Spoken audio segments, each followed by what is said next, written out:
Resident Evil, The Umbrella Conspiracy by S.D. Perry.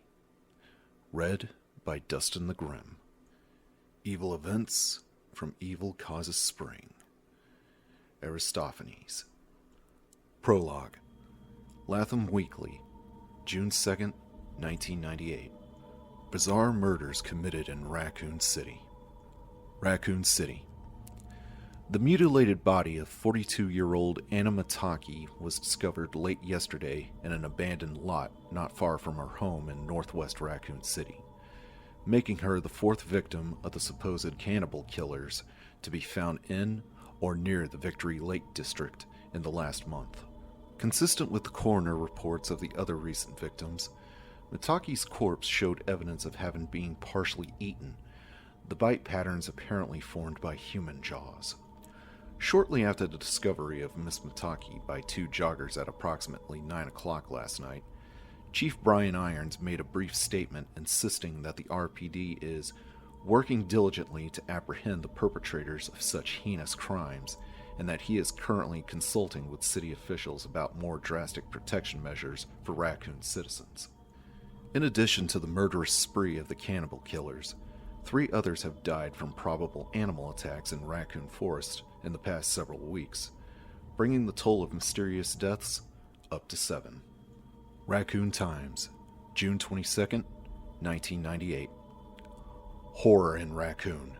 More victims dead. Raccoon City. The bodies of a young couple were found early Sunday morning in Victory Park, making Deanne Rush and Christopher Smith the 8th and 9th victims in the reign of violence that has terrorized the city since mid-May of this year. Both victims, age 19, were reported as missing by concerned parents late Saturday night and were discovered by police officers on the west bank of Victory Lake at approximately 2 a.m. Although no formal statement has been issued by the police department, witnesses to the discovery can confirm that both youths suffered wounds similar to those found on prior victims. Whether or not the attackers were human or animal has yet to be announced.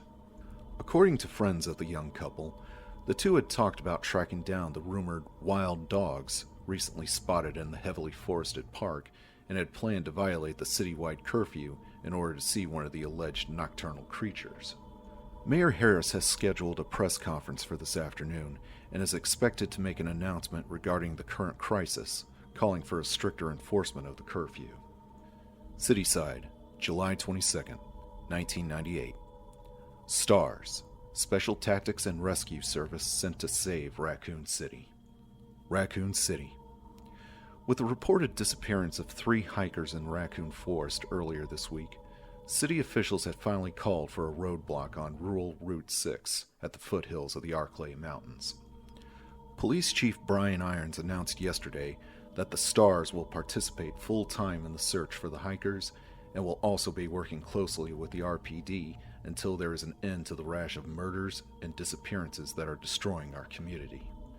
Chief Irons, a former STARS member himself, said today in an exclusive Cityside telephone interview that it is high time to employ the talents of these dedicated men and women toward the safety of this city. We've had 9 brutal murders here in less than 2 months, and at least 5 disappearances now, and all of these events have taken place in a close proximity to Raccoon Forest. This leads us to believe that the perpetrators of these crimes may be hiding somewhere in the Victory Lake district, and the STARS have just the kind of experience we need to find them. When asked why the STARS hadn't been assigned to these cases until now, Chief Irons would only say that the STARS had been assisting the RPD since the beginning, and that they would be a welcome addition to the task force currently working on the murders full-time. Founded in New York in 1967, the privately funded STARS organization was originally created as a measure against cult-affiliated terrorism by a group of retired military officials and ex-field operatives from both the CIA and the FBI. Under the guidance of former NSDA, National Security and Defense Agency Director Marco Palmieri, the group quickly expanded its services to include everything from hostage negotiation to code breaking to riot control. Working with local police agencies, each branch office of STARS is designed to work as a complete unit in itself. The Stars set up its Raccoon City branch through the fundraising efforts of several local businesses in 1972 and is currently led by Captain Albert Wesker, promoted to the position less than 6 months ago.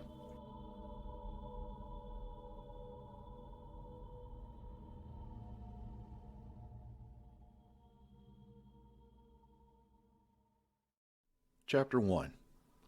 Jill was already late for the briefing when she somehow managed to drop her keys into her cup of coffee on the way out the door. There was a muted ting as they hit the bottom, and as she paused in mid-stride, staring in disbelief at the steaming ceramic mug, the thick stack of files she carried under her other arm slid smoothly to the floor. Paper clips and sticky notes scattered across the tan carpeting. Oh, shit. She checked her watch as she turned back towards the kitchen, cup in hand. Wesker had called the meeting for 1900 sharp, which meant she had about 9 minutes to make the 10-minute drive, find parking, and get her ass into a chair. The first full disclosure meeting since the Stars had gotten the case. Hell, the first real meeting since she made the Raccoon transfer, and she was going to be late. Figures.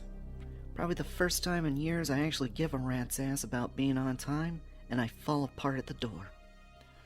Muttering darkly to herself, she hurried over to the sink, feeling tense and angry with herself for not getting ready earlier. It was the case. The goddamn case. She picked up her copies of the ME files right after breakfast and spent all day digging through the reports, searching for something that the cops might have somehow missed, and feeling more and more frustrated as the day slipped past and she failed to come up with anything new. She dumped the mug and scooped up the warm, wet keys, wiping them against her jeans as she hurried back to the front door. She crouched down to gather the files and stopped, staring down at the glossy color photo that had ended up on top. Oh, girls. She picked it up slowly, knowing that she didn't have the time, and yet unable to look away from the tiny blood-splattered faces. She felt the knots of tension that had been building all day intensify, and for a moment, it was all she could do to breathe as she stared into the crime scene photo. Becky and Priscilla McGee, ages 9 and 7. She flipped past it earlier, telling herself that there was nothing she needed to see. But it isn't true, is it? You can keep pretending, or you can admit it. Everything's different now. It's been different since the day they died. When she first moved to Raccoon, she'd been under a lot of stress, feeling uncertain about the transfer, not even sure if she wanted to stay with the Stars. She was good at the job, but had only taken it because of Dick. After the indictment, he started to pressure her to get into another line of work. It had taken a while, but her father was persistent, telling her again and again that one Valentine in jail was one too many, even admitting that he was wrong to raise her the way he had. With her training and background, there weren't a lot of options, but the Stars, at the very least, appreciated her skills and didn't care how she came by them. The pay was decent, and there was the element of risks she'd grown to enjoy. In retrospect, the career change had been surprisingly easy. It made Dick happy, and it gave her an opportunity to see how the other half had lived. Still, the move had been harder on her than she had realized. For the first time since Dick had gone inside, she felt truly alone, and working for the law had started to seem like a joke. The daughter of Dick Valentine, working for truth, justice, and the American way. Her promotion to the Alphas, a nice little house in the suburbs, it was crazy, and she was starting to give serious thought to just blowing out of town, giving the whole thing up, and going back to what she had been before. Until the two little girls who lived across the street had shown up on her doorstep and asked her with wide, tear-stained eyes if she was really a police officer. Their parents were at work, and they couldn't find their dog. Becky in her school dress, little Pris in her coveralls, both of them sniffling and shy. The pup had been wandering through a garden only a few blocks away.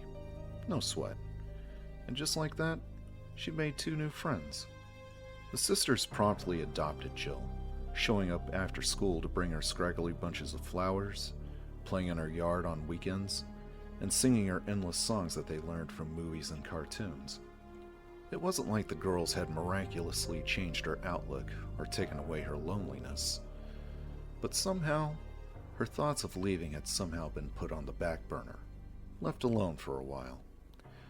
For the first time in her 23 years, she started to feel like a part of the community that she lived and worked in. The change was so subtle and gradual that she hardly even noticed.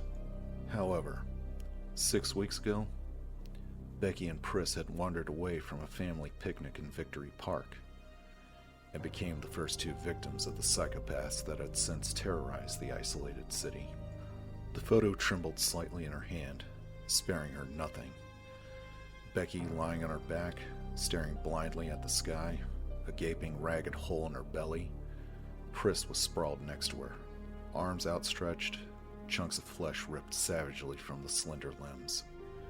Both children had been eviscerated, dying of massive trauma before they bled out. If they screamed, no one heard. Enough. They're gone, but you can finally do something about it. Jill fumbled the papers back into their folder and then stepped outside into the early evening, breathing deeply. The scent of freshly cut grass was heavy in the sun-warmed air. Somewhere down the street, a dog barked happily amidst the shouts of children. She hurried to the small dented gray hatchback parked by the front walk, forcing herself not to look at the silent McGee house as she had started the car and pulled away from the curb.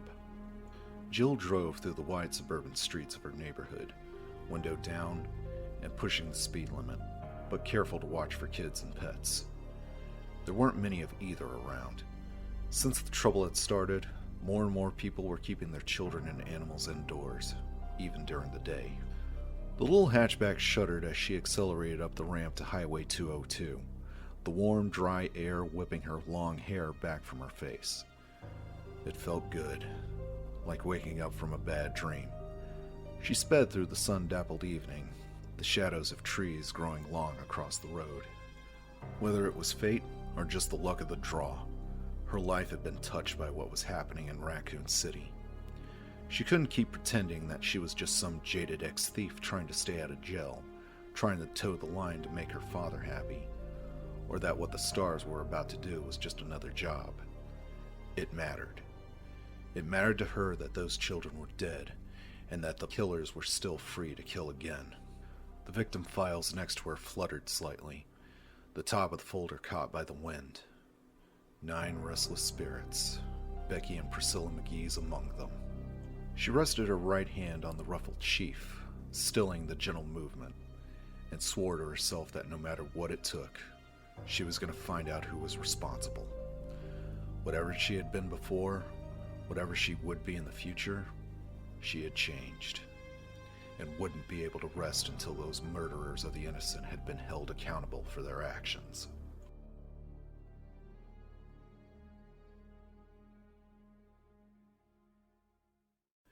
"Yo, Chris!" Chris turned away from the soda machine and saw Forrest Speyer striding down the empty hall towards him, a wide grin on his tanned, boyish face. Forrest was actually a few years older than Chris, but he looked like a rebellious teenager. Long hair, studded jean jacket, and a tattoo of a skull smoking a cigarette on his left shoulder. He was also an excellent mechanic, and one of the best shots that Chris had ever seen in action. "Hey, Forrest, what's up?" Chris scooped up a can of club soda from the machine's dispenser and glanced at his watch. He still had a couple of minutes before the meeting. He smiled tiredly as Forrest stopped in front of him, blue eyes sparkling. Forrest was carrying an armful of equipment: vest, utility belt, and shoulder pack. "Wesker gave Marini the go-ahead to start the search. Bravo team's going in." Even excited, Forrest's Alabama twang slowed his words to a stereotypical drawl. He dropped his stuff on one of the visitors' chairs, still grinning wildly. Chris frowned. "When?" "Now. Soon as I warm up the copter." Forrest pulled the Kevlar vest over his t-shirt as he spoke. "So while you alphas sit here and take notes, We're gonna go kick some cannibal ass. Nothing if not confident, us stars. Yeah, well, just watch your ass, okay? I still think there's more going on than a couple of slobbering nut jobs hanging out in the woods. You know it. Forrest pushed his hair back and grabbed his utility belts, obviously already focused on the mission.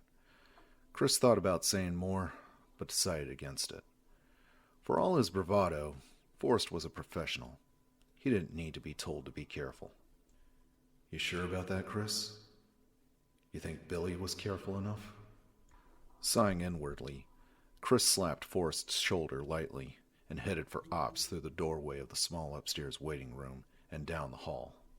He was surprised that Wesker was sending the teams separately. Although it was standard procedure for the less experienced stars to do the initial recon, this wasn't exactly a standard operation. The number of deaths they were dealing with alone was enough to call for a more aggressive offense. The fact that there were signs of organization to the murders should have brought it to A1 status, and Wesker was still treating it like it was some kind of a training run. Nobody else sees it. They didn't know Billy. Chris thought back about the late-night call he had gotten last week from his childhood friend. He hadn't heard from Billy in a while, but he knew that he had taken a research position in Umbrella, the pharmaceutical company that was the single biggest contributor to the economic prosperity of Raccoon City. Billy had never been the type to jump at shadows, but the terrified desperation in his voice had jolted Chris awake, filling him with a deep concern. Billy had babbled that his life was in danger, that they were all in danger, and begged Chris to meet him at the diner at the edge of town. But he never showed up. No one had heard from him since. Chris had run over it again and again in his mind during the sleepless nights since Billy's disappearance, trying to convince himself that there was no connection to the attacks on Raccoon. And yet, he was unable to shake his growing certainty that there was more going on than met the eye, and that Billy had known what it was. The cops had checked out Billy's apartment and found nothing to indicate foul play. But Chris's instincts told him that his friend was dead, and that he'd been killed by someone who wanted to keep him from talking. And I seem to be the only one. Irons doesn't give a shit, and the team thinks I'm just torn up over the loss of an old friend. He pushed the thoughts aside as he turned the corner, his boot heels sending muted echoes through the arched second-floor corridor. He had to focus, to keep his mind on what he could do to find out why Billy had disappeared. But he was exhausted, running on a minimum of sleep and an almost constant anxiety that had plagued him since Billy's call. Maybe he was losing his perspective, his objectivity dulled by recent events. He forced himself not to think about anything at all as he neared the Star's office, determined to be clear-headed for the meeting. The buzzing fluorescence above seemed like overkill in the blazing evening light that filled the tight hallway. The Raccoon Police Building was a classic, if unconventional, piece of architecture. Lots of inlaid tile and heavy wood. But it had way too many windows designed to catch the sun. When he had been a kid, the building had been Raccoon City Hall. With the population increase a decade back, it had been renovated as a library, and 4 years ago, it was turned into the police station. It seemed like there was always some kind of construction going on. The door to the Star's office stood open, the muted sounds of gruff male voices spilling out into the hallway. Chris hesitated for a moment, hearing Chief Irons among them. Just Call Me Brian Irons was a self-centered and self-serving politician masquerading as a cop. It was no secret that he had his sweaty fingers in more than a few local pies. He had been implicated in the Cider District land scam back in '94, and although nothing had been proven in court, anybody who knew him personally didn't harbor any doubt. Chris shook his head, listening to Irons' greasy voice. It was hard to believe that he once led the Raccoon Stars, even as a paper pusher. Maybe even harder to believe that he'd probably end up as mayor someday. And of course, it really doesn't help much that he hates your guts, now does it, Redfield? Yeah, well, Chris didn't like to kiss ass, and Irons didn't know how to have any other kind of relationship. At least Irons wasn't a total incompetent. He did have some military training under his belt. Chris pasted on a straight face and stepped into the small cluttered office that served as the Star's filing cabinet and base of operations. Barry and Joseph were over by the rookie's desk, going through a box of papers and talking quietly. Brad Vickers, the Alpha pilot, was drinking coffee and staring at the main computer screen a few feet away, a sour expression on his mild features. Across the room, Captain Wesker was leaning back in his chair, hands behind his head, and smiling blankly at something Chief Irons was telling him. Irons's bulk was leaned against Wesker's desk, one pudgy hand brushing at his carefully groomed mustache as he spoke. So I say, you're going to print what I tell you to print, Bertolucci, and you're going to like it, or you'll never get another quote from this office again. And then he says... "Ah, Chris," Wesker interrupted the chief, sitting forward. "Good, you're here. Looks like we can stop wasting time, then." Irons scowled in his direction, but Chris kept his poker face. Wesker didn't particularly care for Irons himself, and didn't bother trying to be any more than polite in his dealings with the man. From the glint in his eyes, it was obvious that he didn't care who knew it either. Chris walked into the office and stood by the desk that he shared with Ken Sullivan, one of the Bravo team. Since the teams usually worked different shifts, they didn't need much room. He sat the unopened can of soda on the battered desktop and looked at Wesker. "So you're sending Bravo in?" The captain gazed back at him impassively, arms folded across his chest. "Standard procedure, Chris." Chris sat down, frowning. "Yeah, but with what we talked about last week, I thought..." Irons interrupted. I gave the order, Redfield. Now I know you think there's some kind of a cloak and dagger conspiracy going on here, but I don't see any reason to deviate from policy. Sanctimonious prick. Chris forced a smile, knowing it would irritate Irons. "Oh, but of course, sir. No need to explain yourself on my behalf." Irons glared at him for a moment, his piggy little eyes snapping, and then apparently deciding to let it drop. He turned back to Wesker. I'll be expecting a report when Bravo returns. Now if you'll excuse me, Captain. Wesker nodded. "Chief?" Irons stalked past Chris and out of the room. He had only been gone less than a minute before Barry started in. "Think the chief took a shit today? Maybe we all ought to chip in for Christmas. Get him some laxatives." Joseph and Brad laughed, but Chris couldn't bring himself to join in. Irons was a joke, but his mishandling of this investigation wasn't all that funny. The Star should have been called in at the beginning instead of acting as RPD backup. He looked back at Wesker, the man's perpetually composed expression hard to read. Wesker had taken over the Raccoon Stars only a few months ago, transferred by the Home Office in New York, and Chris still didn't have any real insight into his character. The new captain seemed to be everything he was reputed to be: smooth, professional, cool. But there was a kind of distance to him, a sense that he was often far removed from what was going on. Wesker sighed and stood up. "Sorry, Chris. I knew you wanted to do things different, but Irons didn't exactly put a lot of stock into your misgivings." Chris nodded. Wesker could make recommendations, but Irons was the only one who could upgrade a mission status. "Not your fault." Barry walked towards them, scruffling at his short reddish beard with one giant fist. Barry Burton was only 6 feet tall, but he was built like a truck. His only passion outside of his family and his weapons collection was weightlifting, and it showed. "Don't sweat it, Chris. Marini will call us in the second he smells trouble. Irons is just pulling your chain." Chris nodded again, but he didn't like it. Hell, Enrico Marini and Forrest Speyer were the only experienced soldiers in Bravo.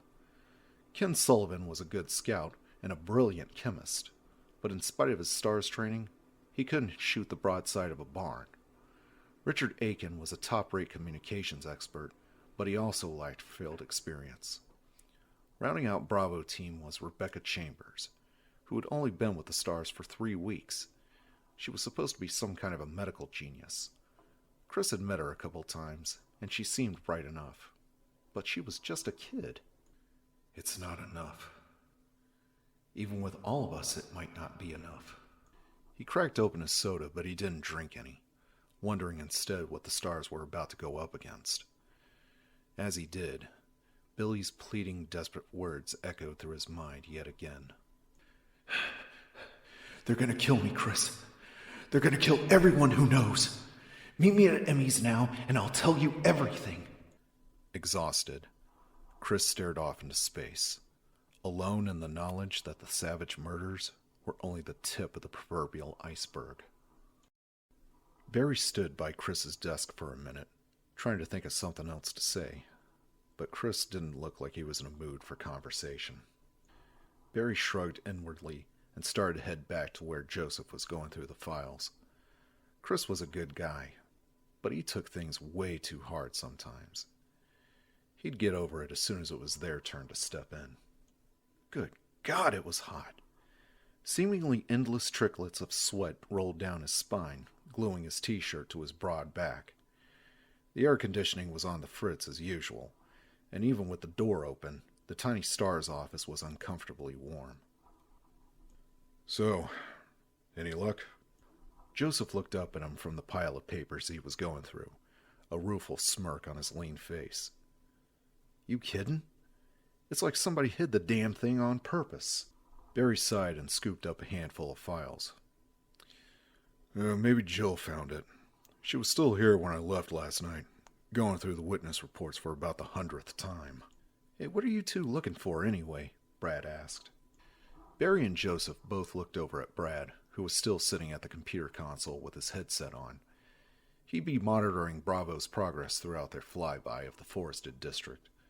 But for now, he looked bored as hell. Joseph answered him. Barry claims that there are some floor plans in here somewhere on the old Spencer estate. Some architectural digest that came out when the house was built.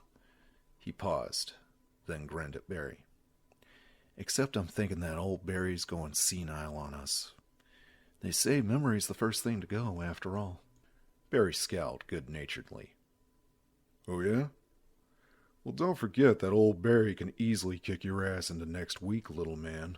Joseph looked at him mock seriously. Yeah. But would you remember it afterwards? Barry chuckled, shaking his head. He was only 38, but he had been with the Raccoon Stars for 15 years, making him the senior member. He endured numerous old age jokes, mostly from Joseph. Brad cocked an eyebrow. The Spencer place? Why would it be in a magazine? You kids gotta learn your history, Barry said. It was designed by the one and only George Trevor, just before he disappeared.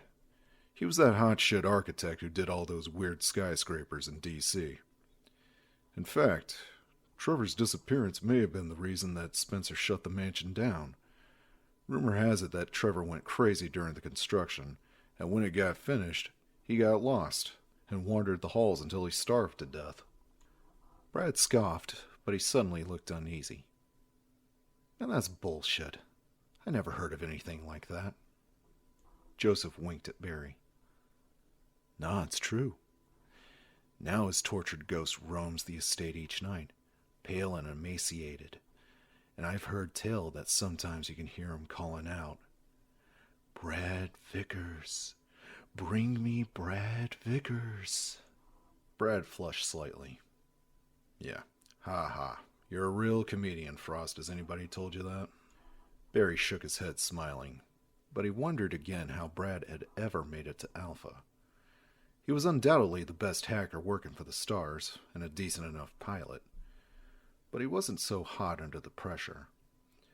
Joseph had taken to calling him Chicken Heart Vickers when he wasn't around, and while the Stars generally stuck up for one another, nobody disagreed with Joseph's assessment. So, is that really why Spencer shut it down? Brad addressed this to Barry, his cheeks still red. Barry just shrugged. I doubt that. It was supposed to be some kind of a guest house for Umbrella's top execs. Now, Trevor did disappear right around the time of completion, but Spencer was a wacko anyway. He decided to move Umbrella's headquarters to Europe, I forgot where exactly, and he just boarded up the mansion. Probably a couple $1,000,000 straight into the shitter. Joseph sneered. Yeah, right. Like Umbrella would suffer. That was true enough. Spencer may have been crazy, but he had enough money and business savvy to hire the right people. Umbrella was one of the biggest medical research and pharmaceutical companies on the planet. Even 30 years ago, the loss of a few $1,000,000 probably hadn't hurt him in the least. Anywho, Joseph went on, the Umbrella people told Irons that they sent somebody to go check the place out, and that it was secure. No break-ins. So why look for blueprints? Brad asked. It was Chris who answered, startling Barry. He walked back to join them, his youthful face fixed with a sudden intensity that almost bordered on obsessive. Because it's the only place in the woods that hasn't been checked over by the cops, and it's practically in the middle of the crime scenes. And because you can't always trust what people say. Brad frowned. But if Umbrella sent somebody out... Whatever Chris was about to say in response was cut short by Wesker's smooth voice, rising from the front of the room. All right, people. Since it appears that Miss Valentine isn't planning on joining us, why don't we get this started? Barry walked over to his desk, worried about Chris for the first time since this whole thing had started. He'd recruited the young man for the Stars a few years back, thanks to a chance encounter in a local gun shop. Chris had proven to be an asset to the team, bright and thoughtful, as well as a top-notch marksman and able pilot. But now... Barry gazed fondly at the picture of Kathy and the girls that sat on his desk. Chris's obsession with the murders in Raccoon was understandable, particularly since his friend had disappeared. Nobody in town wanted to see another life lost. Barry had a family, and was as determined as anyone else on the team to stop the killers. But Chris's relentless suspicion had gone a little overboard. What had he meant by, you can't always trust what people say? Either Umbrella was lying, or Chief Irons was. Ridiculous. Umbrella's branch chemical plant and administrative buildings on the outskirts of town supplied 3/4 of the jobs in Raccoon City. It would be counterproductive for them to lie. Besides, Umbrella's integrity was at least as solid as any other major corporation's. Maybe some industrial espionage, but medical secret swapping was a far cry from murder. And Chief Irons, though a fat weaselly blowhard, wasn't the kind to get his hands any dirtier than they'd get accepting illegal campaign funds. The guy wanted to be mayor, for Christ's sake. Barry's gaze lingered on the picture of his family a moment longer before he turned his chair to face Wesker's desk. And he suddenly realized that he wanted Chris to be wrong. Whatever was going on in Raccoon City, that kind of vicious brutality couldn't be planned. And that meant... Barry didn't know what that meant. He sighed, and he waited for the meeting to begin. Chapter 2. Jill was deeply relieved to hear the sound of Wesker's voice as she jogged toward the open door of the Star's office. She'd seen one of the helicopters taking off as she arrived, and had been positive that they'd left without her. The Stars were a fairly casual outfit in some respects, but there also wasn't any room for people who couldn't keep up, and she very much wanted to be in on this case from the beginning. The RPD has already established a perimeter search, spanning sectors 1, 4, 7, and 9. It's the central zones we're concerned with, and Bravo will set down here. At least she wasn't too late. Wesker always ran meetings the same way. Update speech, theory, and then Q&A. Jill took a deep breath and stepped into the office. Wesker was pointing to a posted map at the front of the room, dotted with colored tags where the bodies had been found. He hardly faltered in his speech as she walked quickly to her desk, feeling suddenly like she was back in basic training and shown up late for class.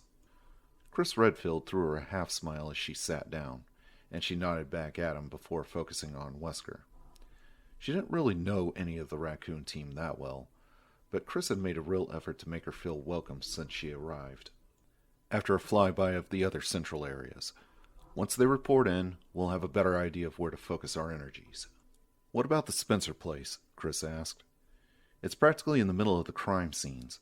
If we start there, we can conduct a more complete search and if Bravo's information points to that area, rest assured, Chris, we'll search there. But for now, I don't see any reason to consider it a priority. Chris looked incredulous. Yeah, but we only have Umbrella's word that the estate is secure.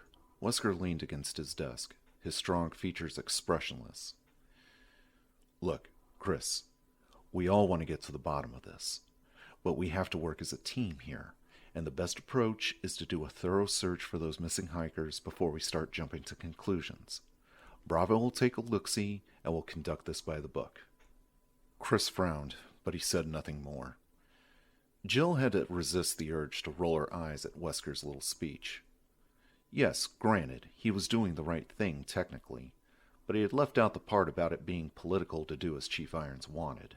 Irons had made it clear time and again throughout the killing spree that he was in charge of the investigation and was calling the shots. It wouldn't have bothered her so much except that Wesker presented himself as an independent thinker, a man who didn't play politics. She joined the Stars because she couldn't stand the bullshit red tape that dominated so much of law enforcement, and Wesker's obvious deferral to the chief was irritating to say the least. Well, don't forget, you stood a good chance of ending up in prison if you hadn't changed your occupation. Jill, I see you managed to find the time to join us. Please illuminate us with your brilliant insight. What have you got? Jill met Wesker's sharp gaze evenly, trying to seem as cool and composed as he was. Nothing new, I'm afraid. The only obvious pattern is location. She looked down at the notes she had on the stack of files in front of her, scanning them for reference. The tissue samples from underneath both Becky McGee and Chris Smith's fingernails were an exact match. We got that yesterday. And Tanya Lipton, the third victim, had definitely been hiking in the foothills, which would be Sector 7B. She looked back to Wesker and made her pitch. My theory at this point is that there's a possible ritualistic cult hiding out in the mountains, 4 to 11 members strong, with guard dogs trained to attack intruders in their territory. Extrapolate. Wesker folded his arms, waiting. Well, at least no one laughed. Jill plunged forward, warming to the material. The cannibalism and dismemberment suggest ritualistic behavior, as does the presence of decomposed flesh found on some of the victims. As if the killers are carrying parts of previous unknown victims to their attacks. We got saliva and tissue samples from 4 separate human assailants, though eyewitness reports suggest up to 10 or 11 people. And those killed by animals were all found to be attacked in the same vicinity, suggesting they wandered into some sort of off-limits area. The saliva traces appear to be canine, though there is still some disagreement. She trailed off, finished. Wesker's face betrayed nothing, but he nodded slowly. Not bad. Not bad at all. Disprove? Jill sighed.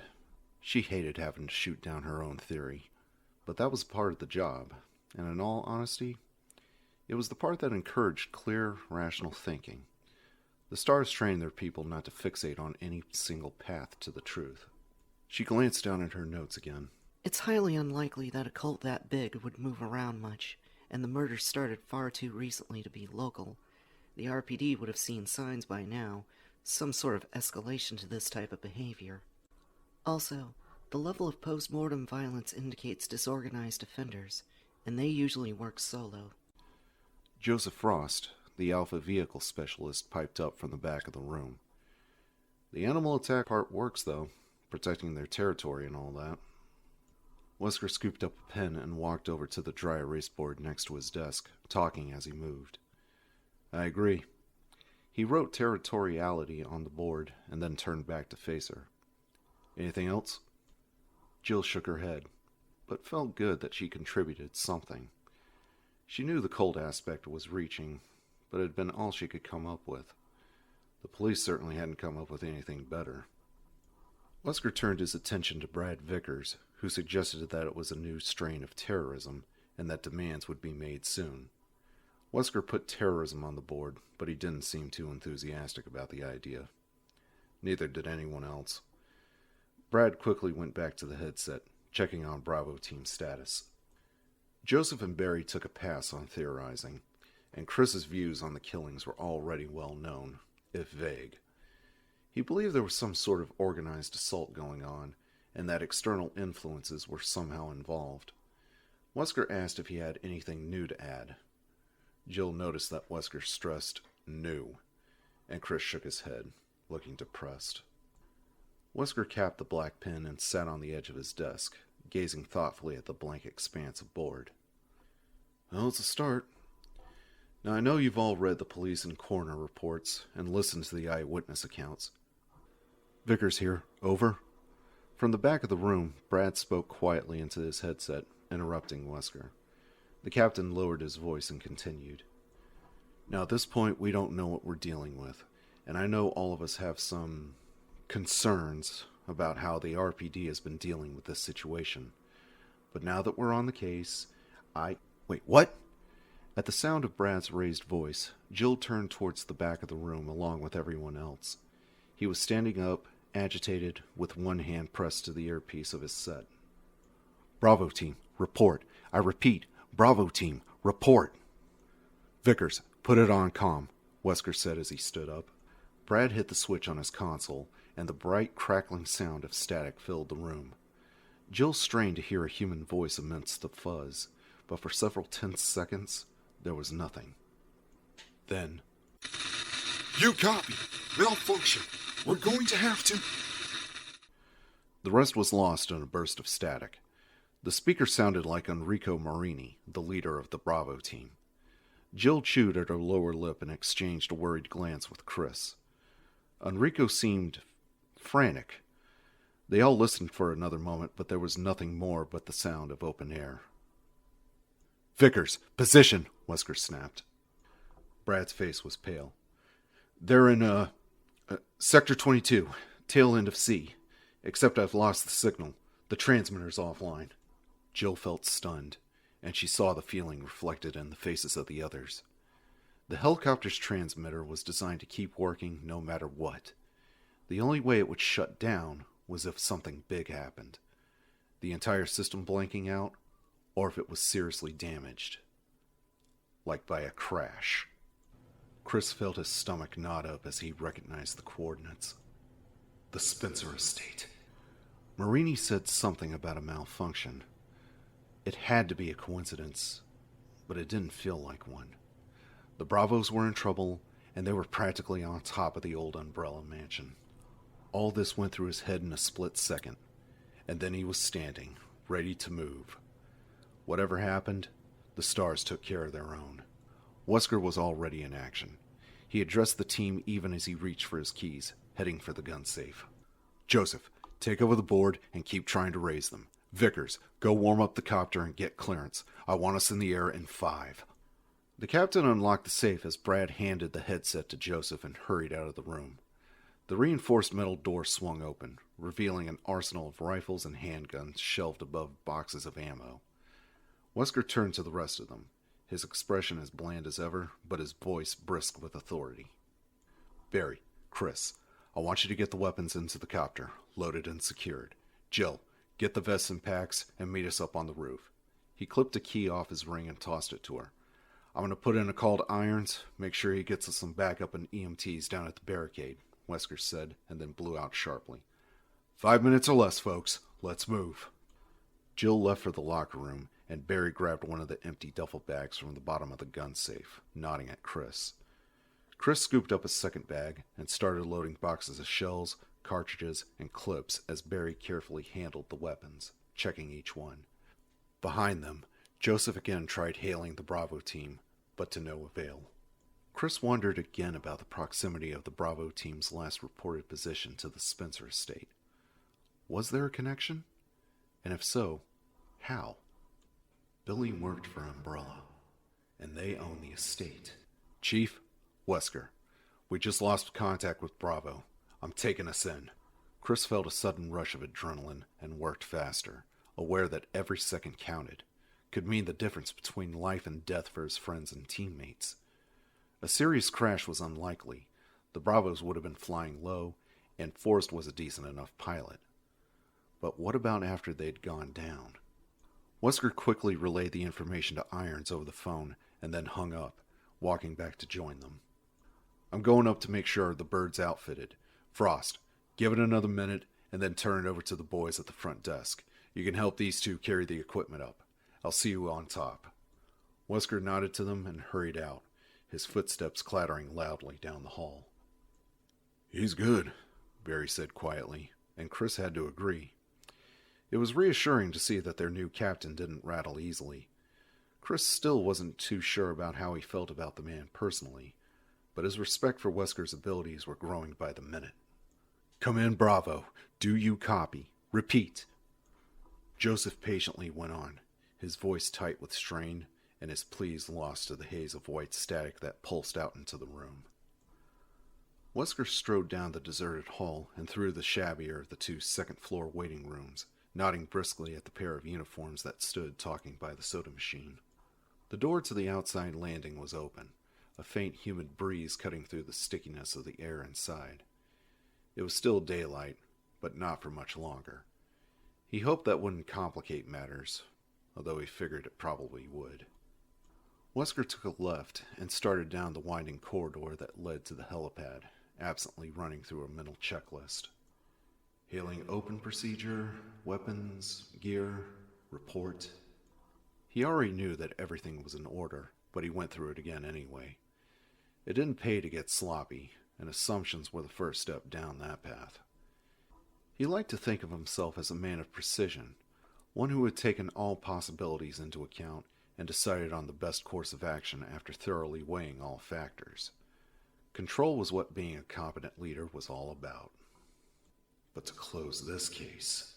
He shut that thought down before it could get any further. He knew what needed to be done, and there was still plenty of time. All he needed to do now was to concentrate on getting the Bravos back, safe and sound. Wesker opened the door at the end of the hall and stepped out into the bright evening, the rising hum of the copter's engine and the smell of machine oil filling his senses. The small rooftop helipad was cooler than inside, partially draped by the shadow of an aging water tower, and empty except for the gunmetal gray Alpha helicopter. For the first time, he wondered what had gone wrong for Bravo. He had Frost and the rookie check both birds out yesterday, and they were fine. All systems go. He dismissed that train of thought as he walked towards the copter, his shadow falling long against the concrete. It didn't matter why. Not anymore. What mattered was what came next. Expect the unexpected. That was the Star's motto. Although that basically meant prepare for anything. Expect nothing. That was Albert Wesker's motto. Not quite as catchy, admittingly, but infinitely more useful. It virtually guaranteed that nothing would ever surprise him. He stepped up to the open pilot door and got a shaky thumbs up from Vickers. The man looked positively green, and Wesker briefly considered leaving him behind. Chris was licensed to fly, and Vickers had a bit of a reputation for choking under the gun. The last thing he needed was for one of his people to freeze up if there was trouble. And then he thought about the lost Bravos and decided against it. This was a rescue mission. The worst Vickers could do was throw up on himself and the copter crashed badly. And Wesker could live with that. He opened the side door and crouched his way into the cabin, doing a quick inventory of the equipment that lined the walls. Emergency flares, ration kits. He popped the lid on the heavy dented footlocker behind the benches and looked through the basic medical supplies, nodding to himself. They were as ready as they were going to be. Wesker grinned suddenly, wondering what Brian Irons was doing at the moment. Probably shitting his pants, no doubt. Wesker chuckled to himself as he stepped back onto the sun-baked asphalt, getting a sudden clear mental image of Irons, his pudgy cheeks red with anger, and crap drizzling down his leg. Irons liked to think he could control everything and everyone around him, and lost his temper when he couldn't, and that made him an idiot. Unfortunately for all of them, He was an idiot with a little bit of power. Wesker had checked him out carefully before taking the job in Raccoon City, and knew a few things about the chief that didn't paint him in a particularly positive light. He had no intention of using that information, but if Irons attempted to screw things up one more time, Wesker had no qualms about letting that information get out. Or at the very least let him know that I have access to it. It would certainly keep him out of the way. Barry Burton stepped out onto the concrete carrying the ammo cache, his giant biceps flexing as he shifted his hold on the heavy canvas bag and started for the copter. Chris and Joseph followed behind, Chris with the sidearm and Joseph lugging a satchel of RPGs, the combat grenade launcher slung over one shoulder. Wesker marveled at Burton's brute strength as the Alpha climbed in and casually set the bag down as if it didn't weigh over 100 pounds. Barry was bright enough, but in the stars, muscle was a definite asset. Everyone else in his squad was in good shape, but compared to Barry, they were pencil necks. As the three of them stored the equipment, Wesker turned his attention back to the door, watching for Jill. He checked his watch and frowned. It had been just under 5 minutes since their last contact with Bravo. They'd made excellent time. So where the hell was Valentine? He hadn't interacted with her much since she'd came to Raccoon, but her file was a rave review. She'd gotten high recommendations from everyone she'd worked with, praised by her last captain as highly intelligent and unusually calm in a crisis. She'd have to be, with her history. Her father was Dick Valentine, the best thief in the business a couple of decades back. He trained her to follow in his footsteps, and word had it that she had done quite well, at least until Daddy had been incarcerated. Prodigy or no, she could stand to buy a decent watch. He silently urged Jill to get her ass into gear and motioned for Vickers to get the blades moving. It was time to find out just how bad things were out there.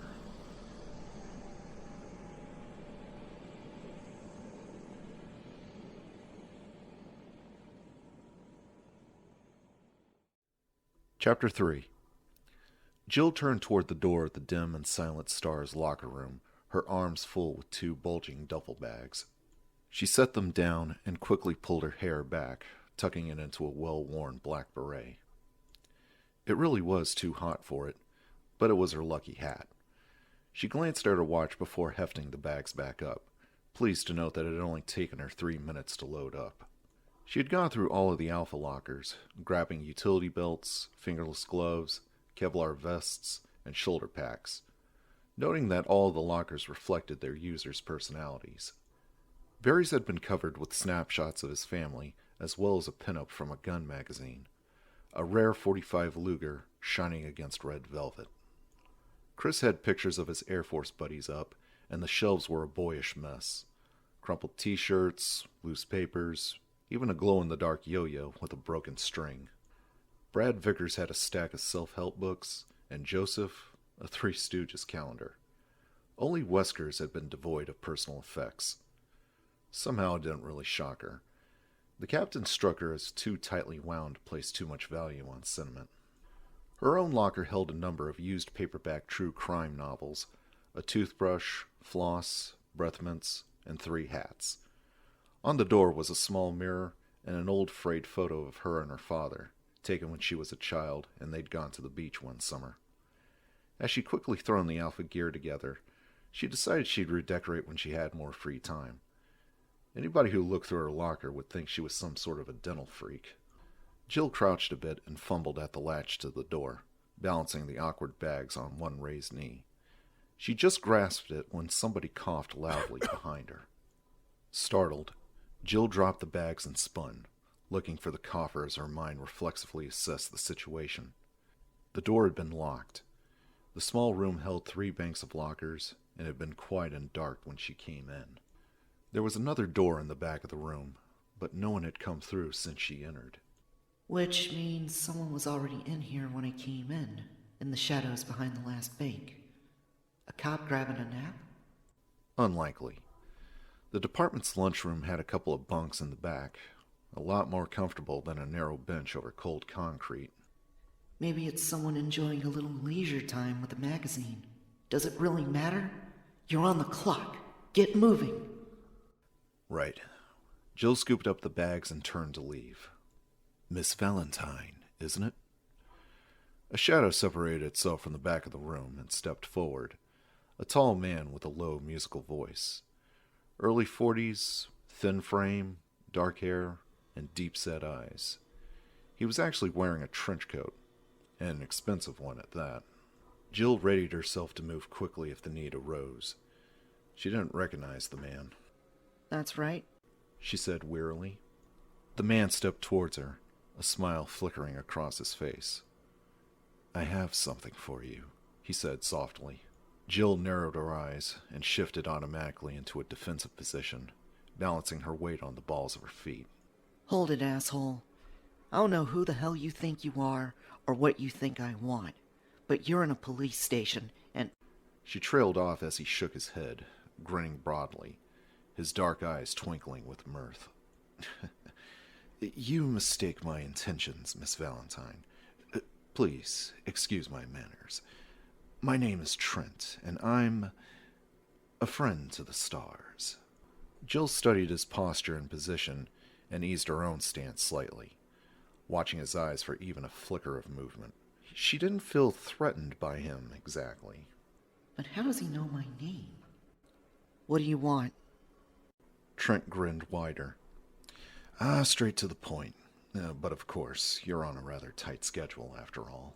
He slowly reached into a pocket of his coat and pulled out what looked like a cell phone. Though it's not what I want that's important. It's what I think you should have. Jill glanced quickly at the item he held, frowning. That? Yes. I've assembled a few documents that you should find interesting. Compelling, actually. As he spoke, he held out the device. She reached for it carefully, realizing that as she did, it was actually a mini disk reader, a very complicated and costly microcomputer. Whoever this Trent character was, he was well financed. Jill tucked the reader into her hip pack, suddenly more than a little curious. So who do you work for exactly? He shook his head. That's not important. Not at this juncture, anyway. Although I will say that there are a lot of very important people watching Raccoon City at the moment. Oh? And are these people friends of the stars as well, Mr. Trent? Trent laughed, a soft, deep chuckle. So many questions, so little time. Read the files.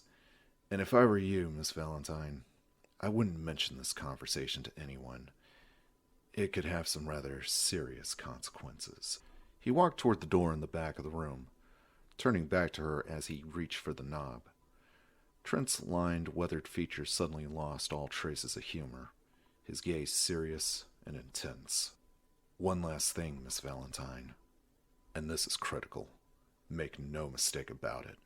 Not everyone can be trusted, and not everyone is who they appear to be. Even the people you think you know. If you want to stay alive, you do well to remember that. Trent opened the door, and just like that, he was gone. Jill stared after him, her mind going in a million directions all at once. She felt like she was just in some melodramatic old spy movie and had just met some mysterious stranger. It was laughable, yet... And yet, he just handed you several grand worth of equipment with a straight face and told you to watch your back. You think he's kidding? She didn't know what to think, and she didn't have the time to think it. The Alpha team was probably assembled, waiting, and wondering where the hell she was. Jill shouldered the heavy bags and hurried out the door. They'd gotten the weapons loaded and secured, and Wesker was getting impatient. Although his eyes were hidden by his dark aviator sunglasses, Chris could see it in the captain's stance and in the way he kept his head cocked towards the building. The helicopter was prepped and ready, the blades whipping warm, humid air through the tight compartment. With the door open, the sound of the engine droned out any attempt at conversation. There was nothing to do but wait. Come on, Jill. Don't slow us up here. Even as Chris thought it, Jill emerged from the building and jogged towards them with the Alpha gear, an apologetic look on her face. Wesker jumped down to help her, taking one of the stuffed bags as she climbed aboard.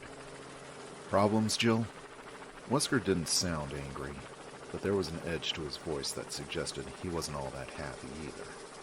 One of the lockers was stuck. Had a hell of a time getting the key to work. The captain stared at her for a moment, as if deciding whether or not to give her a hard time. And then he shrugged. I'll call maintenance when we get back. Go ahead and distribute the gear. He picked up a headset and put it on, moving up to sit next to Brad as Jill started passing out the vests. The helicopter lifted slowly, the RPD building falling away as Brad positioned them to start heading northwest. Chris crouched down next to Jill after donning his vest, helping her sort through the gloves and belts as they sped over the city and out towards the Arklay Mountains. The busy urban streets below quickly gave way to the suburbs. Wide streets and quiet houses set amongst squares of browning grass and picket fences. An evening haze had set over the sprawling but isolated community, fuzzing the edges of the picturesque view and giving it an unreal, dreamlike quality. Minutes passed in silence as the Alphas prepared themselves and belted in, each team member preoccupied with their own thoughts. With any luck, the Bravo team's helicopter had only suffered a minor mechanical failure. Forrest would have set down in one of the scraggly open fields that dotted the forest and was more than likely up to his elbows in grease by now, cursing at the engine as they waited for the Alphas to show. Without the bird in working order, Marini wouldn't have started the proposed search. The alternative? Chris grimaced, not wanting to consider the alternative. He'd once seen the aftermath of a serious copter crash back in the Air Force. Pilot error had led to the fall of a Huey carrying 11 men and women to a training mission. By the time the rescue crew had arrived, there had been nothing but charred, smoking bones amidst the fiery debris, the sweet, sticky smell of gasoline-roasted flesh heavy in the blackened air. Even the ground had been burning, and that was the image that had haunted his dreams for months afterward. The earth on fire, and the chemical flames devouring the very soil beneath his feet. There was a slight dip in their altitude as Brad adjusted the rotor pitch, jolting him out of the unpleasant memory. The ragged outskirts of Raccoon Forest slipped by below, the orange markers of the police blockade standing out against the thick, muted green of the trees. Twilight was finally setting in, the forest growing heavy with shadow. ETA, 3 minutes. Brad called back, and Chris looked around the cabin, noting the silent, grim expressions of his teammates. Joseph had tied a bandana over his head and was intently relacing his boots. Barry was gently rubbing a soft cloth over his beloved Colt Python, staring out of the hatchway window. He turned his head to look at Jill and was surprised to see her staring back at him thoughtfully. She was sitting on the same bench as him, and she smiled briefly, almost nervously as he caught her gaze. Abruptly, she unhooked her belt and moved to sit next to him. He caught a faint scent of her skin, a clean, soapy smell. Chris, what you've been saying lately about the external factors in these cases. Her voice was pitched so low that he had to lean in to hear her over the throbbing of the engine. She glanced quickly around at the others, as if to make sure no one else was listening, and then looked into his eyes, her own carefully guarded. I think you might be on the right track, she said softly. and I'm starting to think it might not be a good idea to talk about it. Chris's throat suddenly felt dry. Did something happen? Jill shook her head, her finely chiseled features giving away nothing. No. I've just been thinking that maybe you should watch what you say. Maybe not everyone listening is on the right side of this. Chris frowned, not sure what she was trying to tell him. Well, the only people I've talked to are on the job. Her gaze didn't falter, and he realized suddenly what she was implying. Jesus. And here I thought I was paranoid. Look, Jill, I know these people. And even if I didn't, The stars have psych profiles on every member, history checks, personal references. There's no way it could happen. Jill sighed. Look, forget I said anything. I just watch yourself, that's all. Wesker called to them from the front. All right, kids, look lively. We're coming up on Sector 22. They could be anywhere. At Wesker's interruption, Jill gave him a final sharp glance before moving to one of the windows. Chris followed, while Joseph and Barry took up their search on the other side of the cabin. Looking out the small window, he scanned the deepening dusk on automatic, thinking about what Jill had said.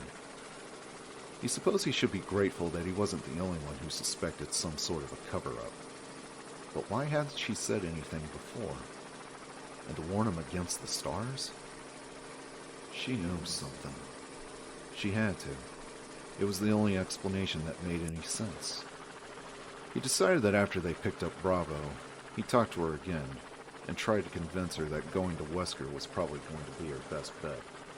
With the both of them pushing, the captain would have to listen. He stared out at the seemingly endless sea of trees as the helicopter skimmed lower, forcing his attention to the search. The Spencer estate had to be close, though he couldn't see it in the fading light. Thoughts of Billy, Umbrella, and now Jill's strange warning circled through his exhaustion, trying to break his focus. But he refused to give in. He was still worried about the Bravos, though as the tree swept by, he was becoming more and more convinced that they weren't in any real trouble. More than likely, it was probably nothing worse than a crossed wire, and Forrest had just shut it down to make repairs. But then he saw it less than a mile away, even as Jill pointed and spoke, and his concern turned to cold dread. Look, Chris! An oily plume of black smoke boiled up through the last remnants of daylight, staining the sky like a promise of death. Oh no. Barry clenched his jaw, staring at the stream of smoke that rose up from the trees, feeling sick to his stomach. Captain, 2 o'clock sharp, Chris called, and then they were turning, heading for the dark smudge that could only mean one thing: a crash. Wesker moved back into the cabin, still wearing his shades.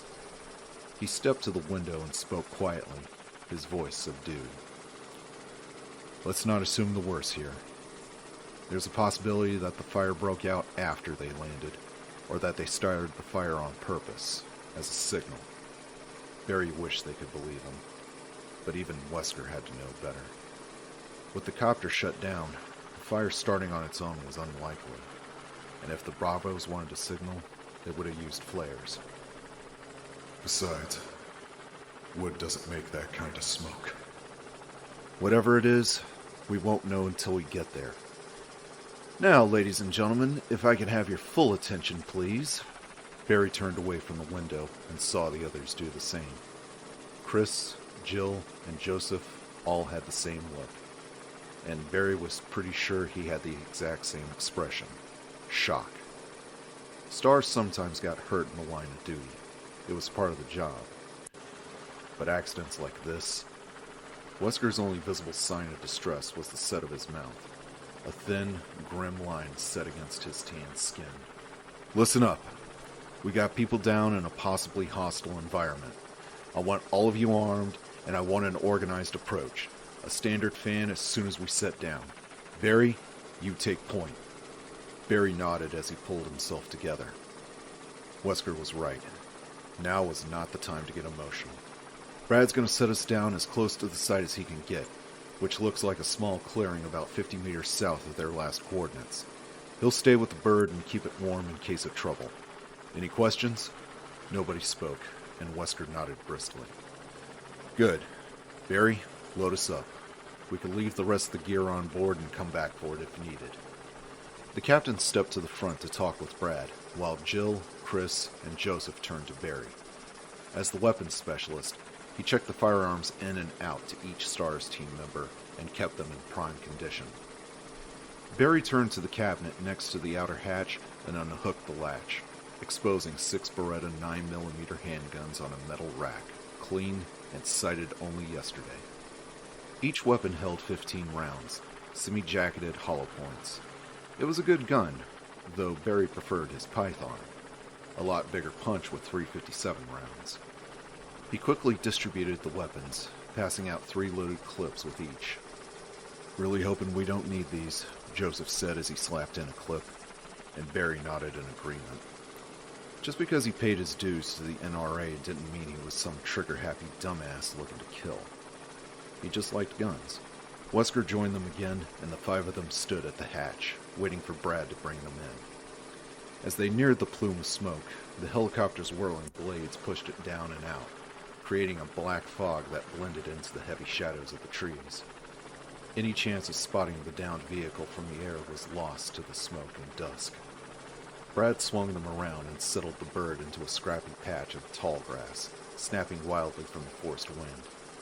Even as the rails wobbled to the ground, Barry had his hand on the latch, ready to move out. A warm hand fell on his shoulder. Barry turned to see Chris looking at him intently. "We're right behind you, bud," Chris said, and Barry nodded. He wasn't worried, not with the Alphas backing him up.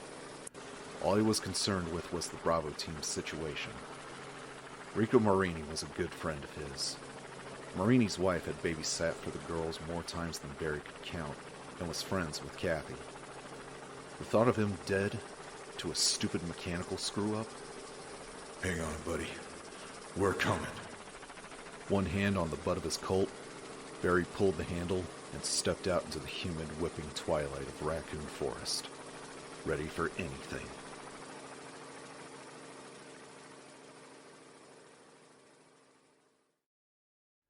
Chapter 4. They spread out and started north, Wesker and Chris behind and to Barry's left, Jill and Joseph on his right.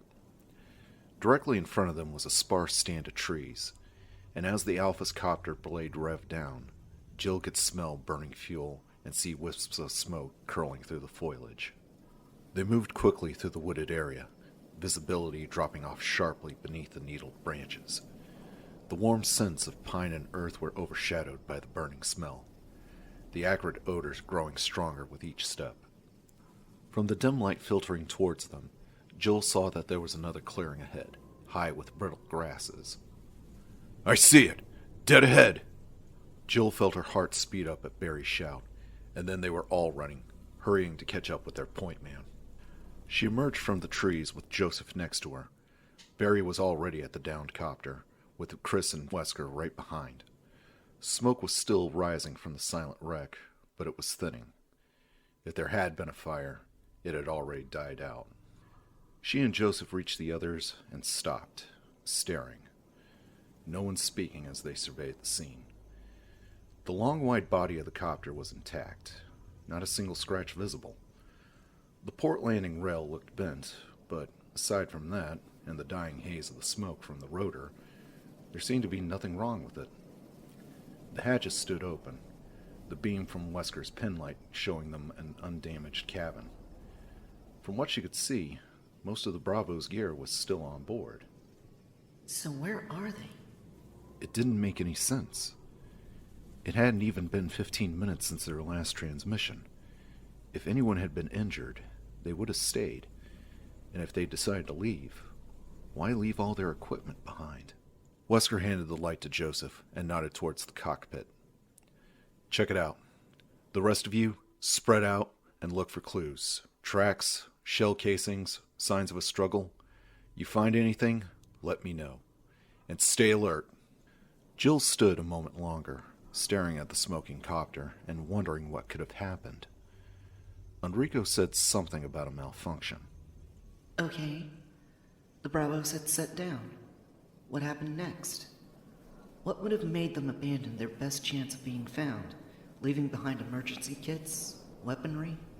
Jill saw a couple of bulletproof vests crumbled next to the hatch and shook her head, adding to the growing list of seemingly irrational actions. She turned to join the search as Joseph stepped out of the cockpit, looking just as confused as she felt. She waited to hear his report as he handed the light back to Wesker, shrugging nervously. "I don't know what happened. I mean, the bent rail suggests a forced landing, but other than the electrical system, Everything looks fine. Wesker sighed and then raised his voice so the others could hear. All right, circle out, people. 3 meters apart, widen as we go. Jill moved over to stand between Chris and Barry, both men already scanning the ground at their feet as they slowly moved east and northeast of the helicopter. Wesker stepped into the cabin, probing the darkness with his penlight, while Joseph headed west. Dry weeds crackled underfoot as they widened their circle, the only sound in the still warm air except for the distant hum of the Alpha helicopter engine.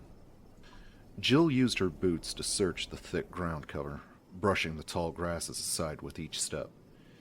In another few moments, it'd be too dark to see anything. They'd need to break out their flashlights. Bravos had left theirs behind. Jill stopped suddenly, listening. The sighing, the crackling steps of the others, the faraway drone of the copter. And absolutely nothing else. Not a chirp, a chitter, nothing. They were out in the woods in the middle of summer. Where the hell were the animals and the insects? The forest was unnaturally still, and the only sounds were human. For the first time since they sat down, Jill was afraid. She was about to call out to the others when Joseph shouted from somewhere behind them, his voice high and cracking. Hey! Over here! Jill turned and started jogging back, saw Chris and Barry do the same. Wesker was still by the helicopter and had drawn his weapon at Joseph's cry, pointing it up as he broke out into a run. In the murky light, Jill could just make out Joseph's shadowy form, crouched down in the high grass near some trees 100 feet past the copter. Instinctively, she pulled out her own sidearm and double-timed, suddenly overwhelmed by a sense of encroaching doom. Joseph stood up holding something, and then let out a strangled scream before dropping it, his eyes wide with horror. For a split second, Jill's mind could not accept what she had seen in Joseph's grasp. A Star's handgun. A Beretta. Jill ran faster, catching up to Wesker. And a disembodied human hand curled around it, hacked off at the wrist. Suddenly, there was a deep guttural snarl from behind Joseph, from the darkness of the trees. An animal, growling, joined by another rasping, throaty shriek. And suddenly, dark, powerful shapes erupted from the woods, lunging at Joseph and taking him down. Joseph! With Jill's scream ringing in his ears, Chris drew his weapon and stopped in his tracks, trying to get a clear shot at the raging beasts that were attacking Joseph. Wesker's penlight sent a thin beam dancing over the creatures, illuminating a nightmare. Joseph's body was all but hidden by the 3 animals that tore at him, ripping at him with gnashing, dripping jaws. They were the size and shape of dogs, as big as German shepherds maybe, except that these seemed to have no fur, no skin.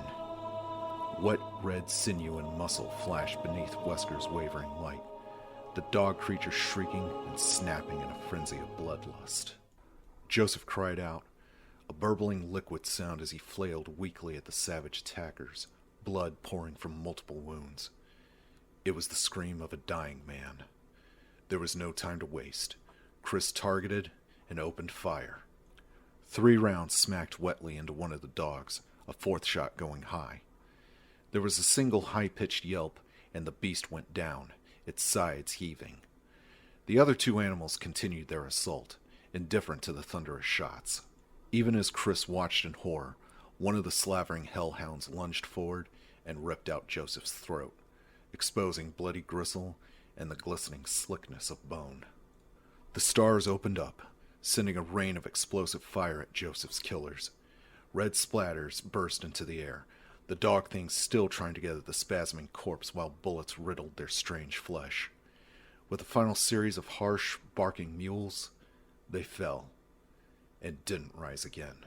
"Hold your fire!" Wesker commanded. Chris took his finger off the trigger, but continued to point his handgun at the fallen creatures, ready to blow apart the first one that so much as twitched. 2 of them were still breathing, growling softly through panting gasps. The 3rd one was sprawled lifelessly next to Joseph's mutilated body. "What the hell?" They should be dead. They should have stayed down at the first shots. What the hell are these things? Wesker took a single step towards the slaughter in front of them, when all around, deep, echoing howls filled the warm night air. Shrill voices of predatory fury coming at the stars from all directions. Back to the copter, now! Wesker shouted. No one needed to be told twice. Chris ran, with Barry and Jill in front of him, and Wesker bringing up the rear. The four of them sprinted through dark trees, unseen branches slapping at them as the howls grew louder and more insistent. Wesker turned and fired blindly into the woods as they stumbled towards the waiting helicopter, its blades already spinning. Chris felt relief sweep through him. Brad must have heard the shots. They still had a chance. Chris could hear the creatures behind them now, the sharp rustling of lean, muscular bodies tearing through the trees. He could see Brad's wide-eyed, pale face through the glass front of the copter, the reflected lights of the control panel casting a greenish glow across his panicked features. He was shouting something, but the roar of the engine drowned out everything now, the blast of wind churning the field into a rippling sea. Just another 50 feet. Almost there. Suddenly, the helicopter jerked into the air, accelerating wildly. Chris caught a final glimpse of Brad's face and could see the blind terror there, the unthinking panic that had gripped him as he clawed at the controls. No! Don't go! Chris screamed, but the wobbling rails were already out of reach, the copter pitching forward and away from them through the thundering darkness. They were going to die. Damn you, Vickers! Wesker turned and fired again, and was rewarded with a squeal of pain from one of their pursuers. There was at least 4 more close behind, gaining on them rapidly. Keep going, he shouted, trying to get his bearings as they stumbled on, the piercing shrieks of the mutant dogs urging them faster. The sound of the helicopter was dying away, the cowardly Vickers taking their escape with him. Wesker fired again, the shot going wide, and saw another shadowy form join the hunt. The dogs were brutally fast. They didn't stand a chance. Unless... The mansion! Veer right, 1 o'clock, Wesker yelled, hoping that his sense of direction was still intact. They couldn't outrun the creatures, but maybe they could keep them at bay long enough to reach cover. He spun and fired the last round in his clip. Empty! Ejecting the spent magazine, he fumbled for another one tucked in his belt as both Barry and Chris took up the defense, firing past him and into the closing pack. Wesker slapped in the fresh clip as they reached the edge of the overgrown clearing and purged into another dark stand of trees. They stumbled and dodged through the woods, tripping on uneven ground as the killer dogs came on. Lungs aching for air, Wesker imagined that he could smell the fetid, rotting meat stench of the beast as they narrowed the distance, and somehow he found the capacity to run faster. We should have been there by now. Gotta be close. Chris saw it first through the thinning shadows of trees, the looming monstrosity backlit by an early moon. There! Run for that house! It looked abandoned from the outside, the weathered wood and stone of the giant mansion crumbling and dark. The full size of the structure was cloaked by the shadowy, overgrown hedges that surrounded it, isolating it from the rest of the forest.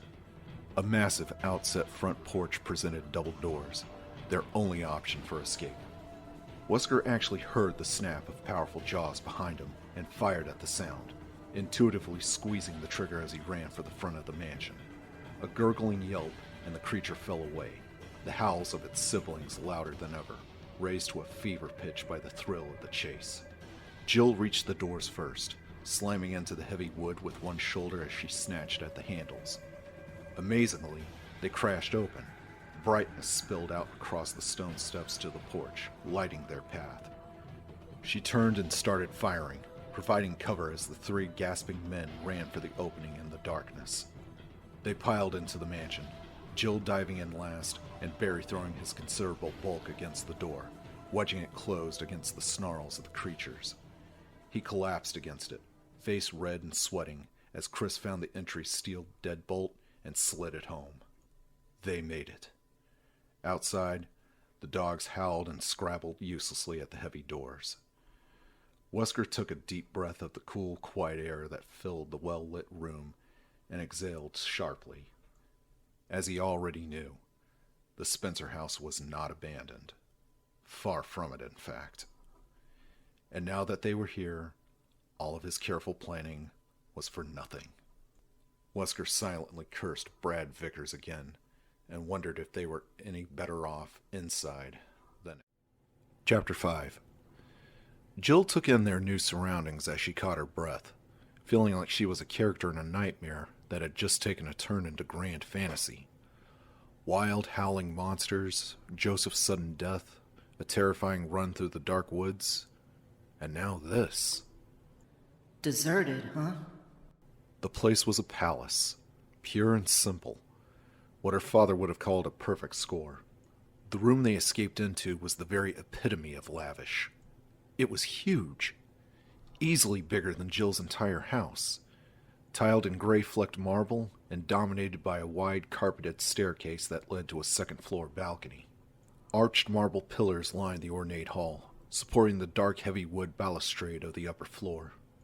Fluted wall sconces cast funnels of light across walls of cream, trimmed in oak and offset by the deep burnt ochre of the carpeting. In short, it was magnificent. "What is this?" Barry muttered. No one answered him. Jill took a deep breath and decided immediately she didn't like it. There was a sense of wrongness to the vast room, an atmosphere of vague oppression.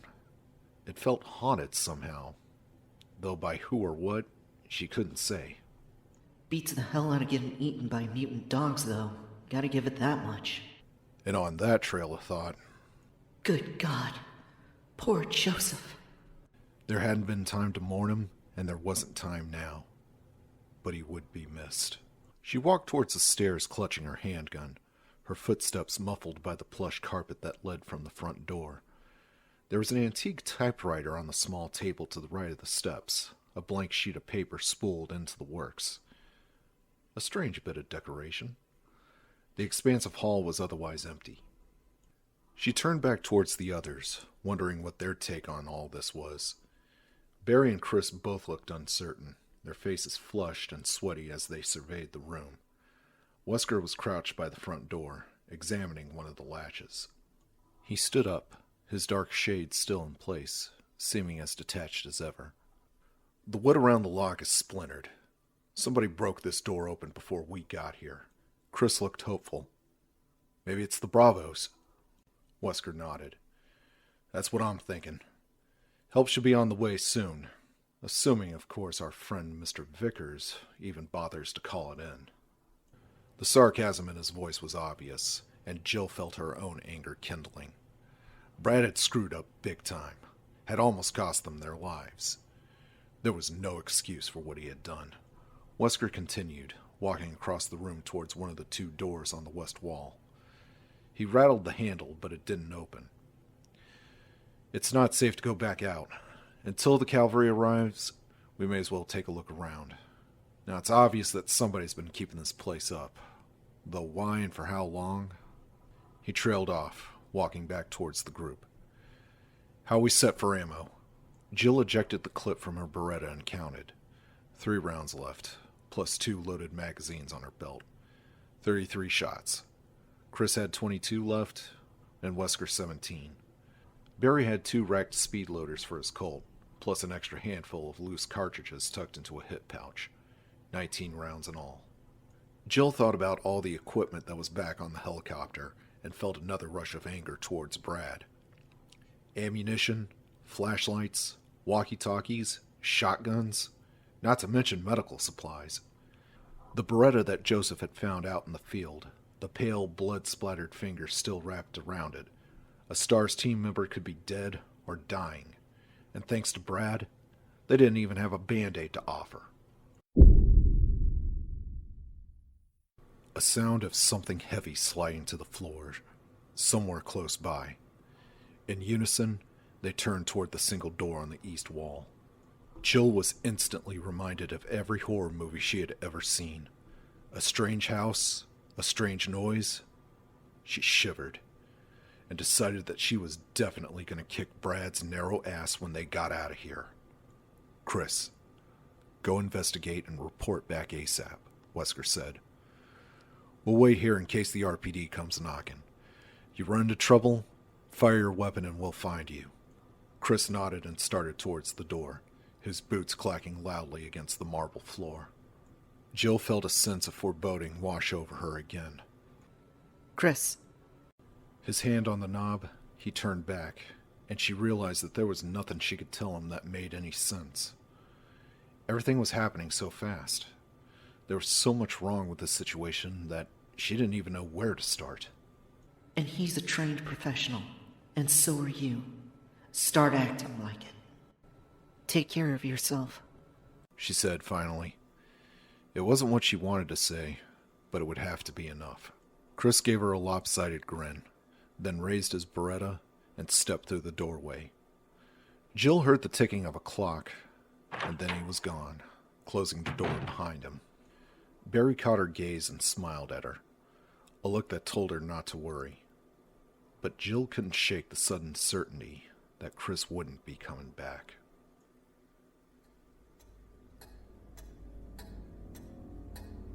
Chris swept the room, taking in the stately elegance of the environment as he realized he was alone. Whoever had made the noise, they weren't here. The solemn ticking of a grandfather clock filled the cool air, echoing off shining black and white tiles. He was in a dining hall, the kind he'd only seen in movies about rich people. Like the front hall, this one had an incredibly high ceiling and a second-floor balcony. But it was also decorated with expensive-looking art and had an inset fireplace at the far end, complete with a coat of arms and crossed swords that hung over the mantel. There didn't seem to be any way to get to the second floor, but there was a closed door to the right of the fireplace. Chris lowered his weapon and started for the door, still in awe by the wealth of the abandoned mansion that the stars had stumbled into. The dining room had polished redwood trim and expensive-looking artwork on the beige walls, surrounding a large wooden table that ran the length of the room. The table had to seat at least 20, but it was only set for only a handful of people, and judging from the dust on the lacy placemats, nothing had been served for weeks. Yeah, except no one's supposed to have been here for 30 years, let alone hosted a formal dinner. Spencer had the place closed down before anybody ever stayed here. Chris shook his head. It was obvious that someone had reopened it a long time ago. So how was it that everyone in Raccoon City believed the Spencer estate was a boarded-up, crumbling ruin out in the middle of the woods? And more importantly, why did Umbrella lie to Irons about its condition? Murders, disappearances, Umbrella, Jill. It was frustrating. He felt like he had some of the answers, but he wasn't sure of what questions to ask. He reached the door and turned the knob slowly, listening for any sound of movement on the other side. He couldn't hear anything over the ticking of the old clock. It was set against the wall, and each movement of the second hand reverberated hollowly, amplified by the cavernous room. The door opened into one side of a narrow corridor, dimly lit by antique light fixtures. Chris quickly checked both directions. To the right was maybe 10 meters of hardwood hall, a couple of doors across from him, and a door at the end of the corridor. To the left, the hallway took a sharp turn away from where he stood, widening out. He saw the edge of a patterned brown rug on the floor there. He wrinkled his nose, frowning. There was a vague odor in the air, a faint scent of something unpleasant, but familiar. He stood in the doorway another moment, trying to place the smell. One summer when he was a kid, the chain had come off his bike when he was out on a ride with some of his friends. He ended up in a ditch about 6 inches away from a choice bit of roadkill, the dried-up, pulpy remains of a woodchuck. Time and summer heat had dissipated the worst of the stink, though what had remained had been bad enough. Much to the amusement of his buddies, he vomited his lunch all over the carcass, taken a deep breath, and then puked again. He still remembered the sun-baked scent of drying rot, like thickly soured milk and bile. The same exact smell that lingered in the corridor now, like a bad dream. A soft shuffling noise from behind the first door on his right, like a padded fist sliding against a wall. Someone was on the other side. Chris edged into the hallway and moved towards the door, careful not to turn his back to the unsecured area. As he got closer, the gentle sounds of movement stopped, and he could see that the door wasn't closed all the way. No time like the present. With an easy tap, the door swung inward, into a dim hall with green-flecked wallpaper. A broad-shouldered man was standing not 20 feet away, half hidden in shadow, and his back to Chris. He turned around slowly, the careful shuffling of someone drunk or injured, and the smell that Chris had noticed before came off of the man in thick, noxious waves. His clothes were tattered and stained, the back of his head patchy with sparse, scraggly hair. Gotta be sick. Dying, maybe. Whatever was wrong with the guy, Chris didn't like it. His instincts were screaming at him to do something.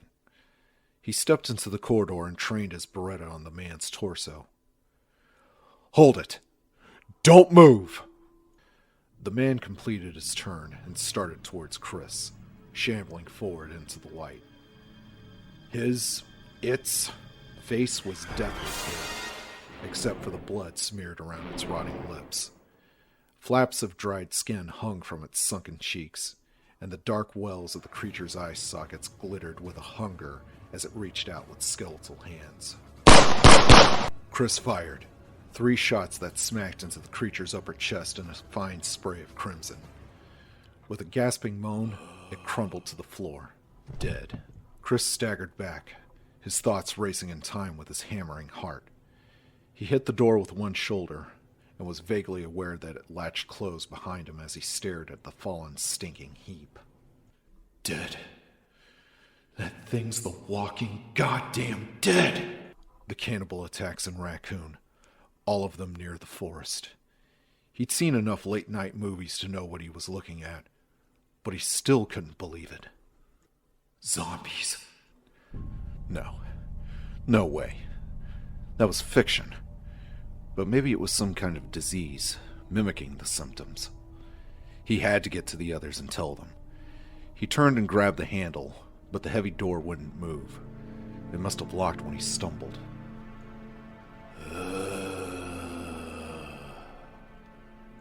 Behind him, a wet movement. Chris spun, eyes wide as the twitching creature clawed at the wooden floor, pulling itself towards him in eager, single-minded silence. Chris realized that it was drooling, and the sight of the sticky pink rivulets pulling to the wood floor finally spurred him into action. He fired again, 2 shots into the thing's decaying, upturned face. Dark holes opened up in its knobby skull, sending tiny rivers of fluid and fleshy tissue through its lower jaw. With a heavy sigh, the rotting thing settled to the floor in a spreading red lake. Chris didn't want to take any bets on it staying down. He gave one more futile yank on the door, and then stepped carefully past the body, moving down the corridor. He rattled the handle of a door on his left, but it was locked. There was a tiny etching on the key plate that looked like a sword. He filed that little bit of information into his confused, whirling thoughts and continued on, gripping the Beretta tightly. There was an offshoot off to his right with a single door, but he ignored it, wanting to find a way to circle back to the front hall. The others had to have heard the shots, but he had to assume that there were more creatures running around here like the ones he'd just killed. The rest of the team might already have their hands full. There was another door at the end of the hall on the left, where the corridor turned. Chris hurried towards it, the putrid scent of the creature. The zombie, Redfield, call it what it is, made him want to gag. As he neared the door, he realized that the smell was actually getting worse, intensifying with each step. He heard the soft, hungry moan as his hand touched the knob, even as it registered that he only had 2 bullets left in his clip. In the shadows to his right, there was movement. Shit! Gotta reload. Gotta get somewhere safe. Chris jerked the door open and stepped right into the arms of the shambling creature that waited on the other side, its peeling fingers grasping at him as it lunged for his throat.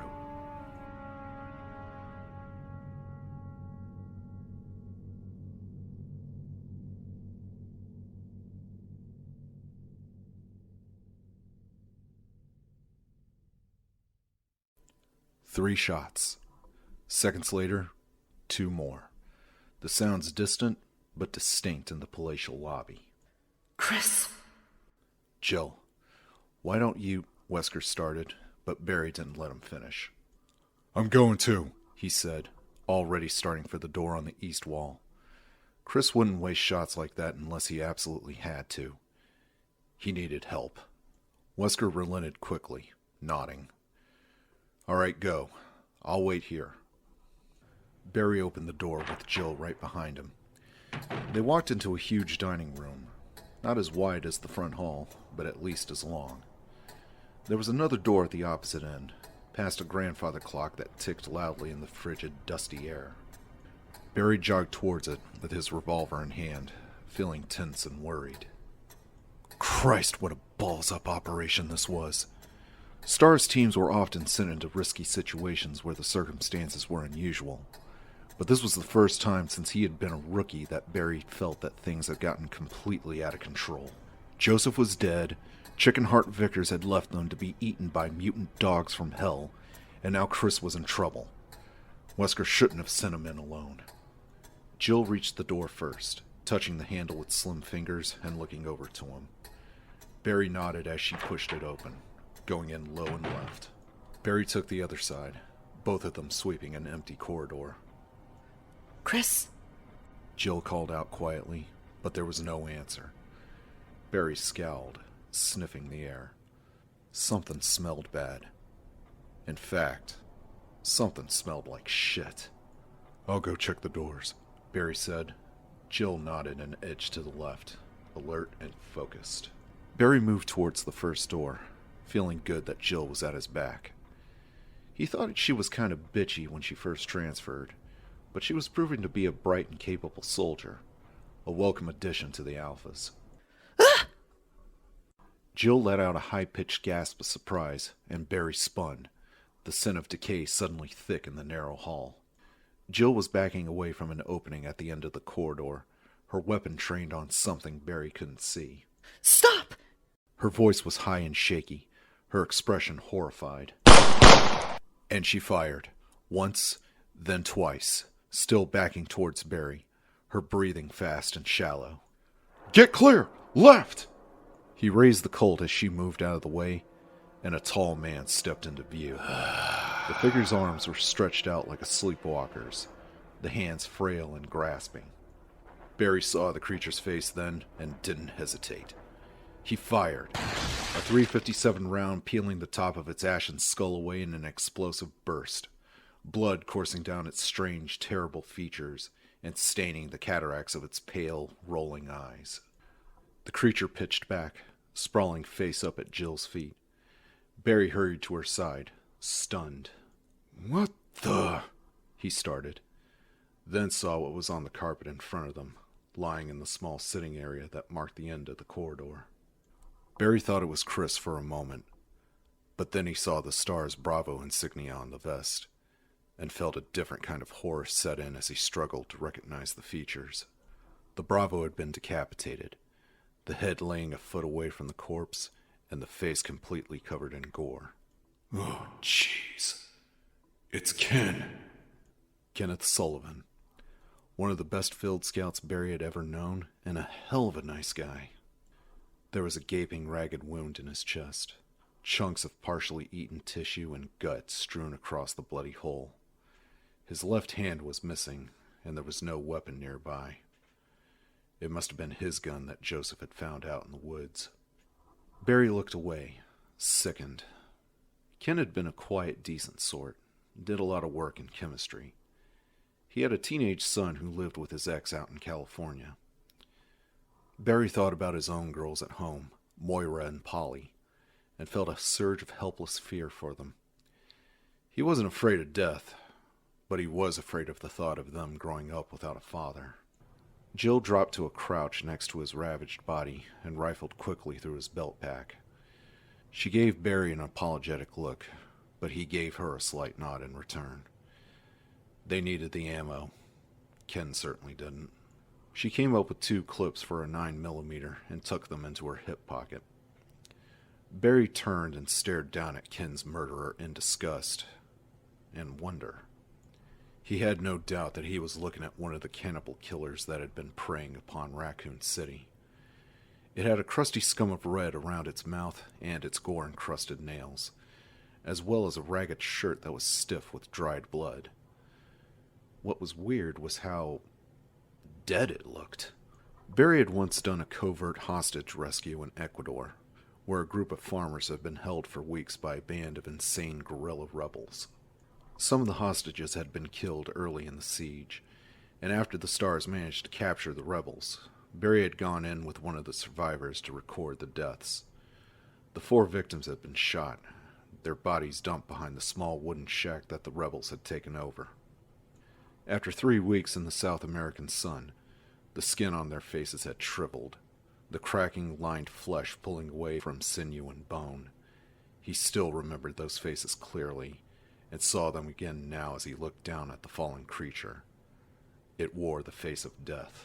Besides which, it smells like a slaughterhouse on a hot day. Someone forgot to tell this guy that dead people don't walk around.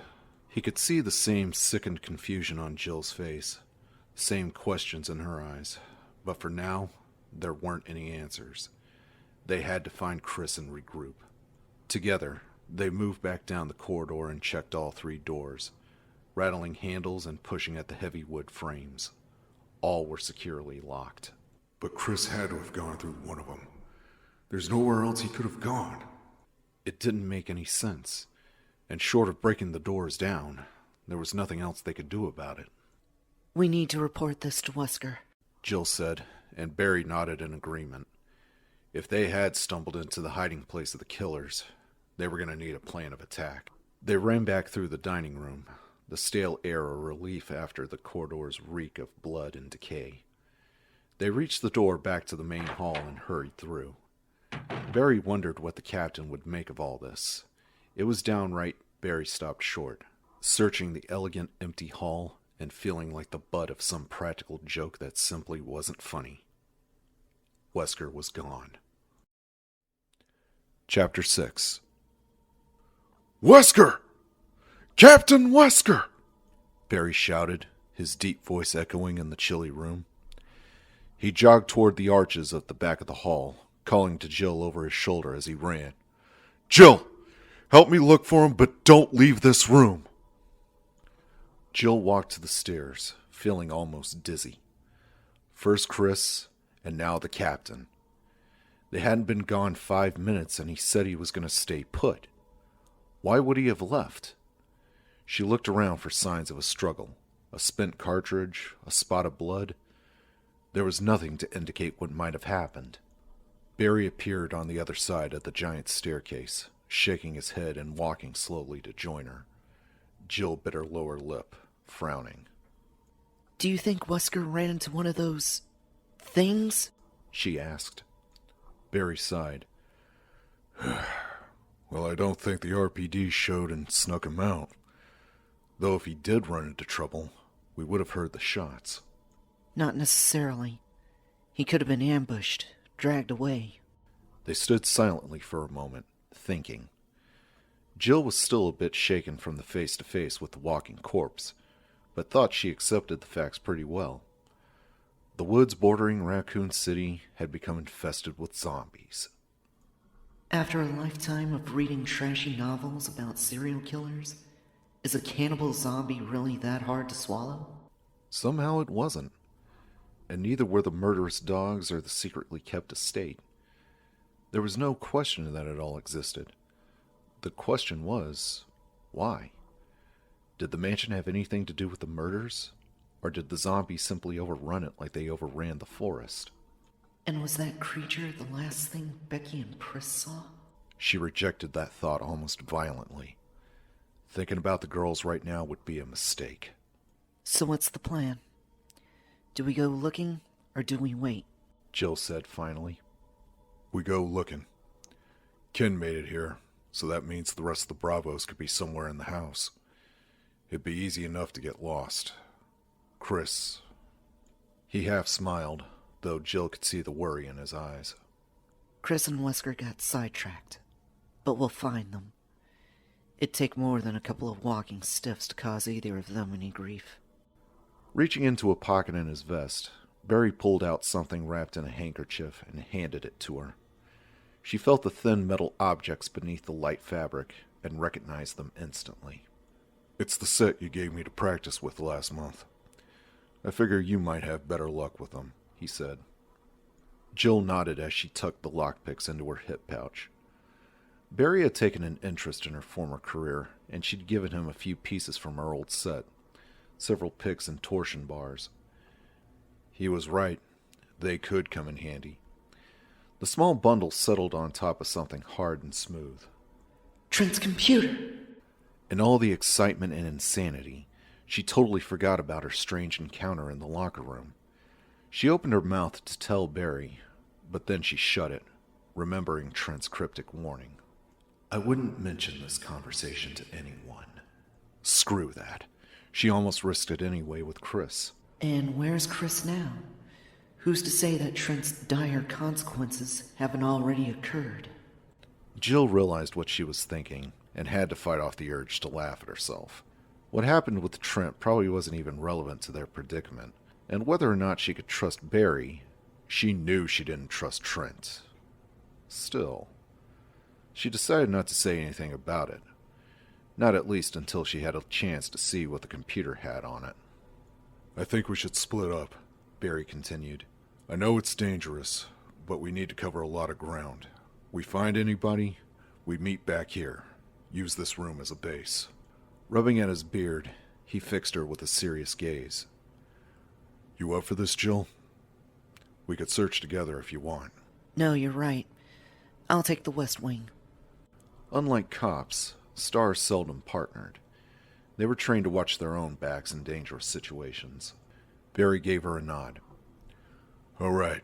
I'll go back and see if I can persuade one of those doors to open. Keep an eye out for a back exit, conserve ammo, and be careful. You too. Barry grinned, holding up his Colt Python. I'll be fine. There was nothing left to say. Jill headed straight for the set of doors on the west wall that Wesker hadn't tried earlier. Behind her, Barry hurried back to the dining room. She heard the door open and close, leaving her alone. Here goes nothing. The painted blue doors opened smoothly, revealing a small shadowy room as cool and as silent as the main hall, all in shades of blue. Muted track lighting illuminated framed paintings on dusky walls, and in the center of the room was a large statue of a woman holding an urn on one shoulder. Jill closed the door behind her and let her eyes adjust to the gloom, noting the two doors opposite of the one she had just come through. The one on the left was open, though a small chest was pushed in front of it, blocking access. It was unlikely that Wesker had gone that way. She walked to the one on the right and tried the knob. Locked. Sighing, she reached into her pack for the picks, then hesitated, feeling the smooth weight of the mini disc reader. Well, let's see what Mr. Trent thinks is so important. She slipped the computer out and studied it for a moment, then tapped at a switch. A screen the size of a baseball card flickered to life, and with a few more taps, small lines of type scrolled across the monitor. She scanned the material, recognizing names and dates from local newspapers. Trent had apparently compiled every article he could find about the murders and disappearances in Raccoon, plus a few pieces on the stars. Nothing new here. Jill skipped along, wondering what the point was. After the articles were a list of names. William Birkin, Steve Keller, Michael Dees, John Howe, Martin Crackhorn, Henry Sarton, Ellen Smith, Bill Rabbitson. Jill frowned. None of the names were familiar, except... Wasn't Bill Rabbitson Chris's friend? The one who worked for Umbrella? She couldn't be sure. She'd have to ask Chris. Assuming we find him. This was a waste of time. She needed to start looking for the other stars. She pressed the forwarding key to get to the end of the data, and a picture appeared. Tiny lines set into patterns. There were squares and long rectangles, crosshatched with smaller marks that connected the empty boxes. Beneath it was a single line, a message as enigmatic as she could have expected from Mr. Trent. Night Keys, Tiger's Eyes, Four Crests, Gate of New Life, East Eagle, West Wolf. Gee, how illuminating. That just clears everything up, doesn't it? The picture itself was some kind of a map, she decided.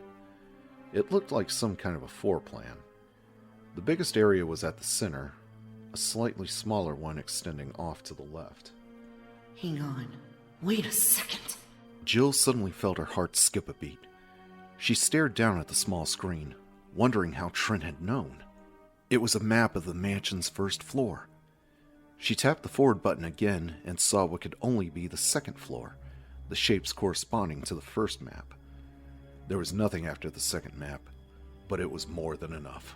As far as she was concerned, there was no longer any question that the Spencer estate was the source of the terror in Raccoon City, which meant the answers were here, just waiting to be uncovered.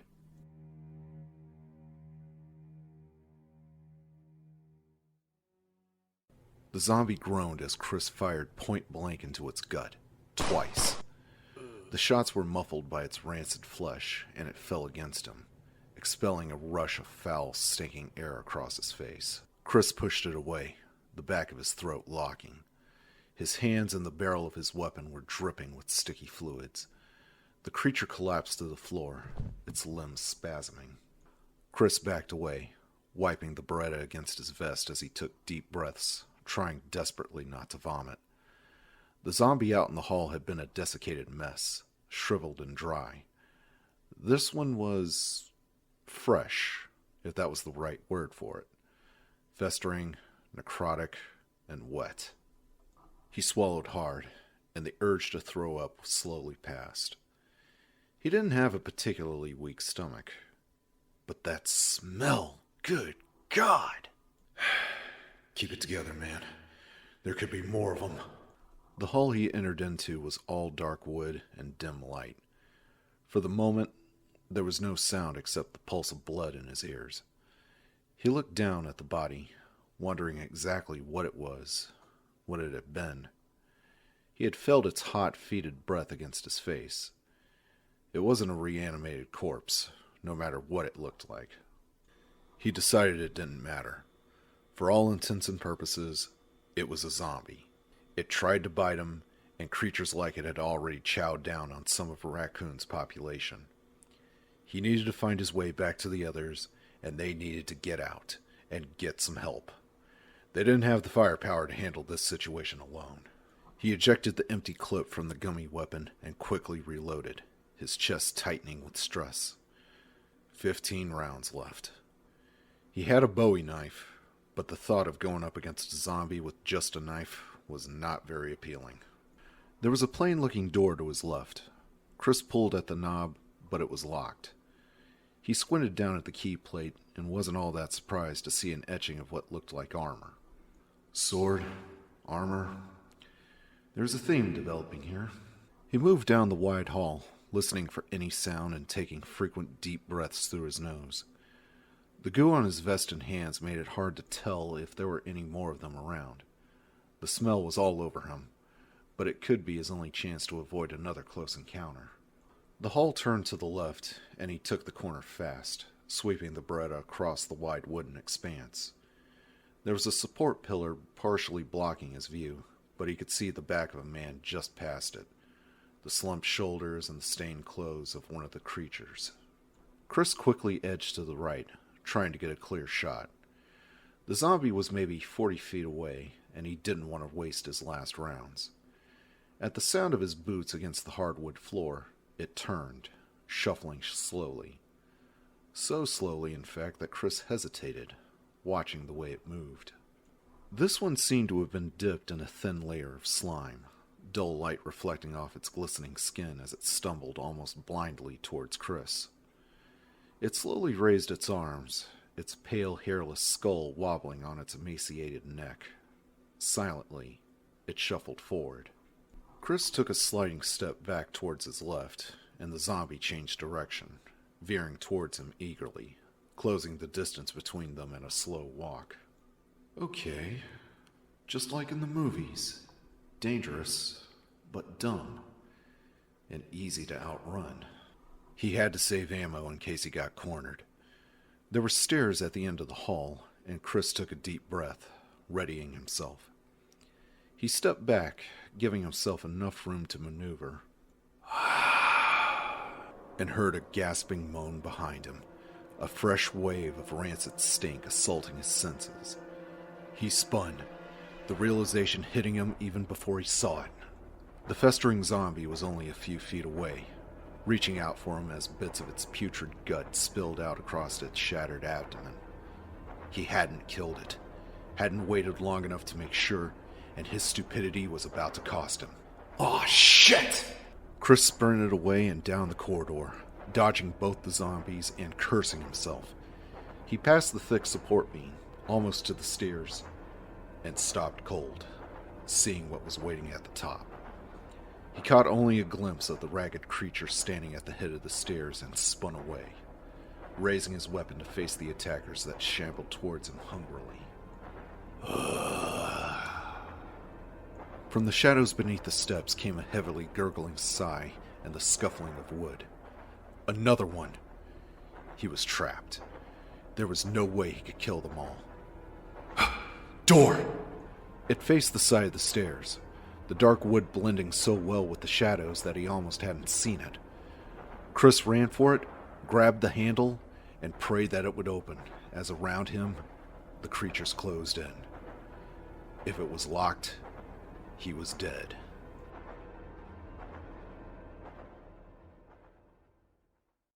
Rebecca Chambers had never been more afraid, not once in her 18 years.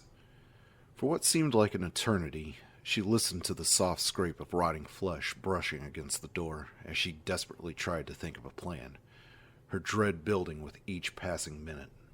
There was no lock on the door, and she had lost her handgun on the run for the house. The small storage room, though well stocked with chemicals and stacks of papers, had offered nothing to use as a weapon except for a half-empty can of insect repellent. It was the can she gripped now, standing behind the door of the tiny room.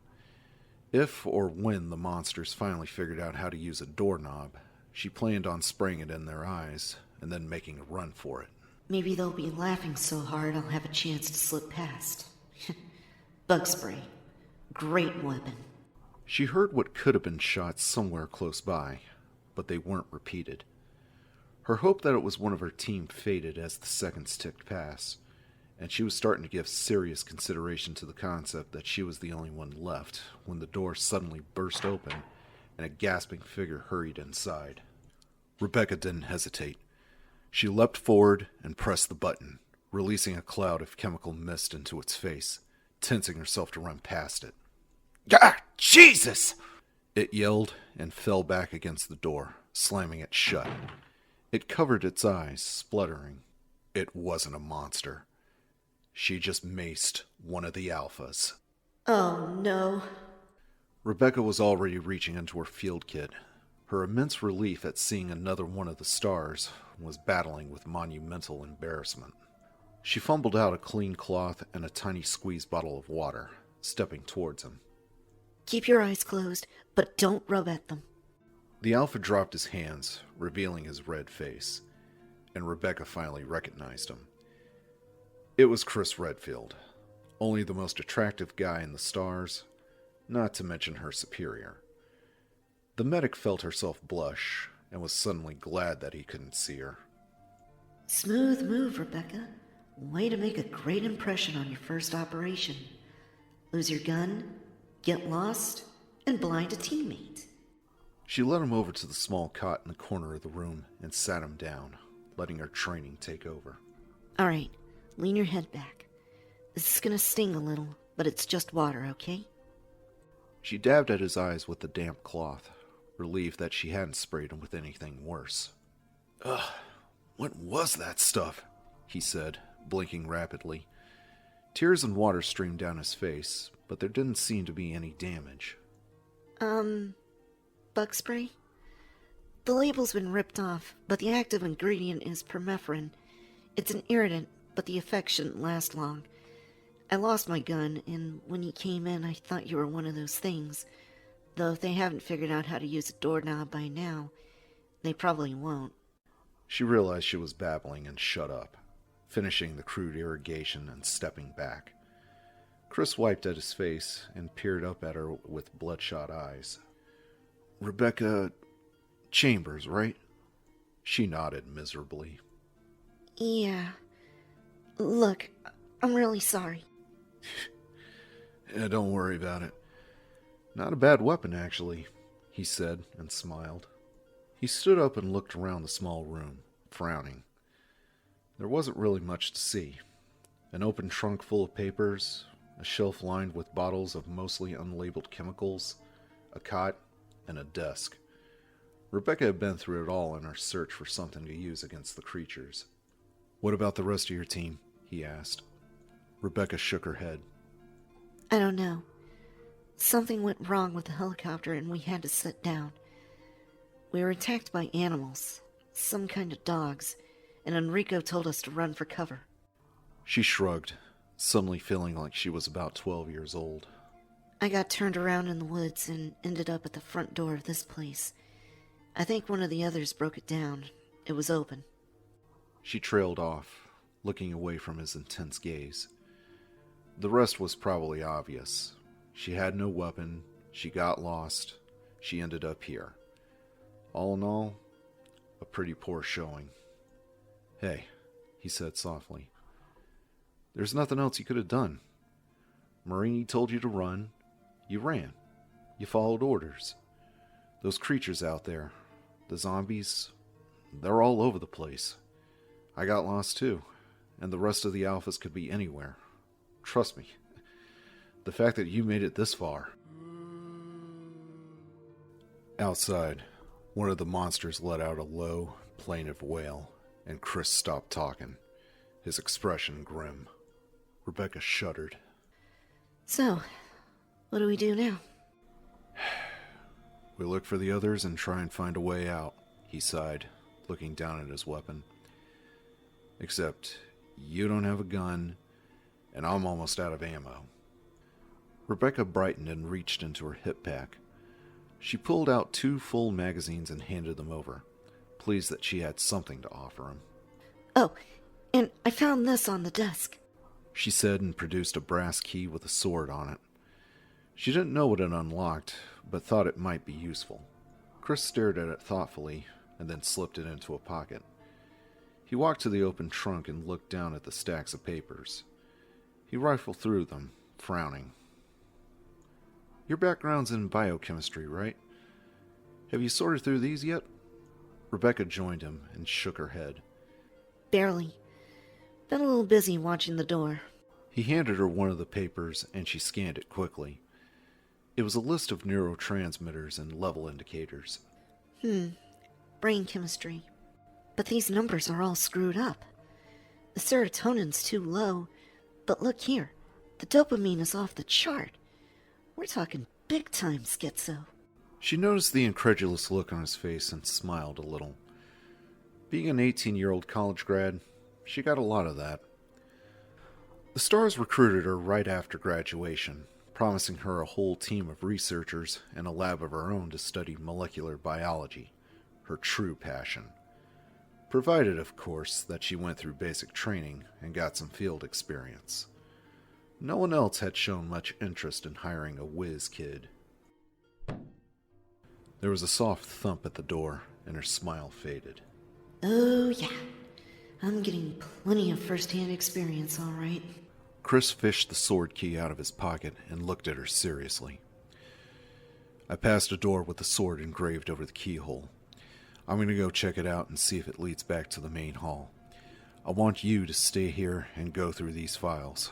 Maybe there's something we can use. Her uncertainty must have showed in her face. He smiled gently, his voice low and soothing. Hey, I'm not going to be gone long, and thanks to you, I got plenty of ammo. She nodded, making a conscious effort to relax. She was scared, but letting him see it wasn't going to help matters. Hell, he was probably scared too. He walked over to the door, still talking. The RPD should be here any time, so if I don't come back right away, just wait here. He raised his Beretta, putting his other hand on the knob. Get ready. As soon as I'm out, move the trunk in front of the door. I'll give a yell when I get back. Rebecca nodded again, and with a final quick smile, Chris opened the door and looked both ways before moving out into the hall. She closed the door and leaned against it, listening. After long seconds of silence, she heard the rattle of gunfire not far away. 5 or 6 shots, then nothing. After a few minutes, she moved the trunk to block part of the door, edging it in front of the hinges so she could easily push it out of the way. She knelt in front of it, trying to clear her thoughts as she started to look through the papers, trying not to feel as young and unsure as she actually felt. Sighing, she pulled out a handful of papers and started to read.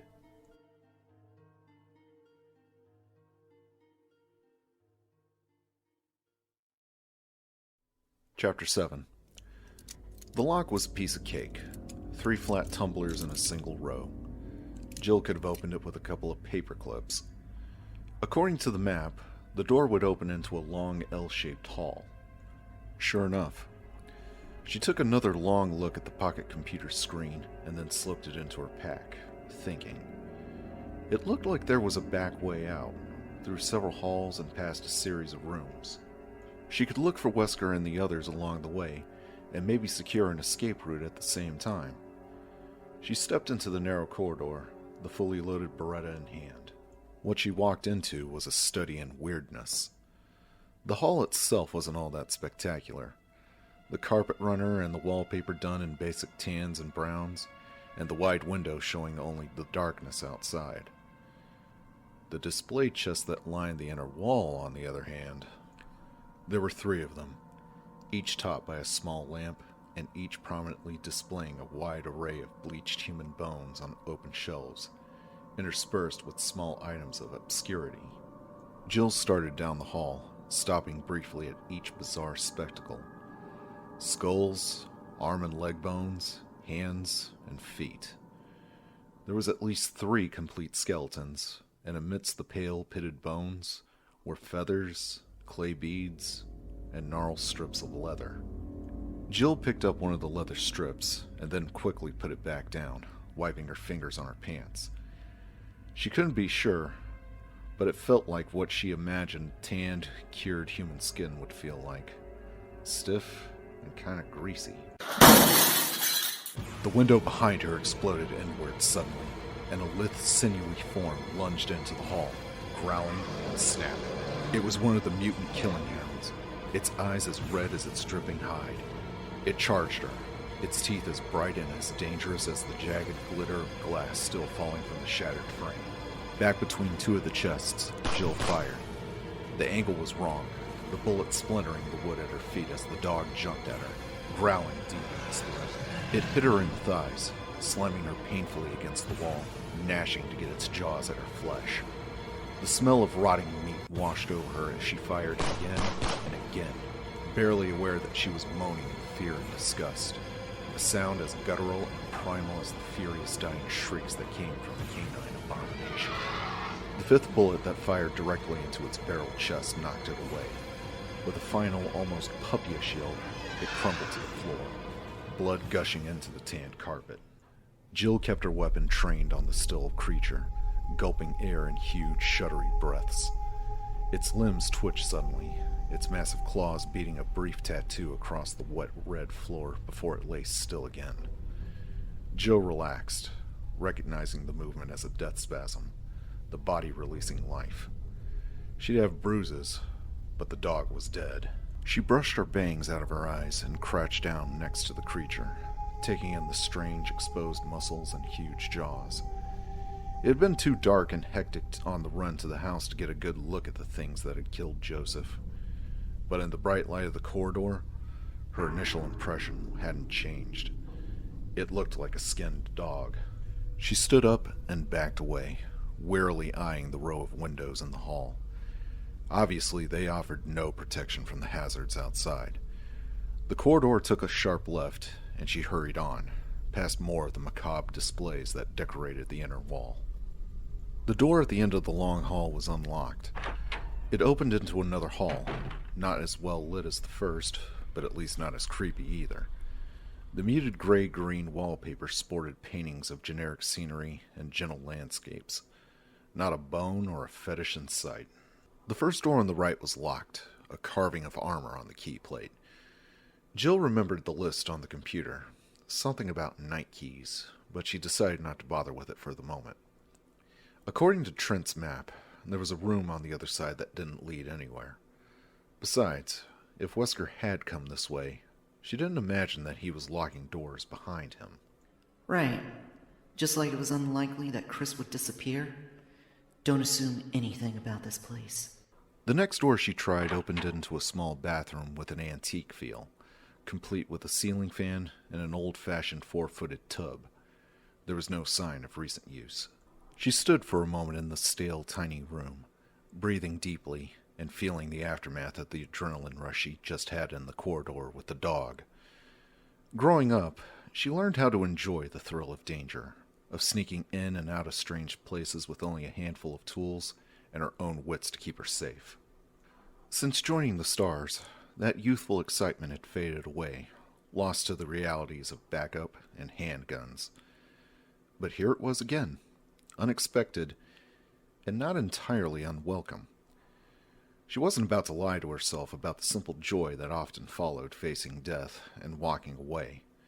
She felt good. Alive. Let's not have a party just yet. Or maybe you forgot that your teammates are being eaten alive in this hellhole. Jill stepped back into the silent hallway and edged around another corner, wondering if Barry had found Chris, and if either of them had run across any of the Bravos. She felt like she had an advantage with the maps, and decided that once she checked out a possible escape, she'd head back to the main hall and wait for Barry. With the information on Trent's computer, they could search more quickly and more thoroughly. The corridor ended with 2 doors facing each other.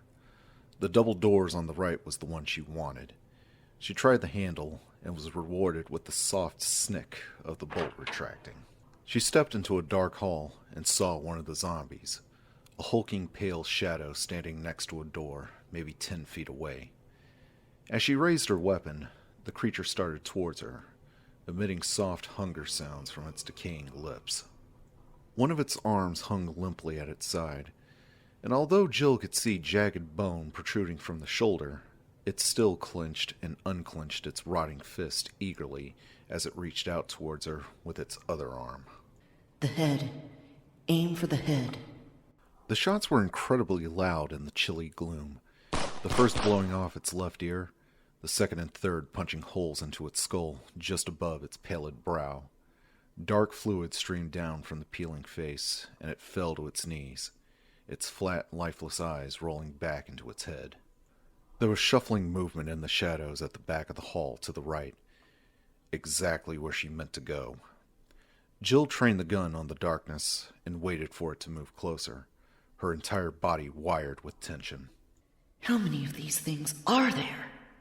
As soon as the zombie cleared the corner, she fired, the Beretta jumping lightly in her sweating hands. The second shot punctured its right eye, and it immediately collapsed to the dark, polished floor. The sticky, viscous matter of the blown eyeball flecked across its skeletal face. Jill waited, but other than the spreading pools of blood around the dead creatures, nothing moved. Breathing through her mouth to avoid the worst of the stench, she hurried to the back of the hall and turned right, down a short, tight passage that dead-ended at a rusting metal door. It creaked open, and fresh air flooded past her, warm and clean after the morgue-like chill of the house. Jill grinned, hearing the drone of cicadas and crickets in the night air. She reached the final leg of her little excursion, and although she wasn't outside yet, the sounds and smells of the forest renewed her sense of accomplishment. All right. Got a secured path now, straight to the back of this place. We can head north, hit one of the logging roads, and hike down to the barricade. She stepped out onto a covered walkway, a mosaic of green stone surrounded by high concrete walls.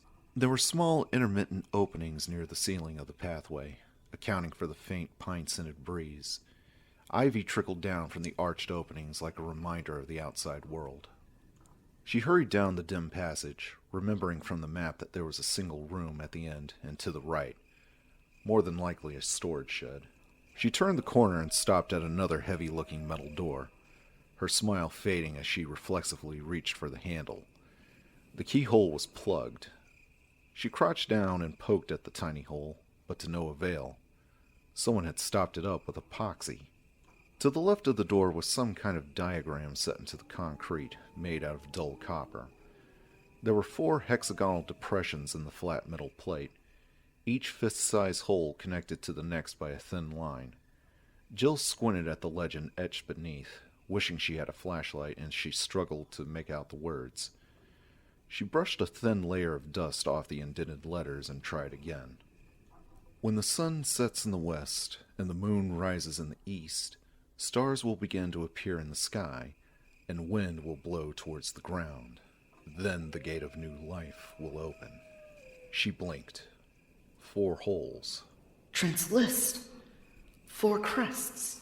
And something about the gate of new life. It's a combination mechanism for the lock. Place the 4 crests, the door opens. Except that means I have to find them first. Jill pushed against the door and felt her hope fizzle out completely. Not even a rattle. No give at all. They were going to have to find another way out unless the crest could be found, which in this place could take years.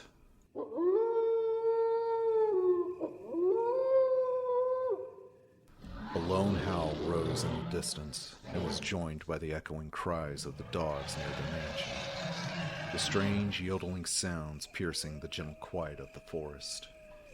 There had to be dozens of them out there, and Jill suddenly realized that maybe escaping out the back door wasn't the best idea.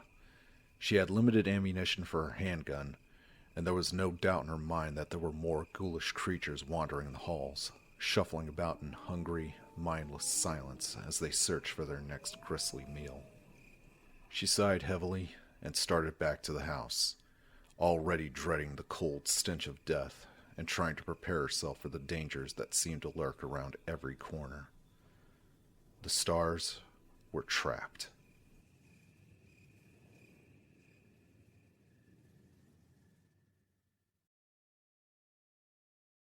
Chris knew he had to make the ammo count, so when he left Rebecca, he took off through the dim corridor at a full run, his boots pounding at the wood floor. There were still only 3 of the creatures, all of them grouped near the stairs. He dodged past them easily enough and sprinted down the hall and around the corner. As soon as he got to the door that led back to the other hall, he turned and assumed a classic shooter's stance, supporting his gun hand at the wrist and his finger on the trigger. One by one, the zombies reeled around the corner, groaning and stumbling. Chris took careful aim, breathed evenly, kept his focus, and squeezed the trigger. The first 2 shots going through the gangrenous nose of the first. Without pausing, he sent a 3rd shot into the center of the next zombie's forehead. Fluid and soft matter splayed the wall behind them as the bullets slapped into the wood. Even as they crumpled to the floor, he found his mark on the 3rd creature. 2 more muted explosions, and the zombie's brow caved inward, dropping it like a bag of bones. Chris lowered the Beretta and felt a flush of pride. He was a high-ranked marksman, and even had a few awards to show for it. But it was still good to see what he could do when given enough time to aim. His quick draw wasn't nearly as strong. That was Barry's forte. He reached for the door handle, urged into action by the thought of all that was at stake. He figured the Alphas could take care of themselves. They had about as much chance as he did. But this was Rebecca's first operation, and she didn't even have a gun. He needed to get her out.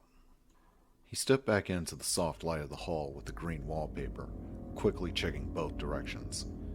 Straight ahead, the corridor was heavier in shadow. No way to tell if it was clear. To his right was the door with the sword on the key plate and the first zombie he'd shot, still sprawled lifelessly across the floor. Chris was gratified to see that it hadn't moved. Apparently headshots were the best way to kill a zombie, just like in the movies. Chris edged toward the sword door, training his weapon left, then right, and then left again. He had enough surprises for one day. He checked the small offshoot across from the door, and seeing that it was clear, he quickly inserted the slender key into the lock. It turned smoothly enough. Chris stepped into a small bedroom, only slightly better lit than the corridor, a single bright lamp on a desk in one corner. It was all clear, unless, of course, there was something hiding under the narrow cot, or maybe in the closet across from the desk. He shuddered as he closed the door behind him.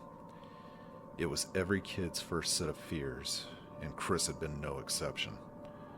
Monsters in the closet, and the thing that lived under the bed, waiting for the careless child's ankle to come within reach. Okay, you're how old now? Chris shook off the case of nerves, embarrassed at his imagination. He walked slowly around the room, looking for anything that might be helpful. There was no other door, no path back to the main hall, but maybe he could find a better weapon for Rebecca than a can of bug spray.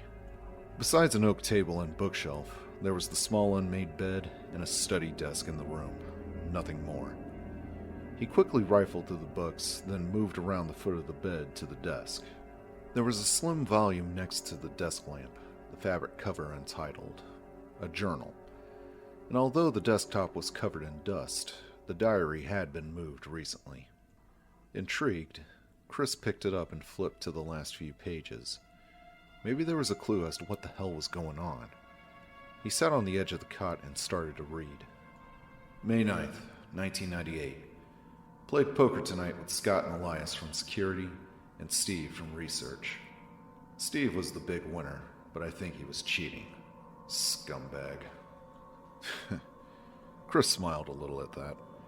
He skipped down to the next entry, and his smile froze, his heart seeming to pause in mid-beat.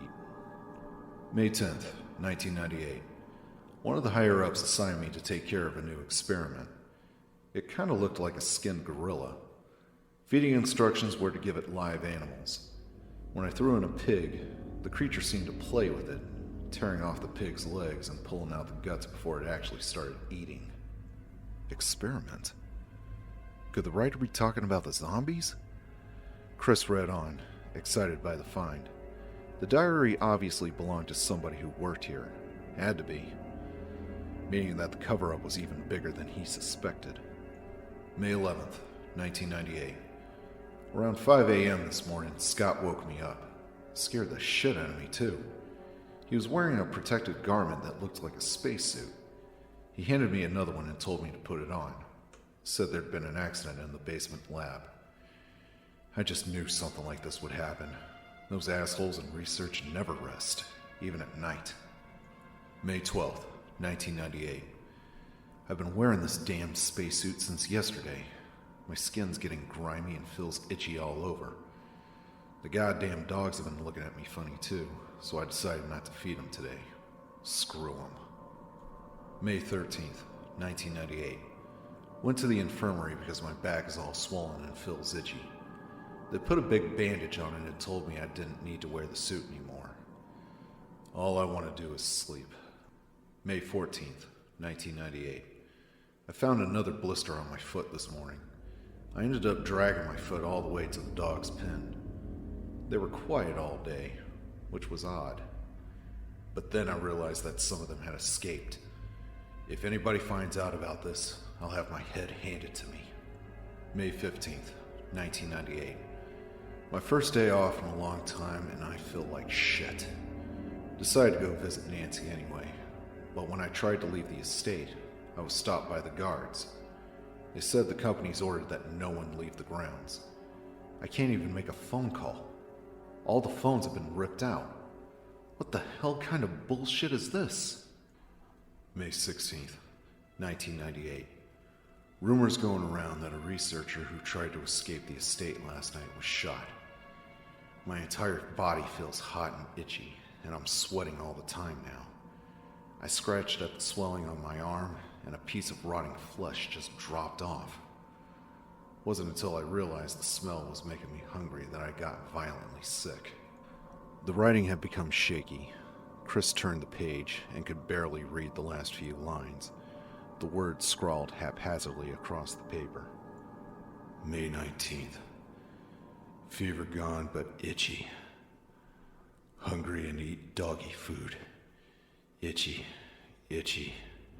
Scott came, ugly face so killed him. Tasty. 4. Itchy. Tasty. The rest of the pages were blank. Chris stood up and slipped the journal into his vest, his thoughts racing. Some of the pieces were finally fitting into place. Secret research at a secretly kept estate, an accident in a hidden lab, an escaped virus or infection of some kind that altered the people working here, changing them into ghouls. And some of them got out.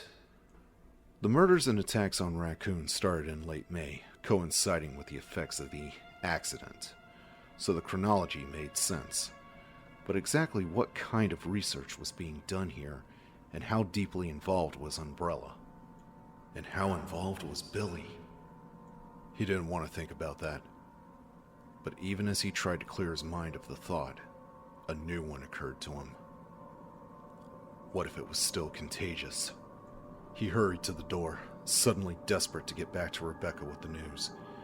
With her training, maybe she could figure out what had been unleashed in the secret lab on the estate. Chris swallowed heavily. Even now, he and the other stars could be infected.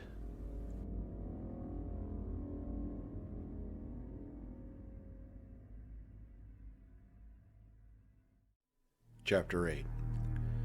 After Jill and Barry went their separate ways, Wesker stayed crouched on the balcony in the main hall, thinking. He knew that time was of the essence, but he wanted to outline a few possible scenarios before he acted. He already made mistakes, and he did not want to make any more of them. The Raccoon Alphas were a bright group, making his margin for error very slim indeed. He'd received his orders a couple of days ago, but he hadn't expected to be in a position to carry them out so soon.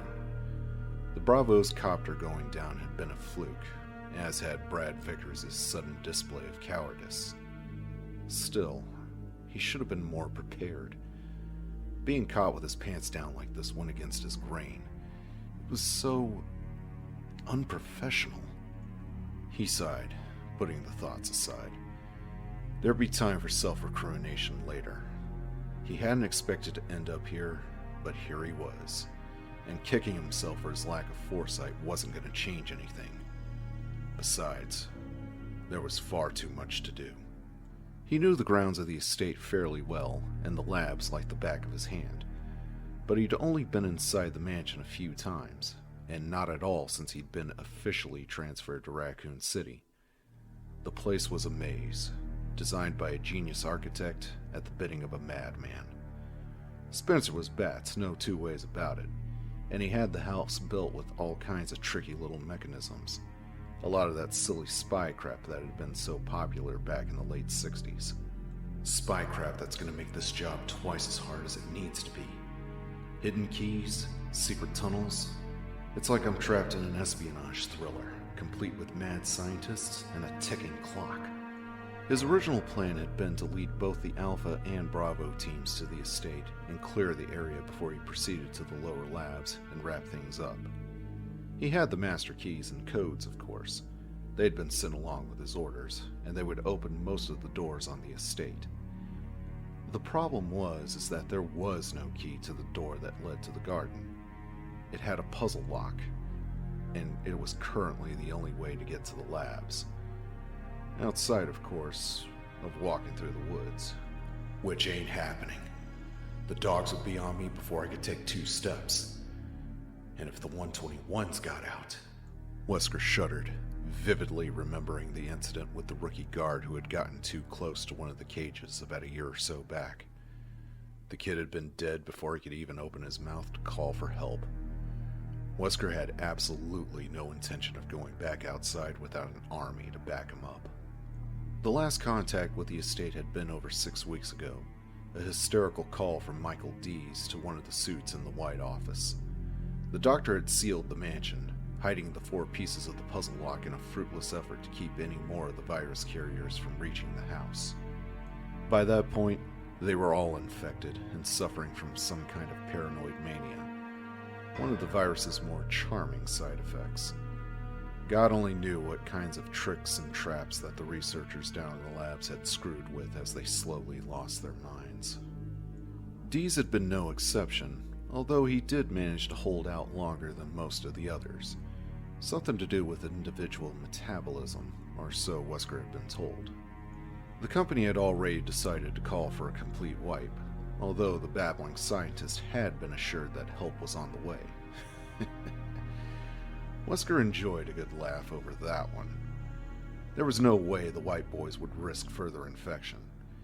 They sat on their hands for almost 2 months while Raccoon suffered the consequences, letting the incompetent RPD investigate while the virus gradually lost its punch, and then sent him in to clean up the mess, which by this point was considerable. The captain absently ran his fingers across the plush carpet, trying to remember the details of the briefing about Dee's call. Whether he liked it or not, everything needed to be taken care of tonight. He had to collect the required evidence and get to the labs, and that meant finding the pieces of the puzzle lock. Dee's had been mostly incoherent, ranting about murderous crows and giant spiders, but he had insisted that the crest keys to the puzzle lock were hidden where only Spencer could find them, and that made sense. Everyone who worked in the house knew about Spencer's penchant for cloak and dagger mechanisms. Unfortunately for Wesker, he hadn't bothered learning much about the mansion, since he never thought he'd need the information. He remembered a few of the more colorful hiding places. The statue of the tiger with the mismatched eyes came to mind, as did the armored display room with the gas and the secret room in the library. But I don't have time to go through all of them. Not by myself, anyway. Wesker grinned suddenly and stood up, amazed that he hadn't thought of it already. Who said he had to do it by himself? He ditched the stars to map out a new plan and search for the crests. But there was no reason that he had to do everything. Now, Chris wasn't viable. He was too gung-ho. And Jill was still an unknown quality. Barry, though. Barry Burton was a family man, and both Chris and Jill trusted him. And while they're all still fumbling around in the house, I could get to the triggering system and then get the hell out of here. Mission complete. Still grinning, Wesker walked to the door that led to the dining room balcony, surprised at himself that he was looking forward to his little adventure. It was a chance to test his skills against the rest of the team and against the accidental test subjects that were surely still lurking around. Not to mention old Spencer himself. And if he pulled it off, he was going to be a very rich man. This might actually turn out to be fun.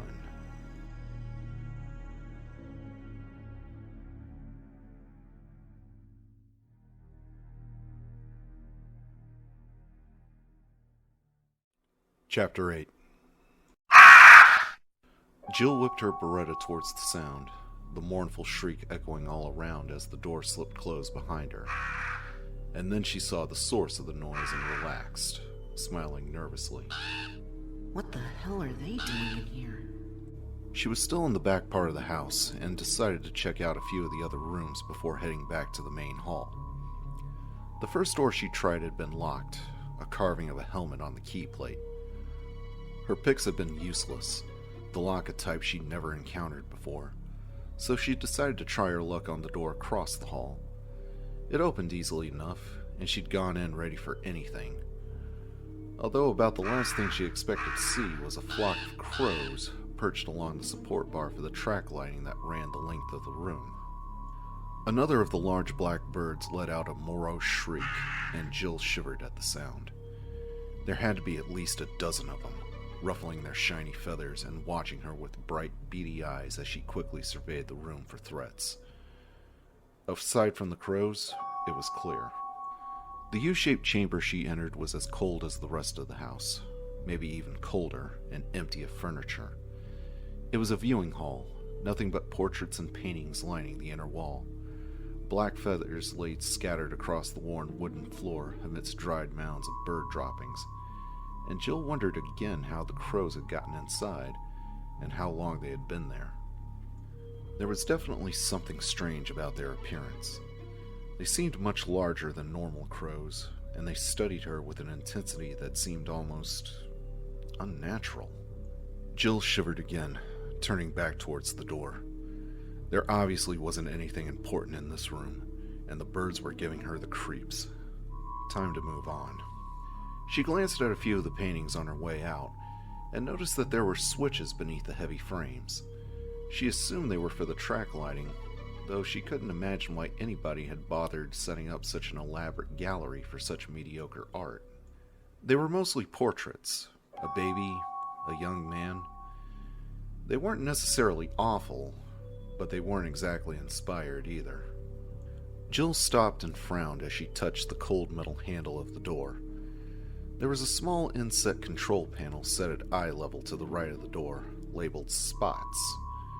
She punched one of the buttons, and the room dimmed as a single directional light went out. Several of the crows barked their disapproval, fluttering their ebony wings, and Jill turned the light back on quickly and started to think. Alright, so if these are the light switches, what are the controls beneath the paintings for? Maybe there was more to the room than she thought.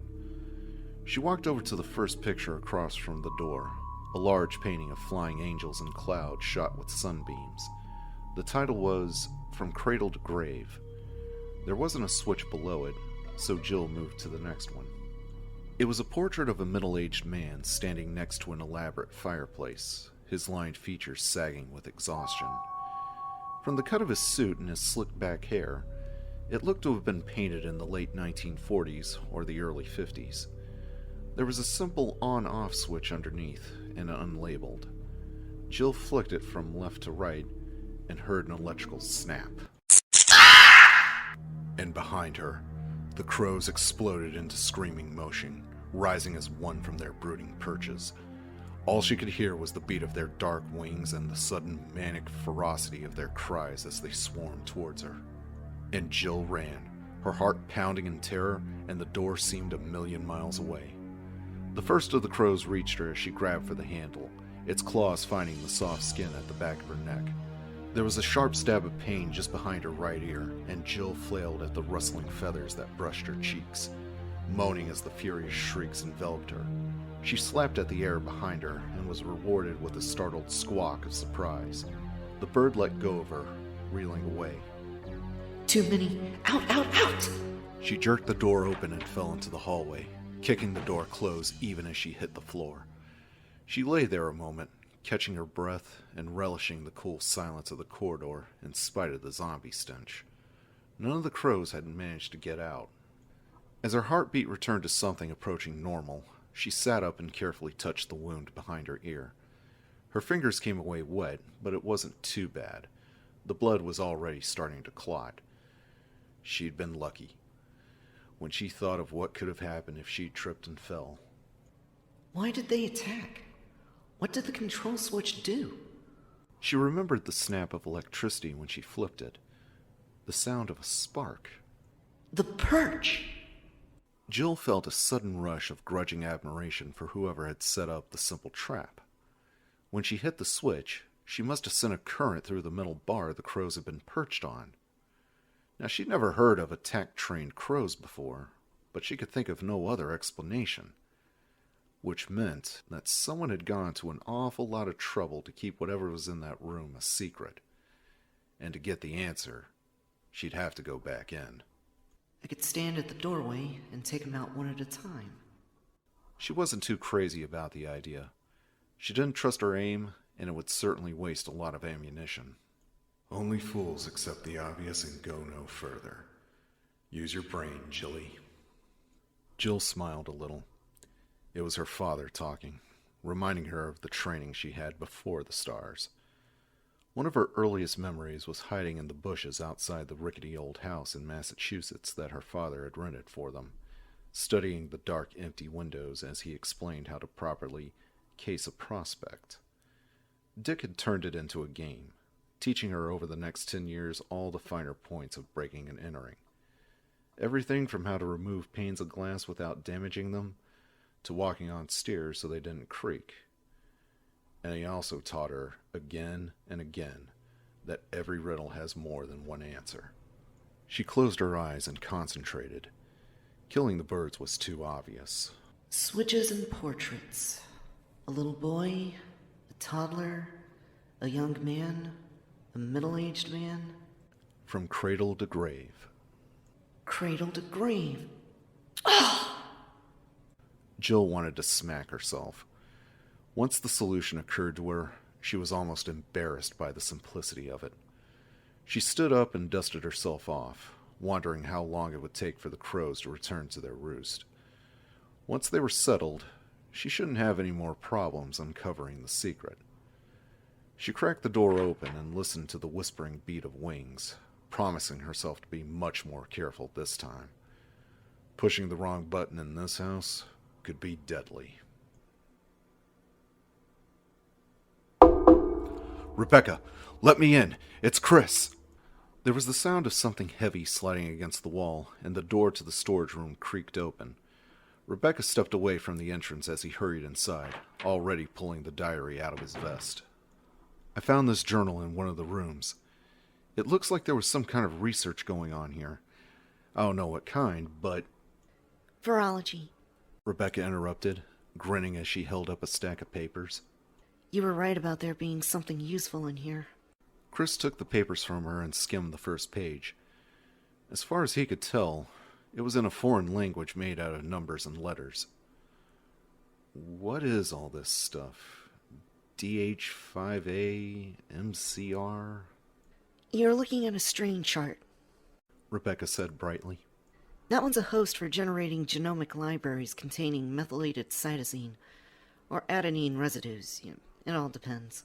Chris cocked an eyebrow at her. Let's pretend I have no idea what you're talking about and try again. What did you find? Rebecca flushed slightly and took the papers back from him. Sorry. Basically, there's a lot of stuff on viral infections. Chris nodded. Okay, now that I understand. A virus. He quickly flipped through the journal, counting the dates from the first report of the accident in the lab. Alright, on May 11th, there was some kind of a spill or an outbreak in a laboratory on this estate. Within 8 or 9 days, whoever wrote this had turned into one of those creatures out there. Rebecca's eyes widened. Does it say when the first symptoms appeared? Let me see. Looks like within 24 hours, he or she was complaining of itchy skin. Swelling and blisters happened within 48 hours. Rebecca paled. Oh my god. That's... wow. Chris nodded. Yeah, my thoughts exactly. Look, is there any way to tell if we could be infected? Not without more information. All of this Rebecca motioned at the trunk full of papers. is pretty old. 10 years at least. And there's nothing specific about application. Though an airborne with that kind of speed and toxicity, even if it was still viable, all of Raccoon City would probably be infected by now. I can't be positive, but I doubt it's still contagious. Chris felt a wave of relief for himself and the rest of the stars. But the fact that the zombies were all victims of a disease, it was depressing, whether it was a disaster of their own making or not. We have to find the others. If one of them should stumble across that lab without knowing what's in there. Rebecca looked stricken at the thought, but nodded gamely and moved quickly towards the door. Chris decided that with a little experience, she'd make a first-rate STARS member. She obviously knew her chemistry, and even without a gun, she was willing to leave the relative safety of the storage room in order to help the rest of the team. Together they hurried through the dark wooded hallway, Rebecca sticking close to his side. When they reached the door back to the first hallway, Chris checked his Beretta and then turned to Rebecca. All right, stay close. The door we want is to the right and at the end of the hall. I'll probably have to shoot the lock, and I'm pretty sure there's a zombie or two wandering around, so I need you to watch my back," Yes, sir. she said quietly, and Chris grinned in spite of the situation. Technically, he was her superior. Still, it was weird to have it pointed out. He opened the door and stepped through, training his gun on the shadows straight ahead, and then down the hall to the right. Nothing moved. "Go," he whispered, and they jogged down the corridor, quickly stepping over the fallen creature that blocked their path. Rebecca turned to face the open stretch behind them as Chris rattled the doorknob, hoping vainly that it unlocked itself. No such luck. He backed away from the door and took careful aim. Firing at a locked door wasn't nearly as easy or safe as it looked in the movies. A ricochet off of metal at such close range could easily kill the shooter. Chris! He glanced over his shoulder and saw a shambling figure at the other end of the hall moving slowly towards them. Even in the dim light, Chris could see that one of its arms was missing. The distinctive odor of decay wafted towards them as the zombie moaned thickly, stumbling forward. Chris turned back to the door and fired twice. The frame splintered, and the inset metal square of the lock revealed in a spray of wood chips. He jerked at the knob, and the lock gave, swinging the door open. He turned and grabbed Rebecca's arm, hustling her through the doorway as he pointed the Beretta back down the hall. The creature had made it halfway, but stopped at the lifeless body of the zombie that Chris had killed earlier. Even as Chris watched in horror and disgust, the one-armed zombie dropped to its knees and plunged its remaining hand into the other's crushed skull. It moaned again, a disturbing wet sound, and brought a handful of slushy gray matter to its eager lips. "Oh, for the love of..." Chris shuddered involuntarily and hurriedly stepped through to join Rebecca, closing the door on the gruesome scene. For her part, Rebecca was pale, but seemed composed, and again, Chris admired her courage. She was young, but tough. A lot tougher than he'd been at 18. He took in the hall at a glance, immediately noticing the changes. To the right, about 20 feet away, was a corpse of one of the creatures, the top of its head blown away.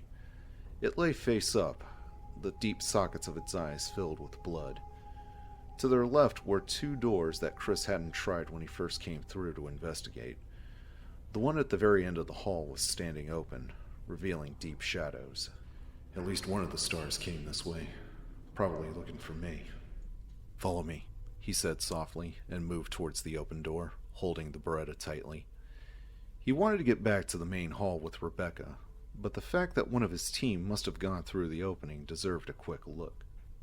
As they passed the closed door on the right, Rebecca hesitated.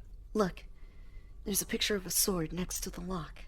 He kept his attention on the darkness just past the open door, but realized as she spoke that there were way too many ways for them to get sidetracked.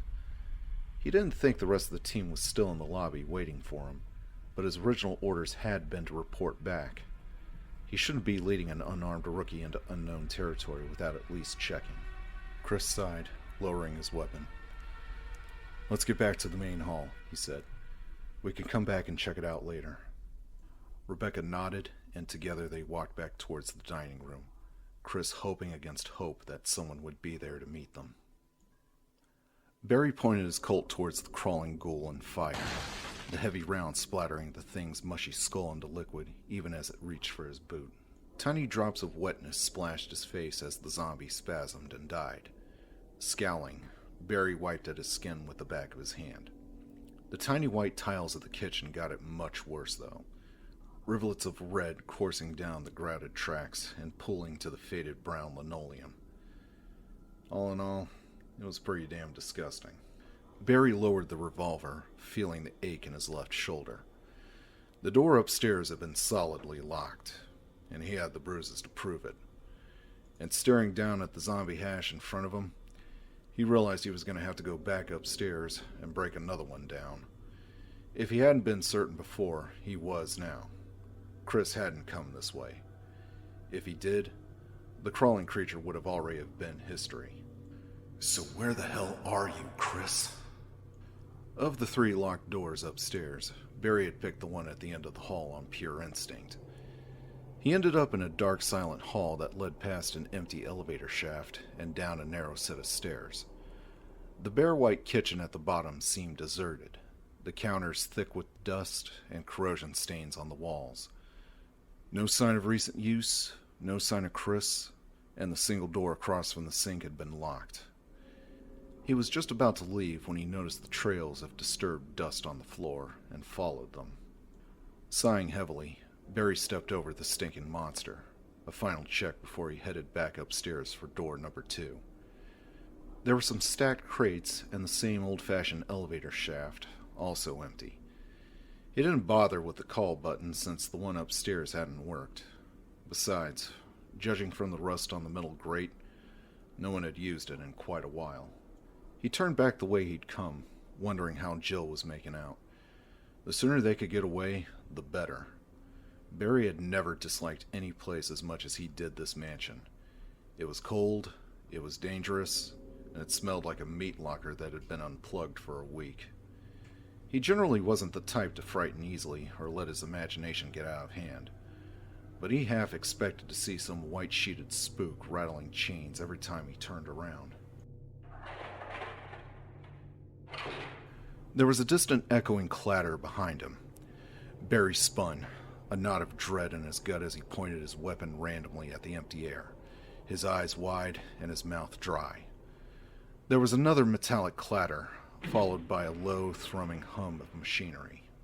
Barry took a deep breath and blew it out slowly, getting a hold of himself. Not a disembodied spirit after all. Someone was using the elevator. So who is it? Chris and Wesker are missing, and Jill's in the other wing.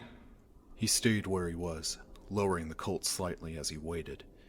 He didn't think the ghouls were smart enough to work the buttons, let alone open the gate, but he didn't want to take any chances.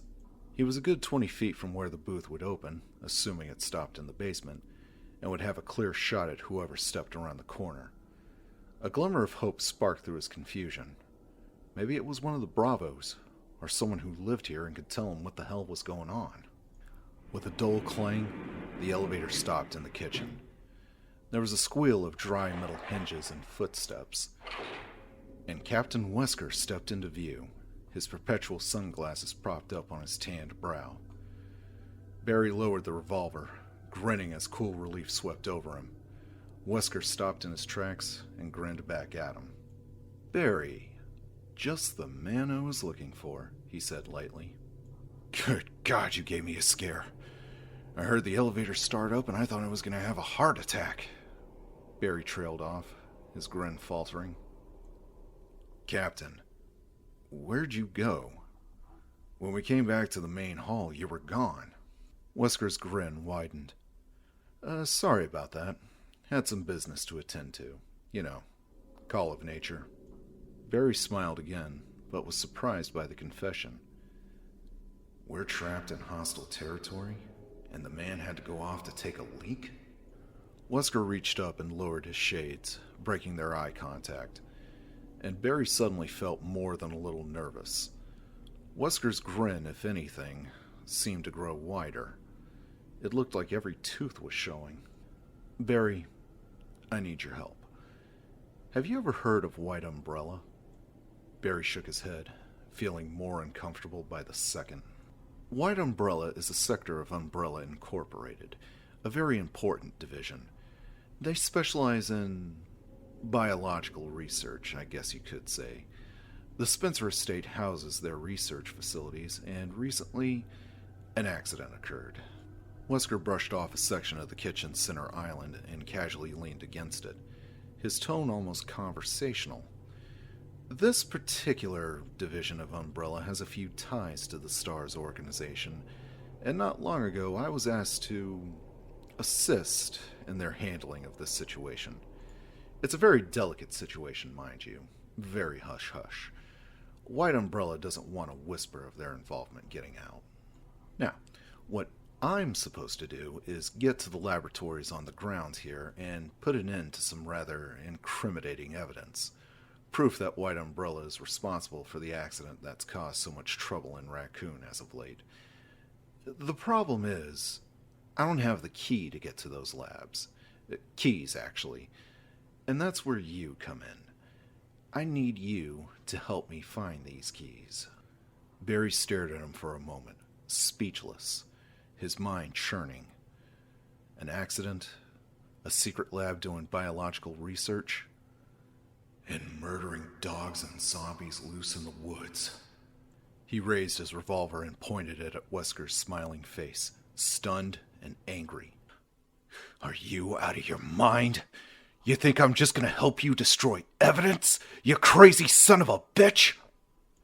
Wesker shook his head slowly, acting as if Barry were a child. Barry, you don't understand. You don't have a choice in the matter.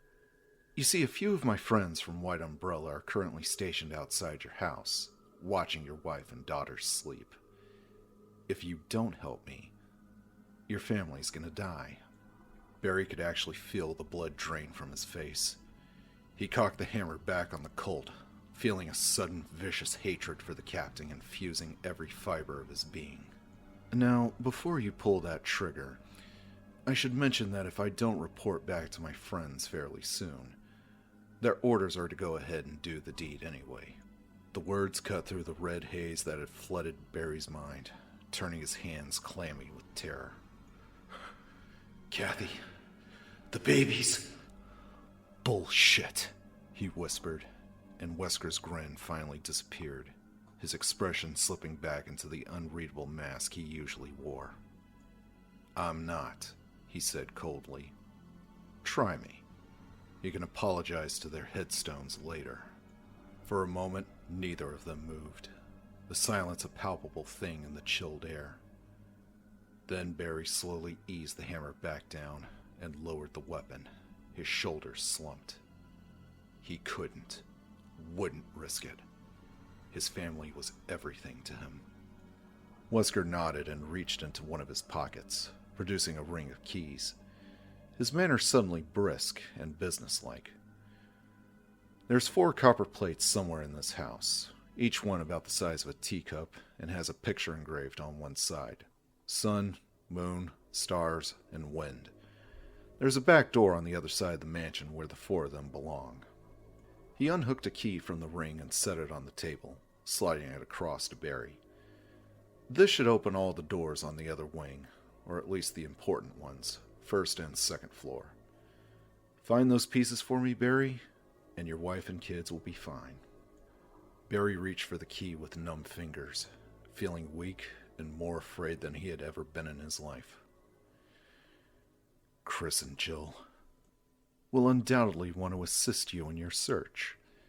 If you come across either of them, tell them that the back door you discovered could be the way out. I'm sure they'll be more than happy to work with their friend, good old Barry. In fact, you should unlock every door you can in order to promote a more thorough job. Wesker smiled again, a friendly half-grin that belied his words. Of course, you tell him you've seen me. That could complicate matters.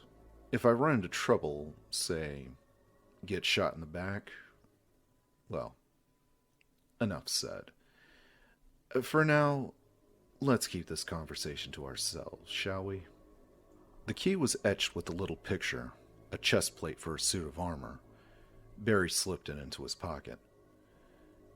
And where will you be? Oh, I'll be around, don't worry. I'll contact you when the time is right. Barry looked at Wesker pleadingly, helpless to keep the wavering fear out of his voice. You'll tell them that I'm helping you, right? You won't forget to report? Wesker turned and walked towards the elevator, calling out over his shoulder. Trust me, Barry. Do what I tell you, and there's nothing to worry about. There was the rattle of the elevator's gate opening and closing, and just like that, Wesker was gone. Barry stood a moment longer, staring into the empty space where Wesker had been, trying to find a way out of the threat. There wasn't one. There was no contest between his honor and his family. He could live without honor. He set his jaw and walked back towards the stairs, determined to do what he had to do to save Kathy and the girls. Though when this was all over, when he was sure that they were safe, there won't be any place for you to hide, Captain.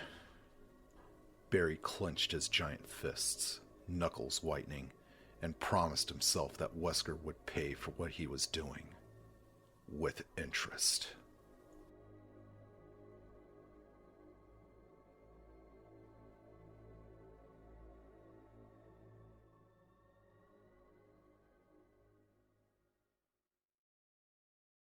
Chapter 10. Jill slid the heavy copper crest with the engraved star into its position above the other 3 openings on the diagram. It settled into place with a light click, flush against the metal plate. 1 down, 3 to go. She thought as she stepped back from the puzzle lock, a smile of triumph on her face. The crows watched her walk through the hall of paintings without moving from their perch, crying out occasionally as she solved the simple puzzle. There had been 6 portraits in all, cradle to grave, from a newborn baby to a rather stern-looking old man. She assumed they were all of Lord Spencer, though she'd never seen a photo of him. The final painting had been a death scene, a pale man lying in state and surrounded by mourners. When she flipped the switch on that one, the painting had actually fallen off the wall, pushed out by tiny metal pegs at each corner. Behind it had been a small, velvet-lined opening that held the copper crest. She'd left the hall without any more trouble. If the crows had been disappointed, she couldn't really say. She took a final deep breath of the pleasant night air before going back into the mansion, pulling out Trent's computer from her pack as she went. Stepping carefully over the crumpled corpse in the dim hall, she studied the map, deciding where to try next.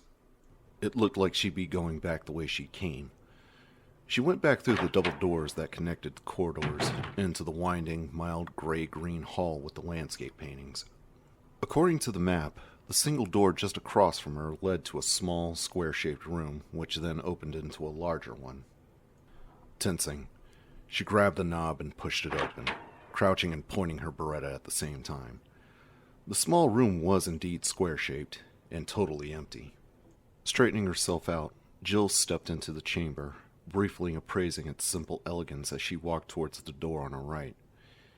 It had a high-light ceiling, and the walls were creamy marble flecked with gold. Beautiful.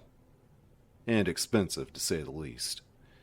She felt a vague wistfulness for the old days with Dick, all their grand plans and hopes for each score. This was what real money could buy. She readied herself as she grasped the cold, flowing metal of the latch and pushed the door open. After a quick sweep with the Beretta, she felt herself relax. She was alone. There was a molded fireplace to her right beneath an ornate red and gold tapestry. A low modern couch and an oval coffee table sat atop a burnt orange carpet of oriental design. And to her left, against the back wall, Hello, beautiful. was a pump-action shotgun mounted on dual hooks, shining in the light from the antique light fixture overhead. Jill grinned and hurried across the room, unable to believe her luck. Oh, dear God, please be loaded. Please be loaded. As she stopped in front of it, she recognized the make. Guns weren't really her strong suit, but it was the same kind of shotgun that the Stars used, a Remington M870. She holstered the Beretta and lifted the shotgun with both hands, still grinning. And the smile dropped away as both mounting hooks clicked upward, released from the weight of the gun. At the same time, there was a heavier sound behind the wall, a sound like balanced metal changing position. Jill didn't know what it was, but she didn't like it. She turned around quickly, searching the room for movement. It was as still as when she first entered. No screaming birds, no sudden alarms, no flashing lights. None of the pictures fell off the wall. No trap. She said to herself, relieved. She quickly checked the weapon and was even more relieved to find that it was fully loaded with 5 shells. Someone had taken care of it, the barrel clean and smelling faintly of cleaner and oil. Right now, it was about the best smell she could imagine. The solid weight of it in her hands was reassuring. The weight of power. She searched the rest of the room and was disappointed not to find any more shells. Still, the Remington was a find. Stars vests had a back holster for a shotgun or a rifle, and although she wasn't all that hot with an over-the-shoulder draw, she could at least carry it without tying up her hands. There was nothing else of interest in the room. Jill walked over to the door, excited to get back to the main hall and share her discoveries with Barry. She checked out every room that she could open on this side of the first floor. If he managed the same, then they could head upstairs and finish their search for the Bravos and their missing teammates. And then with any luck, we can get the hell out of this morgue. She closed the door behind her and strode across the slate-colored tiles of the classy marble room, hoping as she grasped the knob that Barry had found Chris and Wesker. They sure didn't come this way. The door was locked. Jill frowned, turning the small gold knob back and forth. It rattled a little, but there was no give at all. She peered at the crack where the door met the frame, suddenly a little anxious. There it was by the handle, the thick sliver of steel that indicated a deadbolt, and a very solid one at that. The entire area surrounding it was reinforced. But only one keyhole, and that's for the knob. Dust began to rain down from above as a low rumbling sound filled the room. What the hell? Startled, Jill looked up and instantly felt her blood turn to ice. The high ceiling that she admired earlier was moving, the marble at the corners powdering into dust with the heavy grind of stone against stone. It was coming down. She was back at the door to the shotgun room in a flash. She snatched at the handle, pushing it down, and found it was locked as solidly as the first. Holy shit! Bad thing! Bad thing! Panic surging through her system, Jill ran back to the other door, her frightened gaze drawn back to the lowering ceiling. At 2 to 3 inches each second, it hit the floor in less than a minute. Jill raised the shotgun and aimed at the door to the hall, trying not to think about how many shots it would take to blow apart a reinforced steel deadbolt. It was all she had. The picks wouldn't work on that kind of lock. The first round exploded against the door and splinters flew, revealing exactly what she had feared. The metal plate that supported the deadbolt extended across half at the door. Her mind raced for an answer and came up blank. She didn't have the shells to blow through it, and the Beretta carried hollow points. They'd flatten on impact. Maybe I can weaken it. Break it down. She fired again, targeting the frame itself. The thunderous shot tore apart wood and chipped marble. But it wasn't enough. Not even close. The ceiling continued its grinding descent, now less than 10 feet above her head.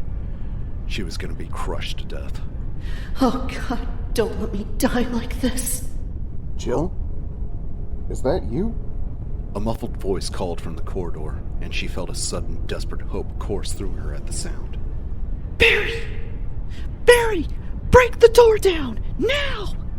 Jill shouted, her voice high and shaking. Get back! Jill stumbled away as she heard a heavy blow strike the door. The wood shuddered, but held. Jill let out a low cry of helpless frustration, her terrified gaze jumping between the door and the ceiling. Another solid shaking hit to the door, 5 feet overhead. Come on! Come on! The third pounding blow was joined by the crunch and splinter of wood.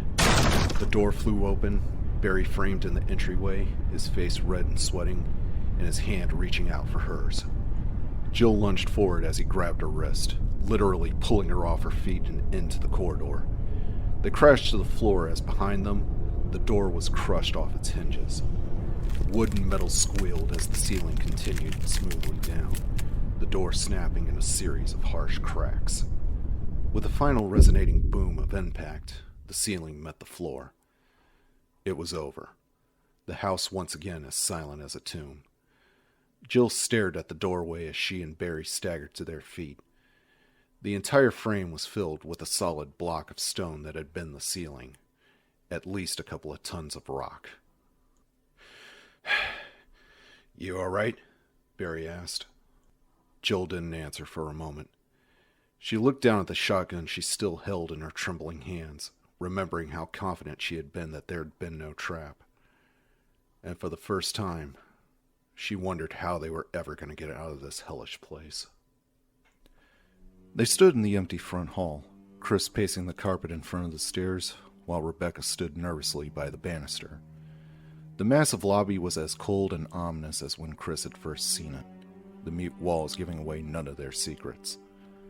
The stars were gone, and there were no clues as to where or why. From somewhere deep in the mansion, there was a heavy rumbling sound, like a giant door being slammed. They both cocked their heads, listening, but it wasn't repeated. Chris couldn't even tell from what direction it had come from. Great. Just great. Zombies, mad scientists, and now things that go bump in the night. This night is getting better and better. He smiled over at Rebecca, hoping that he looked less rattled than he felt. Well, no forwarding message, so I guess that moves us to Plan B. What's Plan B? Chris sighed. Hell if I know. But maybe we could start out by checking out that other door with the sword key. Maybe we could dig up some more information while we wait for the team to reassemble. Maybe we can find a map or something. Rebecca nodded as they made their way back through the dining room, with Chris leading the way. He didn't like the idea of exposing her to further danger, but he didn't want to leave her alone either. At least not in the main hall. Chris couldn't put his finger on it, but for some reason it just didn't feel safe. As they passed the ticking grandfather clock, something small and hard cracked beneath Chris's boot. He crouched down and scooped up a dark gray chunk of plaster. There were 2 or 3 other fragments nearby. Did you notice these when we came through before? He asked. Rebecca shook her head as Chris ducked down, looking for more of them. He didn't remember if they'd been there before either. On the other side of the table was a broken pile of the fragments. They hurried around the end of the long table, past the elaborately decorated fireplace, and stopping in front of the shattered pile. Chris nudged at the gray pieces with the tip of his boot. From the angles and shapes, it appeared to have been a statue of some kind. Oh, whatever it was, it's junk now. Is it important? Rebecca asked. Chris shrugged. Maybe, maybe not. I mean, it's worth a look anyway. In a situation like this, you never know what might turn out to be a clue. The echoing tick of the old clock followed them back to the hall door and into the smell of decay that filled the tight corridor. Chris pulled the brass key out of a pocket as they headed right, and stopped, quickly drawing his Beretta and moving closer to Rebecca. The door at the end of the hall was closed. When they left, it had been standing open. There was no sense of being watched or of movement in the hall, but someone had to have come through while they had been in the lobby. The thought was disconcerting, reaffirming Chris's uneasy feeling that secret things were happening all around them. The dead creature to their left was in the same position as before, its blood-filled eyes staring blindly at the low ceiling, and Chris wondered again who had killed it. He knew he should examine the corpse and the unsecured area beyond it, but he didn't want to go off on his own until he got Rebecca somewhere safe. Come on, this way, he whispered as they edged to the locked door, Chris handing the key to Rebecca so he could watch the hall for attackers. With a soft click, the intricately paneled door was unlocked, and Rebecca gently pushed it open. Chris could feel that the room was okay even as he did a quick check and motioned for Rebecca to step inside. It was set up like a piano bar, a baby grand dominating the floor across from a built-in counter, complete with stools bolted along its length. It might have been the soft lighting or the muted colors that gave it such an atmosphere of calm stillness. Whatever it was, Chris decided it was the nicest room he encountered thus far, and probably the best place for Rebecca to stay while I try and track down the others. Rebecca perched herself on the edge of the dusty black piano bench while Chris did a more thorough search of the room. There were a couple of potted plants, a small table, and a tiny alcove behind the wall where the piano was situated, with a couple of wood bookshelves pushed in back. The only entrance was the one they came through. In short, it was the perfect place for Rebecca to hide. He holstered his weapon and joined her at the piano, trying to choose his words carefully. He didn't want to scare her with the suggestion that she stay behind. She smiled up at him hesitantly, looking even younger than she was, her spiky red bangs adding to the impression that she was only a child. A child who got through college in less time it took you to get your pilot's license. Don't patronize her. She's probably smarter than you are. Chris sighed inwardly and smiled back at her. All right. How would you feel about sticking around here while I take a look around the house? Her smile faltered a little, but she met his gaze evenly. Makes sense. I don't have a gun, and if you run into trouble, I'd just slow you down. Though she grinned wider and added, Though if you get your ass kicked by a mathematical theorem, don't come crying to me. Chris laughed, as much at his own faulty assumptions as at her joke. She wasn't one to be underestimated. He walked over to the door, pausing as his hand touched the knob. I'll try and be back as soon as I can. Lock the door behind me and don't go wandering off, all right? Rebecca nodded, and he stepped back into the hall, closing the door firmly behind him. He waited until he heard the bolt click and drew his Beretta, the last trace of a smile falling away as he started briskly down the corridor. The closer he got to the rotting creature, the worse the smell got. He took shallow sips of air as he reached the body, stepping past it to see if the hull continued on before he examined it for bullet holes. And then he stopped cold, staring at the second corpse stretched out in the alcove, headless and covered in blood. Chris studied the slack, lifeless features of the face that lay a foot away, recognized them as Kenneth Sullivan's, and felt a surge of anger and renewed determination sweep through him at the sight of the dead Bravo. God, this is wrong. All wrong. Joseph, Ken, probably Billy. How many others have died? How many more have to suffer because of a stupid accident? He finally turned away, striding purposefully back towards the door that led back to the dining room. He'd start from the main hall, checking every possible path that the stars could have taken, and killing every creature that got in the way of his search. His teammates were not going to die for nothing. Chris would see to it if it was the last thing he ever did. Rebecca locked the door after Chris left, silently wishing him good luck before walking back over to the dusty piano and sitting down. She knew that he felt responsible for her, and wondered again how she could have been so stupid, dropping her gun running from the dogs. At least if I had a gun, he wouldn't have to worry so much. I may be inexperienced, but I went through basic just like everybody else. She traced a finger aimlessly across the dusty keys, feeling useless. She should have taken some of those files from the storage room. She didn't know if there was much more to be learned from them, but at least she'd have something to read. She wasn't very good at sitting still, and having nothing to do only made it worse. Hey, you can always practice. Her mind suggested brightly, and Rebecca smiled a little, gazing down at the keys. No thanks. She suffered through 4 long years of lessons as a child before her mother had finally let her quit. She stood up from the bench and looked randomly around the silent room for something to keep her occupied. She walked to the bar and leaned over it, but only saw a few shelves of glasses and stacks of napkins, all thinly coated with dust. There were several liquor bottles, most of them empty, but there were a few unopened bottles of expensive-looking wine on the counter behind the bar. No. Rebecca dismissed the thought even as it occurred to her. She never was much of a drinker, and now wasn't exactly the best time to tie one on. Sighing, she turned and surveyed the rest of the room. Aside from the piano, there wasn't really much else to see. There was a single small painting of a woman on the wall to her left, a bland portrait in a dark frame. A slowly dying plant on the floor next to the piano, the leafy kind she always saw in nice restaurants, and a table that extended out from the wall with an overturned martini glass on top. Considering what she had to work with, the piano was starting to look pretty interesting. She walked past the baby grand and peered into the small opening to her right. There were 2 empty bookshelves pushed to one side. Nothing really interesting. Frowning, she stepped closer to the shelves. The smaller one on the outside was empty, but the one behind it... She placed her hands on either side of the end piece and pushed, sliding the outer shelf forward. It wasn't heavy and it moved easily enough, leaving a track in the dust on the wood floor. Rebecca scanned the hidden shelves, quickly feeling disappointed.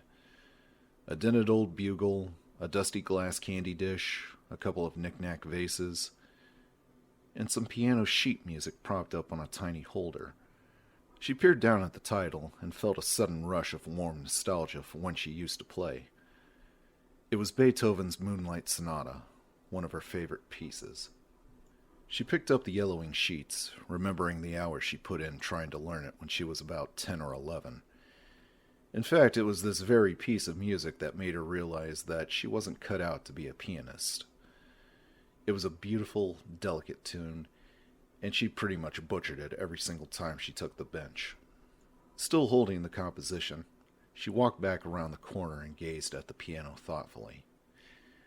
It wasn't like she had anything better to do. Look at the bright side. Maybe one of the other team members will hear it and they'll come knocking, trying to track down the source of the terrible noise. Grinning, she dusted the bench off and sat down, propping the sheets open on the music holder. Her fingers found the correct positions almost automatically as she read the opening notes, like she'd never given it up. It was a comforting feeling, a welcome change from the horrors inside the mansion. Slowly and hesitantly, she started to play. As the first melancholy sounds rose into the stillness, Rebecca found herself relaxing, letting the tension and fear slip away.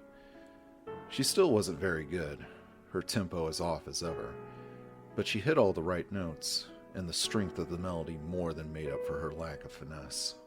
If only the keys weren't so stiff. Something moved behind her. Rebecca jumped up, knocking the bench over as she spun around, searching wildly for the attacker. What she saw was so unexpected that she froze for a few seconds, unable to comprehend what her senses were telling her. The wall. It's moving. Even as the last notes lingered in the cold air, a 3-foot panel of the bare wall to her right slid upwards into the ceiling, rumbling to a gentle halt. For a moment she didn't move, waiting for something terrible to happen. But as the seconds ticked past in silence, nothing else moved. The room was as quiet and non-threatening as before. Hidden sheet music and a strange stiffness to the keys.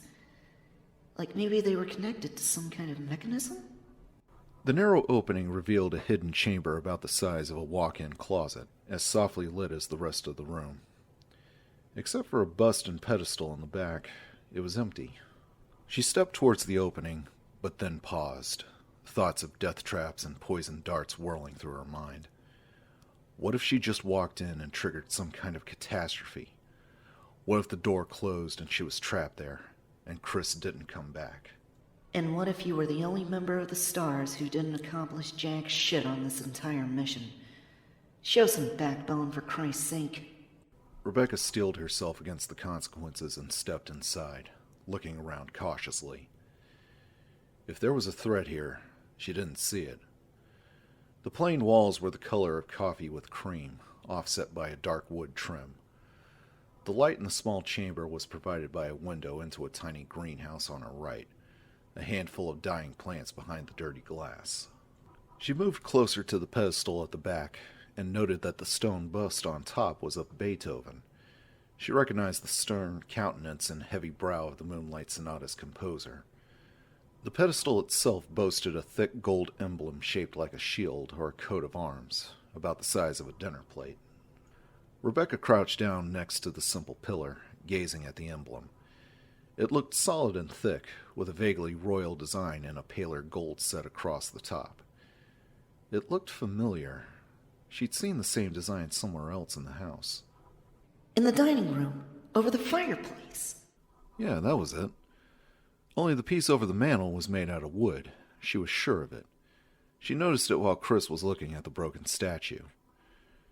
Curious, she touched the emblem, tracing the pattern across the front, and then grasped the slightly raised edges with both hands and lifted. The heavy emblem came away easily enough, almost as if it didn't belong there. And behind her, the secret door rumbled down, sealing her inside. Without hesitating, she turned and placed the emblem back in its hollow. and the section of wall rose again, sliding up smoothly on hidden tracks. Relieved, she stared down at the heavy gold emblem, thinking. Someone had rigged all this up in order to keep the metal hidden, so it had to be important. But how was she supposed to remove it? Did the one over the fireplace also reveal a secret passage? Or is the one over the fireplace the same size? She couldn't be certain, but she thought it was. And she knew instinctively that it was the right answer. If she switched the two of them, using the wood emblem to keep the door open and placing the gold one over the mantel... Rebecca smiled as she went back into the room. Chris told her to stay put, but she wouldn't be gone for more than a minute or two. And maybe when he got back, she'd have something to show him. A real contribution toward solving the secrets of the mansion. And proof that she wasn't so useless after all. Chapter 11. Barry and Jill stood in the covered walkway by the puzzle lock, breathing the clean night air. Beyond the high walls, the crickets and cicadas hummed their ceaseless song, a soothing reminder that there was still a sane world outside. Jill's brush with disaster had left her lightheaded and somewhat nauseous, and Barry had gently led her to the back door, suggesting that the fresh air would do her some good. He hadn't found Chris or Wesker, though he seemed certain that they were still alive. He brought her up to speed quickly, retracing his meandering path through the house as Jill leaned against the wall, still taking deep breaths of the warm night air. And when I heard the shots, I came running. Barry rubbed absently at his short beard. He smiled at her, a somewhat hesitant grin. Lucky for you. Another couple seconds, and you would have fit rather nicely into a sandwich. Jill nodded as she smiled back gratefully, but she noticed that he seemed a little strained. The humor was forced. Odd. She wouldn't have figured Barry as the type to tense up in the face of danger.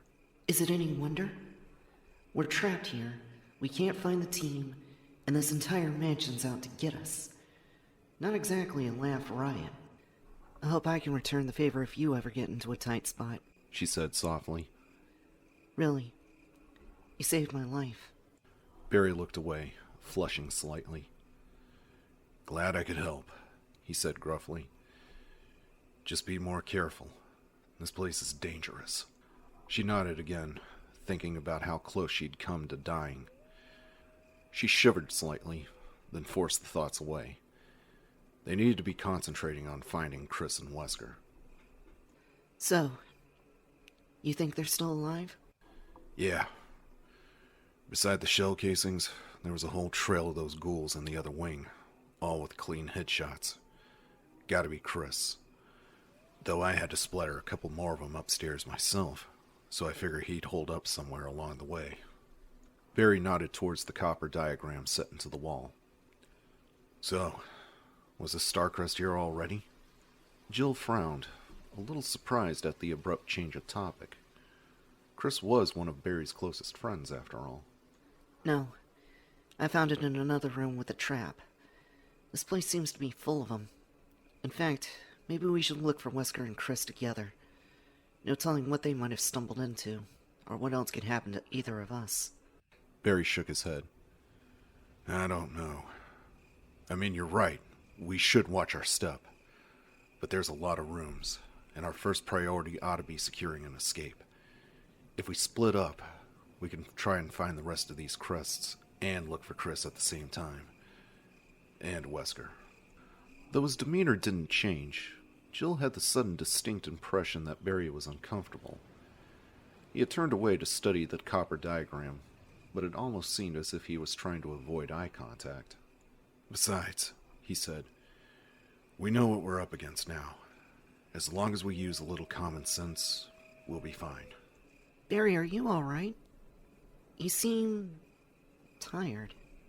Tired wasn't the right word, but it was the only one that came to mind. He sighed, finally looking at her. He did seem tired. There were dark circles under his eyes, and his wide shoulders were slumped. Nah, I'm alright. Maybe this place is just getting to me. I'm just worried about Chris, you know?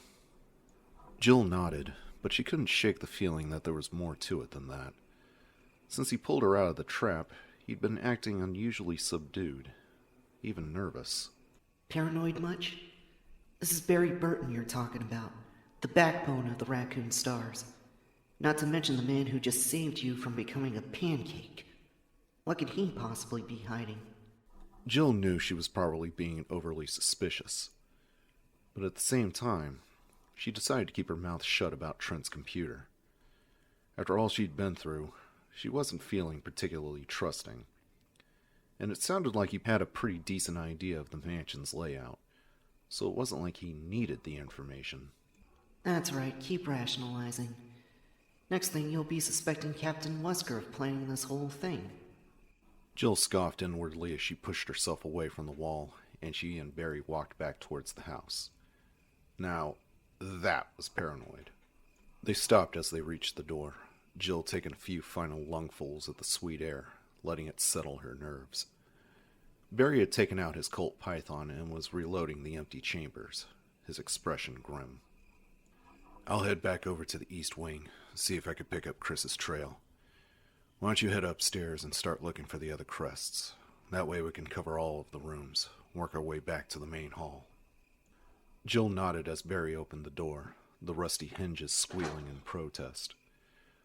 A wave of cold swept past them as Jill sighed, trying to prepare herself to face another maze of frigid, shadowy halls, another series of unopened doors, and the secrets that lay behind them.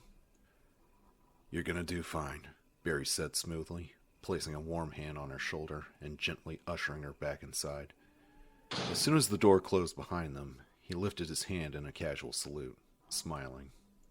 "Good luck," he said, and before she could respond, he turned and hurried away, weapon in hand. With another creak of ancient metal, he slipped through the double doors at the end of the hall, and he was gone. Jill stared after him, alone once again in the chilled, stinking silence of the dim corridor. It wasn't her imagination. Barry was keeping something from her. But was it something she needed to worry about, or was he just trying to protect her? Maybe he found Chris or Wesker dead and didn't want to tell me. It wasn't a pleasant thought, but it would explain his strange, hurried behavior. He obviously wanted them to get out of the house as soon as possible, and wanted her to stay on the west side. And the way he fixated on the puzzle mechanism, he seemed more concerned with their exit than with Chris or Wesker's whereabouts. She looked down at the two crumpled figures in the hall, at the tacky, drying pools of red that surrounded them. Maybe she was trying too hard to find a motive that didn't exist. Maybe, like her, Barry was scared, and was sick and tired of feeling like death could come at any time. And maybe I should stop thinking about it and do my job. Whether or not we find the others, he's right about needing to get out. We gotta get back to the city. Let people know what's going on out here. Jill straightened her shoulders and walked to the door that led to the stairwell, drawing her weapon. She made it this far, she could make it a little further, try to unravel the mystery that had taken the lives of so many. Or die trying, her mind whispered softly. Forrest Speyer was dead. The laughing southern good old boy with his ratty clothes and easy grin was no more. That Forrest was gone, leaving behind a bloody, lifeless imposter slumped against a wall. Chris stared down at the imposter, the distant sounds of the night lost to a sudden gust of wind that whipped around the eaves, moaning through the railing of the second-floor patio. It was a ghostly sound, but Forrest couldn't hear it. Forrest would never hear anything again. Chris crouched down next to the still body, carefully prying Forrest's Beretta from beneath cool fingers. He told himself he wouldn't look, but as he reached for Forrest's belt pack, he found his gaze fixed on the terrible emptiness where the Bravo's eyes had once been. Jesus, what happened? What the hell happened to you, man? Forrest's body was covered with wounds, most an inch or two across and surrounded by raw, bloody flesh. It was as if he'd been stabbed hundreds of times with a dull knife, each vicious cut ripping away chunks of skin and muscle. Part of his rib cage was cruelly exposed, slivers of white showing beneath tattered redness. His eyeless, streaming stare was the crowning horror. Like the killer hadn't been content to take Forrest's life, wanting his soul instead. There were 3 clips for the Beretta in Forrest's pack. Chris shoved the magazines into a pocket and quickly stood up, tearing his gaze from the mutilated body. He looked out over the dark woods, breathing deeply. His thoughts were jumbled and grasping, trying to find an explanation, yet unable to hold on to any coherent facts. Once he got back into the main hall from the dining room, he decided to check all the doors to see which were unlocked. And when he saw the bloody handprint in the tiny upstairs hall and heard the wailing cries of birds, he charged in, ready to deal out some justice. Crows. It sounded like crows. An entire flock. Or a murder, actually. Pack of dogs, kindle of kittens, murder of crows. He blinked, his tired mind focusing on the seemingly random bit of trivia. Frowning, Chris crouched back down to Forrest's ravaged body, studying the jagged wounds closely. There were dozens of tiny scratches amidst the more serious cuts. Scratches set into lined patterns. Claws. Talons. Even as the thought occurred to him, he heard a restless flutter of wings.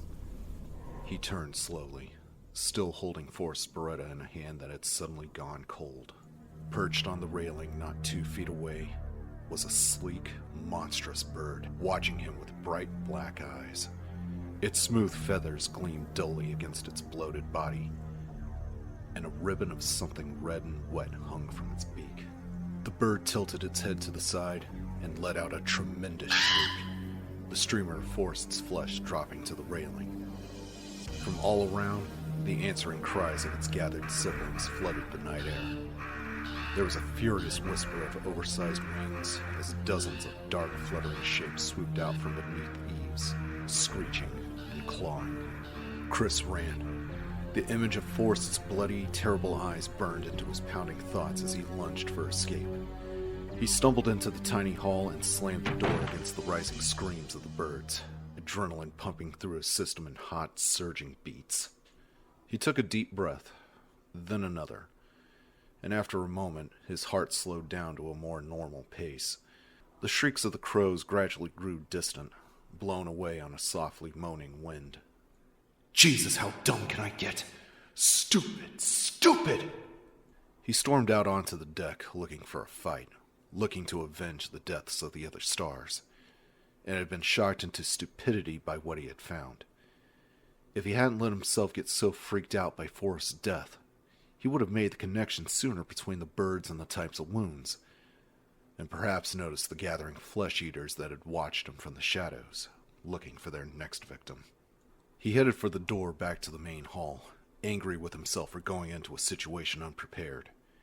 He couldn't afford to keep making mistakes, to let his attention wander from what was right in front of him. This wasn't some kind of a game, where he could push a reset button if he missed a trick. People were dying. His friends were dying. And if you don't pull your head out of your ass and start being more careful, you're gonna join them. Another torn and lifeless body crumbled in a cold hallway somewhere. Another victim to the insanity of this house. Chris silenced the nagging whisper, taking a deep breath as he stepped back into the high gallery of the lobby and closed the door behind him. Beating himself up was no more useful than charging around blindly in a strange and dangerous environment, looking for revenge. He had to concentrate on what was important, the lost alphas and Rebecca. He walked towards the stairs, tucking Forrest's weapon into his waistband. At least Rebecca would be able to defend herself. Chris! Startled, he looked down to see the young star's medic at the base of the wide stairs, grinning up at him. He jogged down the stairs, glad to see her in spite of himself. What happened? Everything all right? Rebecca held up a copper key as he reached her, still smiling widely. I found something I thought you could use. He took the key, noting that the handle was etched with a tiny shield before slipping it into his vest. Rebecca was beaming, her eyes flashing with excitement. After you left, I played the piano and the secret door opened up in the wall. There was this gold emblem inside, like a shield, and I switched it with the one in the dining room, and the grandfather clock moved, and that key was behind it. She broke off suddenly, her smile faltering as she studied his face. Sorry. I know I shouldn't have left, but I thought I could catch you before you got too far. It's okay, he said, forcing a smile. I'm just surprised to see you. Here, I found something a little better than a can of bug spray. He handed her the Beretta and pulled out a couple of clips to go with it. Rebecca took the gun, staring down at it thoughtfully. When she looked up at him again, her gaze was serious and intense. Who was it? Chris thought about lying, but saw that she wasn't going to buy it, and realized suddenly what it was about her that made him feel so protective, that made him want to shield her from the sad and sickening truth. Claire. That was it. Rebecca reminded him of his little sister, from her tomboy sarcasm and quick wit to the way she even wore her hair. Look, She said quietly. I know you feel responsible for me, and I admit I'm pretty new to this, but I'm a member of this team, and sheltering me from the facts could get me killed. So who was it? Chris stared at her for a moment, and then he sighed. She was right. Forrest. I found him outside. He was pecked to death by crows. Kenneth's dead, too. A sudden expression of anguish passed across her eyes, but she nodded firmly, keeping her gaze on his. Okay. So what do we do now? Chris couldn't help the slightest of smiles, trying to remember if he'd ever been so young. He motioned up the stairs, hoping that he wasn't about to make another mistake. I guess we try another door. Wesker didn't catch much of the conversation between Barry and Jill, but after a muffled good luck from Mr. Burton, he heard a door open and close somewhere nearby, and a moment later, the hollow thump of bootsteps against wood could be heard, followed by another closing door. The hall outside was clear, his team off on their mission to find the rest of the Copper Crests. Well, looks like I picked the right room to wait in. He used the helmet key to lock himself in a small study by the back door, the perfect place for which to monitor the team's progress. Not only could he hear them coming and going, he'd be able to get a head start to the labs. Wesker grinned as he held the heavy wind crest up to the light of the desk lamp. It'd been too easy, really. He happened across the plaster statue on his way back from talking to Barry, and remembered that it had a secret compartment somewhere. But rather than waste valuable time searching, he simply pushed the hideous thing off the dining room balcony. It hadn't been hiding one of the crests, but the sparkle of the blue jewel amidst the rubble had been almost as good. There was a room just off the dining hall that held a statue of a tiger with one red eye and one blue, one of the few mechanisms that he remembered from an earlier visit. A quick visit to the statue had confirmed his suspicions. Both eyes had been missing, and when he placed the gaudy blue jewel into its proper socket, the tiger had turned to one side and presented him with the crest. And just like that, he was one step closer to completing his mission. And when the other three are in place, I'll wait until they're off looking for the final piece, and then slip right out the back door. He considered going to check the diagram, but then he decided against it. The house was big, but it wasn't that big, and there was no need to expose himself to further risk of being seen. Besides, they probably hadn't managed to find any of the other crests yet. He already had a close call when he'd gone downstairs to retrieve the jewel, and he almost stepped right into the path of Chris Redfield. Chris had found the rookie, and the two of them were blundering around, probably looking for clues. Besides, this room's comfortable. Maybe I'll take a nap while I wait for the rest of them to catch up. He leaned back in the desk chair, pleased with himself for all he had accomplished thus far. What could have been a disaster was turning out rather nicely. Thanks to some quick thinking on his part, that is. He already found one of the crests, he had Barry and Jill working for him, and he had the good fortune to run into Ellen Smith while he'd been in the library. Oh, I'm sorry. It's Dr. Ellen Smith. Thank you very much. After fetching the wind crest, he decided to head to the library to check out the small side room that overlooked the estate's heliport, the entrance concealed behind a bookcase. A quick search had revealed nothing useful, and he had been about to check out the back room when Dr. Smith had shambled out to greet him. He had tried to get a date with her ever since he moved to Raccoon, drawn in by her long legs and platinum blonde hair. He had always been partial to blondes, particularly smart ones. Not only had she repeatedly turned him down, she hadn't even tried to be nice about it. When he called her Ellen, she coolly informed him that she was his superior and a doctor, and would be addressed as such. The very epitome of Ice Queen. If she hadn't been so damned good looking, he never would have bothered in the first place. But my, how your beauty has faded, Dr. Ellen. Wesker closed his eyes, smiling as he relived the experience. It had been the ratty strings of blonde hair that had given her away as she shuffled out from behind a shelf, moaning and reaching for him. Her legs were still long, but they lost a lot of their appeal, not to mention a fair amount of skin. "What lovely perfume you're wearing, Dr. Smith," he said. Then 2 shots to the head, and she had gone down in a spray of blood and bone. Now, Wesker didn't like to think of himself as a shallow man, but pulling the trigger on that high-riding bitch had been wonderfully, no, deeply gratifying. Like icing on a cake, a little bonus perk for taking matters in hand. Maybe if I'm lucky, I'll run into that prick Sarton down in the labs. After a few moments, Wesker stood up and stretched, turning to scan some of the titles on the bookshelf behind him. He was eager to get moving, but it might take the stars a while to find the rest of the puzzle pieces, and there was really nothing he could do to hurry the process along, so he may as well keep busy. He frowned, struggling to make sense of the technical titles. One of the books was called Fagmids, Alpha Complementation Vectors. The one right beside it was cDNA Libraries and Electrophoresis Conditions, Biochemistry Texts, and Medical Journals. Terrific. Looked like he was about to get that nap after all. Just reading the titles was making him sleepy. His gaze fell across a heavy-looking tome sitting by itself on one of the lower shelves, bound in a fine red leather. He picked it up, glad to see a title he could actually read printed across the front, even one as stupid as Eagle of East and Wolf of West. Wait a minute. That's the same thing written on the fountain.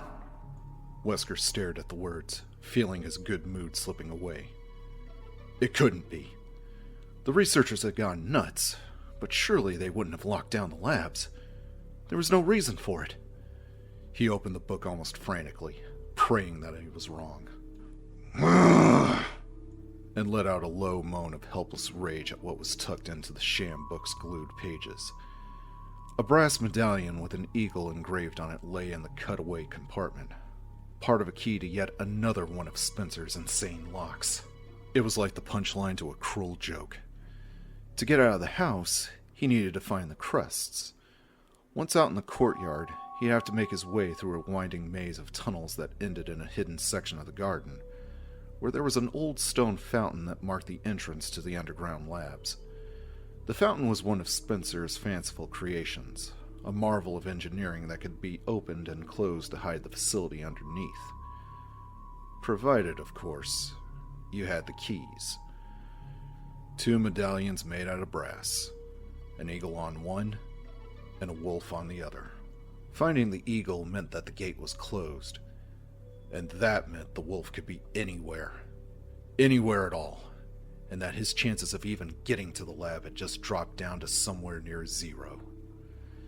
Unable to control his fury, he snatched up the metal and threw the book against the desk, knocking the lamp over with a crash and plunging the room into sudden blackness. There was no longer a point to holding on to the Windcrest. His perfect plan was ruined. He'd have to give up his edge and hope that one of the others would inadvertently stumble across the wolf metal for him, secreted away somewhere on the massive sprawling estate. Which means more risk, more searching, and a chance that one of them will reach the lab before I do. Seething, Wesker stood in the dark silence with his fists clenched, trying not to scream.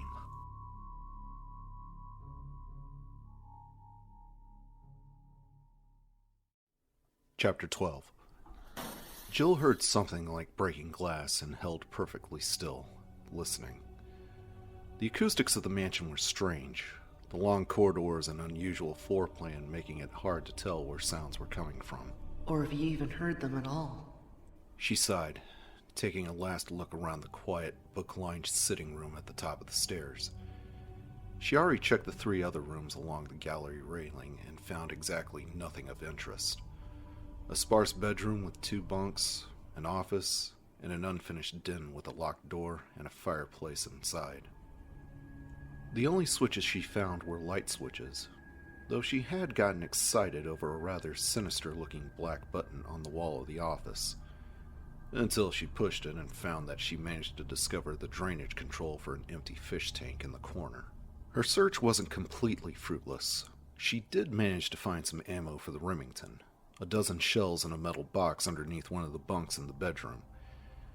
But if there had been any hidden crests, she missed them.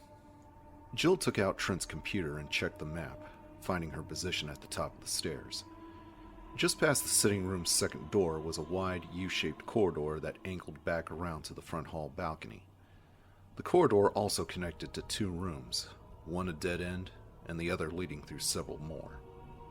She put the computer away and drew her Beretta, taking a moment to clear her mind before stepping into the corridor. It wasn't easy.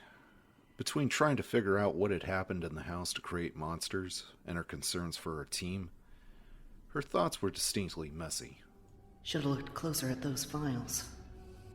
The office had been simple, a desk, a bookshelf, but there was a rack of lab coats by the door, and the papers strewn across the desk had mostly been lists of numbers and letters. Jill knew enough about chemistry to know she was looking at chemistry, so she didn't bother trying to read them. But since finding the papers, she had begun to think of the zombies as the result of a research accident. The mansion was too well maintained to have come from private money, and the fact that it had been kept a secret for so long suggested a cover-up. She guessed that there was a couple of months' worth of dust on almost everything, which coincided with the first attacks in Raccoon. If the people in the house had been conducting some kind of an experiment, and something had gone wrong... Something that transformed them into flesh-eating ghouls? That's a bit far-fetched. But it made more sense than anything else she could come up with, although she'd keep her mind open for other possibilities. As to her concerns about the team, Barry was acting weird, and Chris and Wesker were still missing. No new developments there. And there won't be any if you don't get moving. Right. Jill put her musings on hold and stepped out into the hall. She noticed the smell before she actually saw the zombie further down the corridor, crumpled to the floor. The small wall scones had cast an uneven glow over the body, reflecting off of dark red trim and tinting everything in the corridor a smoky crimson. She trained her weapon on the still body, and heard a door closing somewhere close by. Barry? He said he was going to be in the mansion's other wing, but maybe he found something and circled back for her. Or maybe she was finally going to meet up with someone else from the team. Smiling at the thought, she hurried down the gloomy hall, eager to see another familiar face. As she neared the corner, a fresh wave of decay washed over her. And the fallen creature at her feet grabbed at her boot, clutching her ankle with surprising strength. Startled, Jill flailed her arms to keep her balance, crying out in disgust as the slobbering zombie inched its rotting face towards her boot. Its peeling skeletal fingers scrabbed weakly at the thick leather, seeking a firmer grip. And Jill instinctively brought her other boot down on the back of its head, the heavy tread sliding against the skull with a sickening wet sound. A wide piece of flaking scalp tore away, revealing glistening bone. The creature kept clawing at her, oblivious to pain. The second and third kicks hit the back of its neck, and on the fourth, she felt as much as heard the dull snap of vertebrae given out, crushed beneath her heel. The pale hands fluttered with a choking, liquid sigh. The zombie settled to the musty carpet. Jill stepped over the limp body and ran around the corner, swallowing back bile. She was convinced that the pitiful creatures roaming the halls were victims somehow, just as much as Becky and Pris had been, and releasing them to death was a kindness. But they were also a menace, not to mention morbidly unwholesome. she'd have to be a lot more cautious. There was a door to her right, heavy wood overlaid with twining metal designs. There was a picture of armor over the key plate, but like the other doors she'd come across upstairs, it was unlocked. There was no one inside the well-lit room, but she hesitated, suddenly reluctant to continue her search for whoever else was wandering the area. 2 walls of the large chamber were lined with full suits of armor, 8 to a side, and there was a small display case at the back, not to mention a large red switch set in the middle of the gray tiled floor. Another trap? Or a puzzle? Intrigued, she walked into the room and headed for the glass-fronted display, the silent, lifeless guard seeming to watch her every move. There were a couple of mysterious grated holes in the floor, one on either side of the red switch. For ventilation? Or... She felt her heart speed up a little, suddenly certain that she'd just found another one of the mansion's traps. A quick inspection of the dusty display case confirmed it for her. There wasn't any way that she could see to open it, the glass front a single thick piece. And there was something at the bottom that glinted like dull copper. So I'm supposed to push that button, thinking it'll open the case. Then what? Several different vivid images flashed through her mind, and none of them were pleasant. She could easily envision the vents sealing themselves off and the door locking itself. A death by slow suffocation in an airless tomb. The chamber could fill with water or some kind of poisonous gas. She looked around the room, frowning, wondering if she should just try to block the door open or perhaps see if there was another switch hidden in one of the empty suits. Every riddle has more than one answer, Jilly. Don't forget that. Jill grinned suddenly. Why push the button at all?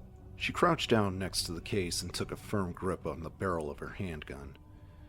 With a single firm tap, the glass cracked, thin lines spidering away from the impact. She used the butt of the gun to knock out a thick chunk and reached carefully inside. She withdrew a hexagonal copper crest, engraved with an archaic smiling sun. She smiled back at it, pleased with her solution. Apparently some of the house's tricks could be worked around, provided of course she ignored a few rules of fair play. All the same, she found herself hurrying back to the door, not wanting to call it a win until she was clear of the solemn chamber. Stepping back into the blood-hued corridor, she stood for a moment, holding the crest as she weighed her options. She could continue to look for whoever had closed the door, or head back to the puzzle lock and place the crest. As much as she wanted to find her team, Barry had been right about needing to get out of the mansion. If any of the other stars were still alive, they'd surely also be looking for an escape. Her thoughtful gaze fell across the fetid, broken creature that she just killed, lingering on the slowly spreading pool of dark fluid surrounding its scabby head, and realized suddenly that she desperately wanted to leave the house, to escape the tainted air and the pestilent creatures that stalked its cold and dusty halls. She wanted out, and she wanted out as soon as humanly possible. Her mind made up, Jill hurried back the way she'd come, gripping the heavy crest tightly. She already uncovered 2 of the pieces that the stars needed to escape the mansion. Now, she didn't know what they'd be escaping into, but anything had to be better than what they would leave behind.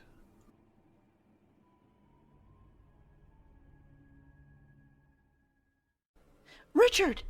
Rebecca immediately dropped to her knees next to the Bravo, feeling his throat for a pulse with one trembling hand. Chris stared mutely down at the torn body, already knowing that she wouldn't find a heartbeat. The gaping wound on Richard Aiken's right shoulder was drying, no fresh blood seeping through the mutilated tissue. He was dead. He watched Rebecca's slender hand slowly drop away from the Bravo's neck, and then reach up to close his glazed, unseeing eyes. Her shoulders slumped. Chris felt sick over their discovery. The communications expert had been a positive, sweet guy, and he was only 23 years old. He looked around the silent room, searching randomly for some clue as to how Richard had died. The room they entered just off the second-floor balcony was undecorated and empty. Other than Richard, there was nothing. Frowning, Chris took a few steps toward the room's second entrance and crouched down, brushing at the dark tile floor. There was a dried crust of blood in the shape of a boot heel between Richard's body and the plain wooden door 10 feet away. He stared at the door thoughtfully, tightening his hold on the Beretta. Whatever killed him is on the other side, maybe waiting for more victims. Chris, take a look at this. Rebecca was still kneeling by Richard, her gaze fixed on the bloody mess of his torn shoulder. Chris joined her, not sure what he was supposed to be looking at.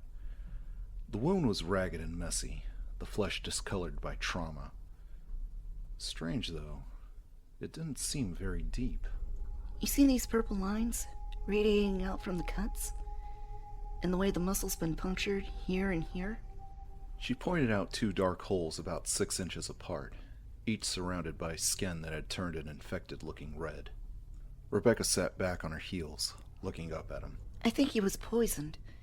It looks like a snake bite. Chris stared at her. The hell kind of a snake gets that big? She shook her head as she stood up. Your guess is as good as mine. Maybe it was something else. But that wound shouldn't have killed him. It would have taken him hours to have bled out. I'm pretty sure he was poisoned. Chris regarded her with new respect. She had a good eye for details and was handling herself remarkably well, all things considered. He searched Richard's body quickly, coming up with another full clip and a shortwave radio. He handed both to Rebecca, tucking Richard's empty Beretta into his waistband. He looked at the door again, and then back at Rebecca. Whatever killed him might be back there. We'll just have to be careful then, won't we? Without another word, she walked to the door and stood there, waiting for him. I gotta stop thinking of her as a kid.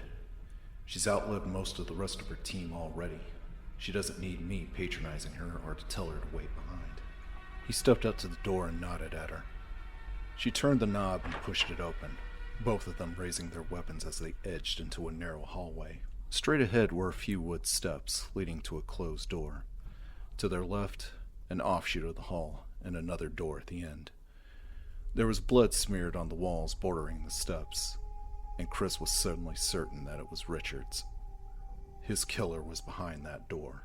He motioned down the offshoot, speaking quietly. You take that room. You run into any trouble, come back here and wait. Check back in 5 minutes either way. Rebecca nodded and moved down the narrow hall. Chris waited until she had gone into the room before climbing the steps, his heart already thudding solidly against his ribs. The door was locked, but Chris saw that there was a tiny shield etched next to the keyhole. Rebecca was turning out to be more useful than he could have possibly imagined. He took out the key she'd given him and unlocked the wide door, checking his Beretta before moving inside. The room he entered into was a large attic, as plain and unassuming as the rest of the mansion was ornate. Wooden support beams extended from the floor to the sloping ceiling, and other than a few boxes and barrels against the walls, it was empty. Chris walked further in, his guard up as he scanned for movement. At the other side of the long room was a partial wall, maybe 4 feet by 9, standing several feet from the back of the attic. It reminded him of a horse stall, and it was the only area that wasn't open to view. Chris moved towards it slowly, his boots against the wood floor sending hollow echoes through the cool air. He edged to the wall, training his Beretta over the top as he peered down, heart pounding. No snake, but there was a jagged hole near the floorboards between the 2 walls, a foot high and a couple across, and a strange acrid odor, musky like the smell of some wild animal. Frowning at the scent, Chris started to back away, and then stopped, leaning in closer. There was a rounded piece of metal next to the hole, like a penny the size of a small fist, and there was something engraved on it, a crescent shape. Chris walked around the side and into the stall, keeping a weary eye on the hole as he crouched down and picked up the metal piece. It was a 6-sided disc of copper with a moon on it. Not a bad piece of craftsmanship. Inside the hole, there was a soft sliding sound. Chris jumped back, targeting the opening as he moved. He backed up quickly until his shoulders brushed the attic wall, and then started to edge away. and a dark cylinder shot out of the open, lightning fast. It was as big around as a dinner plate, and it hit the wall inches from his right leg, wood crunching from the impact. Sweet Jesus! Chris stumbled away as the giant reptile reared back, pulling more of its long, dusky body out of the wall. Hissing, it raised up, lifting its head as high as Chris's chest and exposing dripping fangs.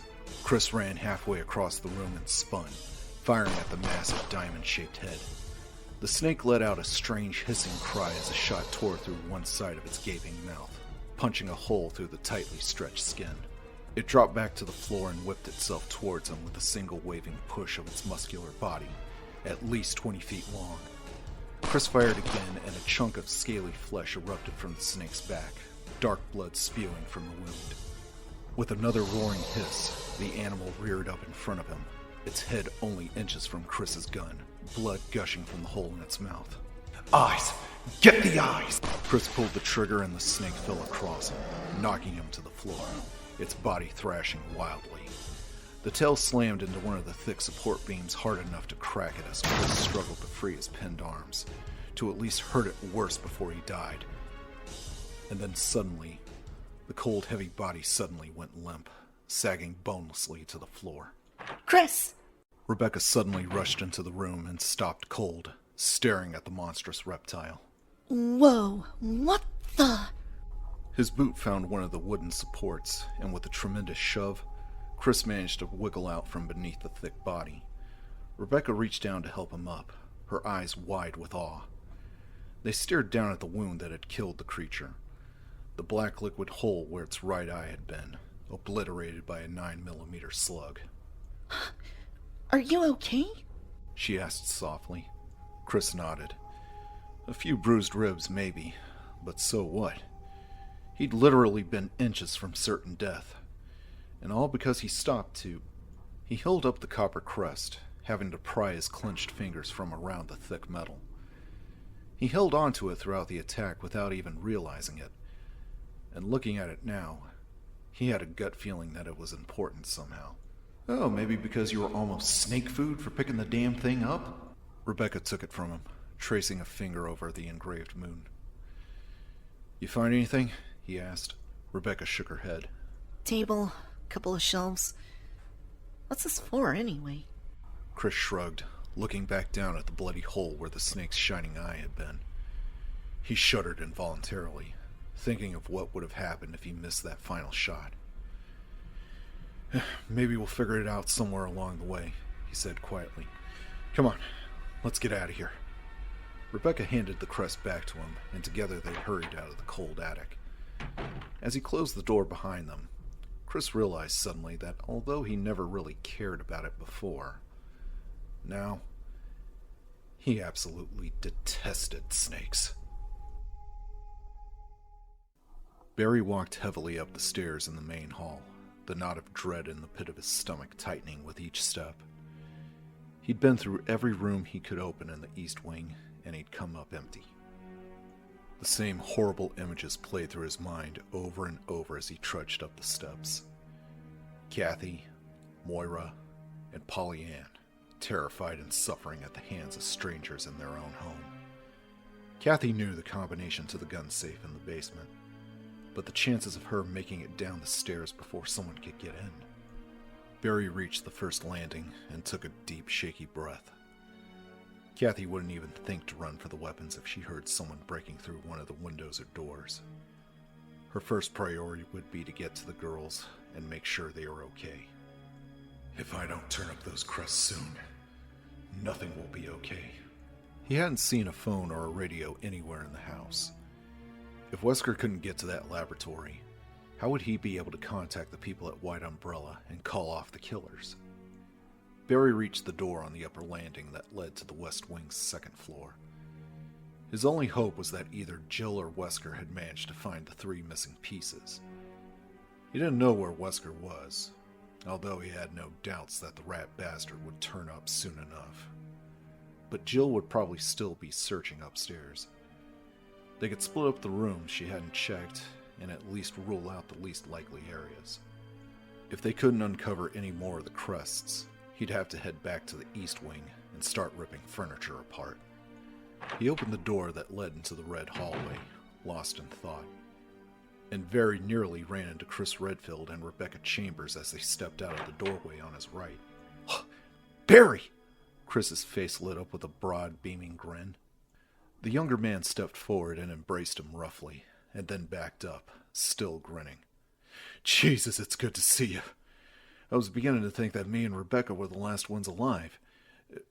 Where are Jill and Wesker? Barry pasted a smile on his face as he fumbled for an acceptable answer, feeling almost sick with guilt. Lying to Jill hadn't been easy, but he'd known Chris for years.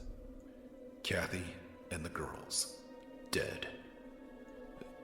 Jill and I came after you, but all the doors in that hall were locked, and when we got back to the lobby, the captain was gone. Since then, we've been looking for you two and trying to find a way out of here. Barry smiled more naturally. It's good to see you too. Both of you. At least that much is true. So Wesker just disappeared? Chris asked. Barry nodded uncomfortably. Yeah. And we found Ken. One of those things got to him. Chris sighed. Yeah, no. Forrest and Richard are dead too. Barry felt a wave of sadness and swallowed thickly, suddenly hating Wesker even more. The people Wesker worked for had done this, and now they wanted to cover it all up, avoiding responsibility for their actions. And like it or not, I'm gonna help them do it. Barry took a deep breath and fixed an image of his wife and daughters in his mind's eye. Jill found a back door, and we think it could be a way out. Except it's got this trick lock to it, like a puzzle. And we gotta get all the pieces together in order to open it. There's these 4 metal crests made out of copper. Jill got one already, and we think the rest are hidden throughout the mansion. He trailed off at Chris's sudden grin as Chris reached into his vest. You ain't something like this? Barry stared at the crest that Chris had produced, feeling his heart speed up. Yeah, that's one of them. Where'd you find it? Chris let out a breath. Man, is that a story? Rebecca spoke up, smiling shyly. He had to fight a big snake for it. A really big snake. I think it may have been affected by the accident through a cross-genus virus. Those are pretty rare. Barry reached for the crest as casually as he could manage, frowning. An accident? Chris nodded. Yeah, we found some kind of information that suggests there's some kind of secret research facility here on the estate, and that something they were working on got loose. Some sort of a virus. One that can apparently infect mammals and reptiles. Not just different species, different families. Rebecca added. It certainly infected mine, Barry thought bleakly. He let his frown deepen, feigning thoughtfulness as he struggled to come up with an excuse to get away. The captain wouldn't approach him unless he was alone, and he was desperate to get the copper piece into place, to prove that he was still on board, cooperating, and that he convinced the rest of the team to help him look. He could feel the seconds ticking away, the metal growing warm beneath his sweating fingers. We gotta get the feds in on this, he said finally. I'm talking a full investigation, military support, quarantine of the area, the works. Chris and Rebecca were both nodding, and again Barry felt nearly overwhelmed by guilt. Good God, if they only weren't so trusting. But in order to do that, we have to find all the other crests. Jill might have turned up another one by now, maybe both of them.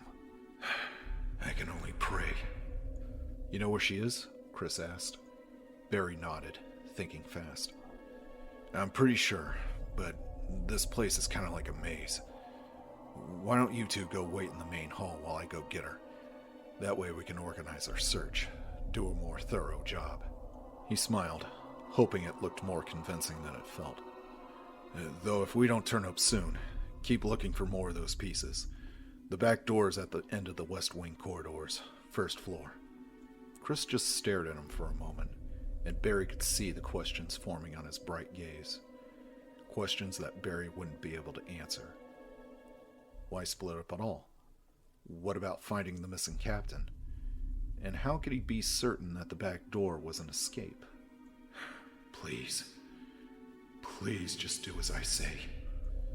Okay, fair enough, Chris said reluctantly. Well, wait. But if she's not where you think she is, come back and get us. We stand a better chance of making it through this nightmare if we stick together. Barry nodded, and before Chris could say anything more, he turned and jogged away down the dim hall. He'd seen the hesitation in Chris's eyes, heard the uncertainty in his voice, and with his final words, Barry had felt himself wanting desperately to warn his friend of Wesker's betrayal. Leaving was the only way to keep himself from saying something he might regret, something that might get his family killed. As soon as he heard the door back to the main hall close, he picked up speed, taking the corners at a full run. There was a dead zombie near the door that led to the stairs, and Barry leaped over it, the stench falling away as he ducked through the connecting passage.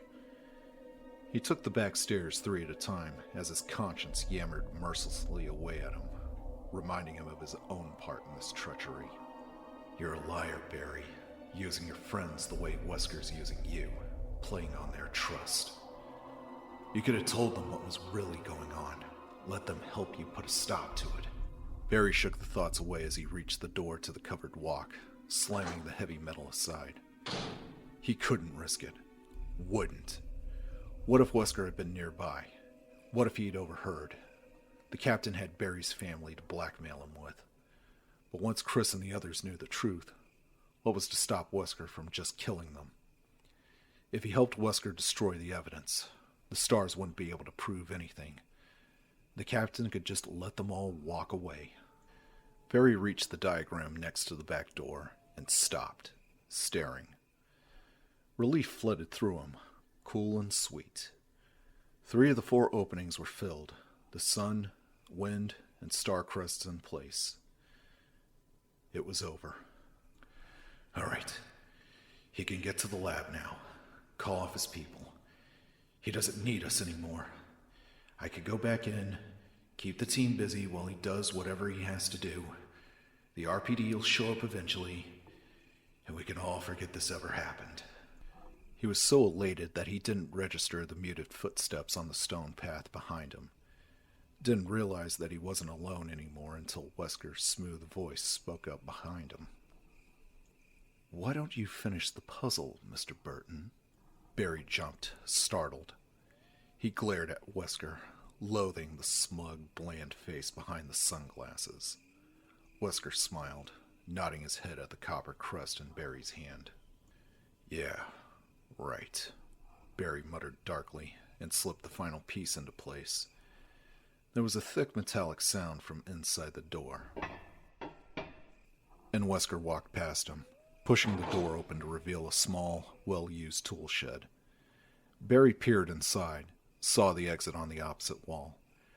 There was no diagram set next to it. No more crazy puzzles to figure out. Kathy and the girls were safe. With a low bow, Wesker motioned for Barry to step inside the shed, still smiling.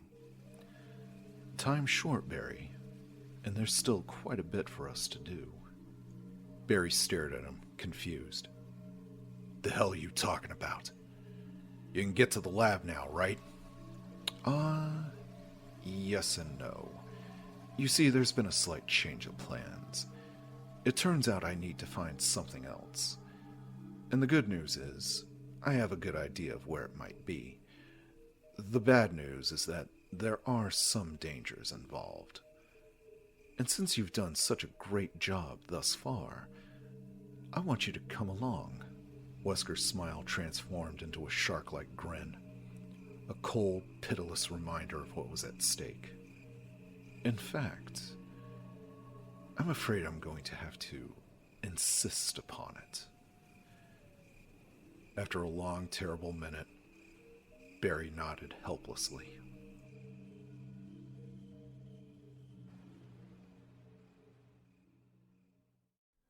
Chapter 13. My dearest Alma, I sit here trying to think of where to begin. of how to explain in a few simple words all that's happened in my life since we last spoke. And already I fail. I hope this letter finds you well and whole, and that you will forgive the tangents of my pen. This isn't easy for me. Even as I write, I can feel the simplest concepts slipping away, lost to feelings of despair and confusion. But I have to tell you what's in my heart before I can rest. Please be patient, and accept that what I tell you is the truth. The entire story would take hours for me to tell you, and time is short, so accept these things as fact. Last month there was an accident in the lab, and the virus we were studying escaped. All my colleagues who were infected are dead or dying, and the nature of the disease is such that those still living have lost their senses. This virus robs its victims of their humanity, forcing them in their sickness to seek out and destroy life. Even as I write these words, I can hear them pressing against my locked door like mindless, hungry animals, crying out like lost souls. There aren't words true enough or deep enough to describe the sorrow and shame that I feel, knowing I had a hand in their creation. I believe they feel nothing now, neither fear or pain. But that they can't experience the horror of what they've become doesn't free me of my terrible burden. I am, in part, responsible for this nightmare that surrounds me, in spite of the guilt that is burned into my very being, that will haunt my every breath. I might have tried to survive, if only to see you one more time. But my best efforts have only delayed the inevitable. I am infected, and there is no cure for what will follow, except to end my life before I lose the only thing that separates me from them. My love for you.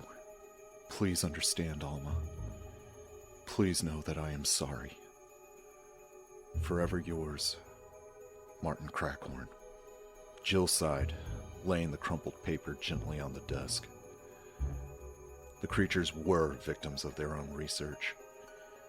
It seemed that she had the right idea about what had happened in the mansion, though after reading through the heartfelt letter put a serious damper on any pride she might have taken from her deduction skills. After placing the sun crest, she decided that the upstairs office merited a closer look, and with a bit of digging, she found the final scrawled testament of Crackhorn tucked in a drawer. Crackhorn. Martin Crackhorn. That was one of the names on Trent's list. Jill frowned as she walked slowly back to the office door. For some reason, Trent wanted the stars to figure out what had happened in the mansion before anyone else did. But with as much as he obviously knew about it, why not just tell them outright? And what did he stand to gain by telling them anything at all? She stepped through the office's small foyer and back into the hall, still frowning. Barry had been acting strange before, and she needed to find out why. Maybe she could get a straight answer out of him if she just asked him outright. Or maybe not. Either way, it'll tell me something. Jill stopped by the back stairs and took a deep breath, and suddenly realized that something was different. She looked around uncertainly, trying to figure out what it was her senses were trying to tell her. It's warmer. Just a little, but it's definitely warmer. And the air isn't quite as stale. Like someone had opened a window, or maybe a door. Jill turned and jogged down the stairs, suddenly anxious to check the puzzle lock. Upon reaching the bottom of the steps, she saw that the door leading to the back hall was standing open. She could hear crickets singing faintly, feel the fresh night air wafting towards her through the frigid mustiness of the house. She hurried to the darker corridor and hooked a right, trying not to get her hopes up. Another sharp right, and she could see that the door leading to the covered walkway was standing open. Maybe that's all it is. It doesn't mean the puzzle's solved. Jill broke into a run, feeling the clean warmth of summer air against her skin as she rounded the corner in the stone path, and let out a short, triumphant laugh as she saw the four placed crests next to the open door. A warm breeze was flowing through the room that the puzzle had unlocked, a small storage shed for gardening tools. The metal door on the wall opposite was standing open, and Jill could see moonlight playing across a brick wall just past the rusted hinges. Barry was right. The door led outside. They'd be able to get help now, find a safe route through the woods, or at the very least signal. Wait a minute. If Barry found the missing pieces, why didn't he come looking for me? Jill's grin faded as she stepped into the shed, absently taking in the dusty boxes and barrels that lined the gray stone walls.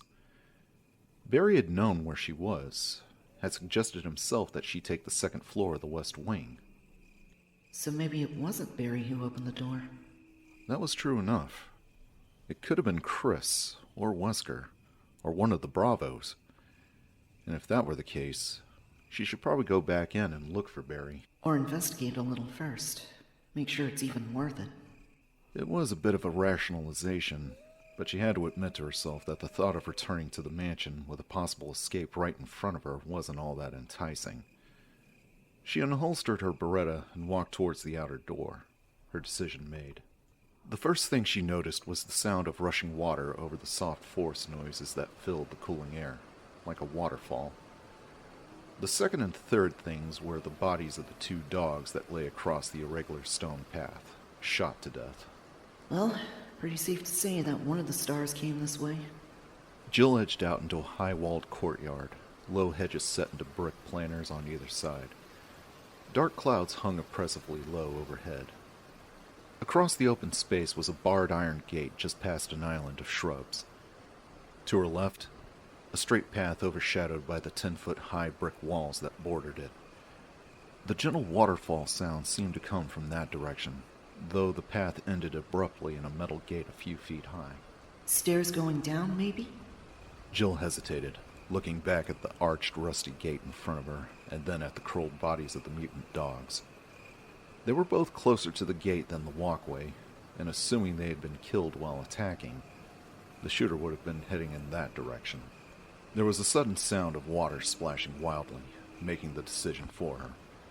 Jill turned and ran down the movement walk, hoping to catch a glimpse of whoever or whatever was making the noise. She reached the end of the stone path and leaned over the gate, Whoa. then drew back a little, surprised by the sudden drop-off. There were no stairs.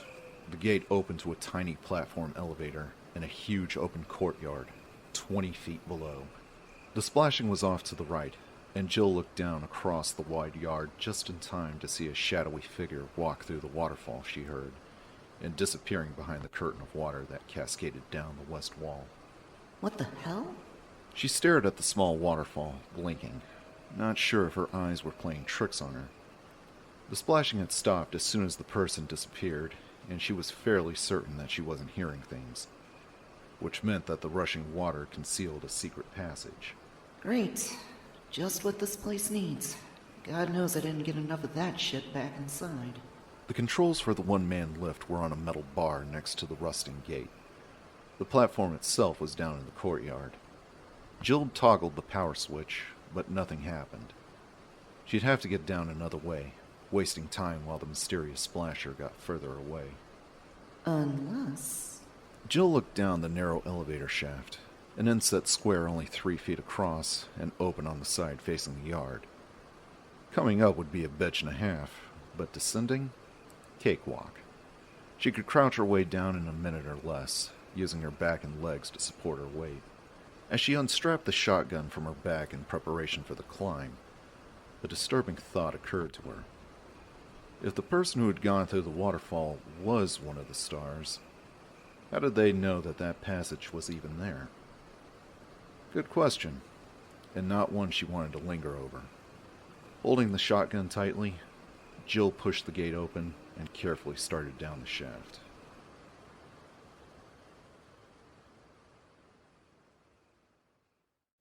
They'd given Barry a full 15 minutes before heading through the winding halls of the West Wing and finding the open back door. They stood there now, looking at the slab of copper and its 4 engraved crests. Chris stared at the crescent moon that Barry had taken, feeling confused and more than a little worried. Barry Burton was one of the most honest and straightforward guys he had ever known. If he said he was going to go look for Jill and then come back for them, then that's what he meant to do. Except he didn't come back. And if he ran into trouble, how did the piece I gave him end up here? Chris didn't like any of the explanations his mind was giving him to work with. Someone could have taken it from him. He could have placed it there himself and then been injured somehow. The possibilities seemed endless, and none of them were good. Sighing, he turned away from the diagram and looked at Rebecca. Whatever happened to Barry, we should go ahead. This may be the only way off the estate. Rebecca smiled a little. No arguments here. It just feels good to get out of there, you know? Yeah, no kidding, he said with feeling. He hadn't realized how accustomed he'd grown to the cold, oppressive atmosphere of the house until they'd left it. The difference was truly amazing. They walked through the tidy storage room and stopped at the back door, both of them breathing deeply.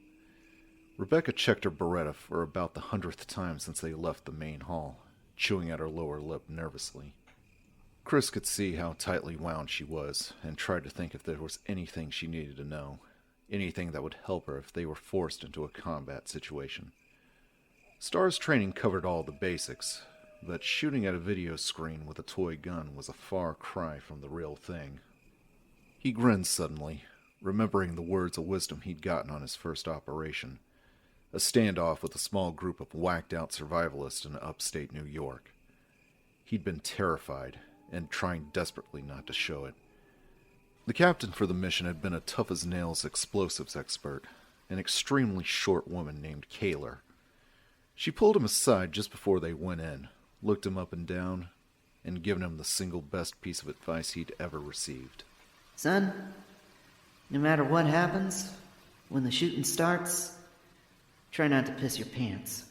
It surprised him out of his nervousness. The statement so totally weird that he had literally been forced to let go of the worst of his fear to make room for it. What are you grinning about? Chris shook his head as his smile faded. Somehow he didn't think it would work on Rebecca, and the dangers they faced didn't shoot back. Long story. Come on, let's go. They moved out into the calm night air, crickets and cicadas buzzing sleepily in the surrounding woods. They were in some sort of a courtyard, with high brick walls on either side and an offshoot walkway to their left. Chris could hear rushing water nearby, and the mournful cry of a dog or a coyote in the distance, a lonely faraway sound. Oh, and while we're on the subject of dogs, there were a couple of them sprawled out across the stones. Soft moonlight glistened against their wet, sinewy bodies. Chris edged up to one of them and crouched down, touching its flank. He quickly pulled his hand back, scowling. The mutant dog was sticky and warm, like it had been sheathed in a thick layer of mucus. He stood up as he wiped his hand on his pants. Hasn't been dead long, less than an hour at least. There was a rusted iron gate just past some hedges in front of them. Chris nodded at Rebecca as they walked towards it. The sound of rushing water increased to a dull roar. Chris pushed at the gate, and it swung open on violently squealing hinges, revealing a huge cut stone reservoir, easily the size of a couple of swimming pools put together. Deep shadows draped and hung at every side, caused by the seemingly solid walls of murky green trees and lush vegetation that threatened to break through the bordering rails. They moved forward, stopping at the edge of the massive pool. It was apparently in the slow process of being drained, the turbulent noise caused by the narrow flow of water through a raised gate on the east side. There wasn't a complete path around the reservoir, but Chris saw that there was a walkway bisecting the pool itself, about 5 feet below water level. There were bolted ladders on both sides, and the path had obviously been submerged until quite recently, the stones dark with dripping algae. Chris studied the unusual setup for a moment, wondering how anyone got across when it wasn't being drained. Yet another mystery to add to the growing list. Without speaking, they climbed down and hurried across, boots squelching against the slimy stones as a clammy humidity enveloped them. Chris quickly scaled the second ladder and reached down to help Rebecca up. The heavily shaded path was littered with branches and pine needles and appeared to border the east end of the reservoir, passing over the open floodgate. They started toward the forced waterfall and had only gotten a few feet when it started to rain. Chris frowned, an inner voice informing him coolly that he shouldn't be able to hear raindrops over the roar of draining water. He looked up and saw a twisted branch fall from the stretching foliage hanging over the rail. A branch that hit the stones and slithered smoothly away. That's no branch. And there were already dozens of them on the ground, twisting across the dark stones, hissing and writhing as they fell from the trees overhead. Mary, Mother of God. Like that monster in the attic wasn't bad enough.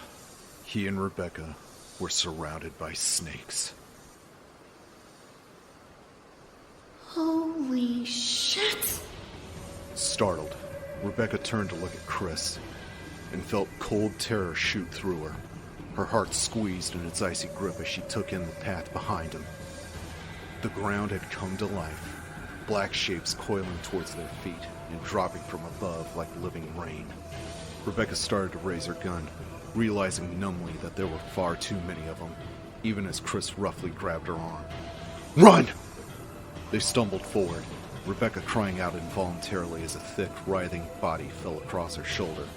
A touch of the cool scales against her arm as it slid heavily off her and hit the stones. The path zigzagged as they ran through the shifting shadows, heels crunching down on rubbery moving flesh, throwing them off balance. Snakes darted forward to strike at their passing boots as they ran over a steel grate, black foaming water thundering below. The sounds of their boots hitting metal lost to the liquid roar. Ahead of them, the stones were clear, but the path also dropped off sharply, a small elevator platform marking its end. There was no place left to go. They crowded onto the tiny platform, and Rebecca snatched at the controls, her breath coming in panicked gasps. Chris turned and fired repeatedly, the shots blasting with a crash of water as Rebecca found the operating button and slammed it down. The platform shuddered and started to descend, slipping down past rock walls towards a massive empty courtyard below. Rebecca turned, raising the bread to help Chris, and felt her jaw drop, her throat locking at the gruesome scene. There had to be hundreds of them, the path almost completely hidden by the slithering creatures, hissing and squirming in an alien frenzy as they struck wildly at each other. By the time she managed to unfreeze, the loathsome sight had risen past eye level and was gone. The ride seemed to last forever, the both of them staring up at the edge of the path they'd left behind, tensely and breathlessly waiting for the bodies to start falling. When the lift was within a few feet of the bottom, they both jumped off and stumbled quickly away from the wall. They both leaned against the cool rock, gasping. Rebecca took in the courtyard they escaped into between shuddering breaths, letting the sound of the splashing waterfall soothe her nerves. It was a huge open space made out of brick and stone, the colors washed out and hazy in the frail light. The water from the reservoir above tumbled down into two stone pools nearby, and there was a single gate across from them. And no snakes.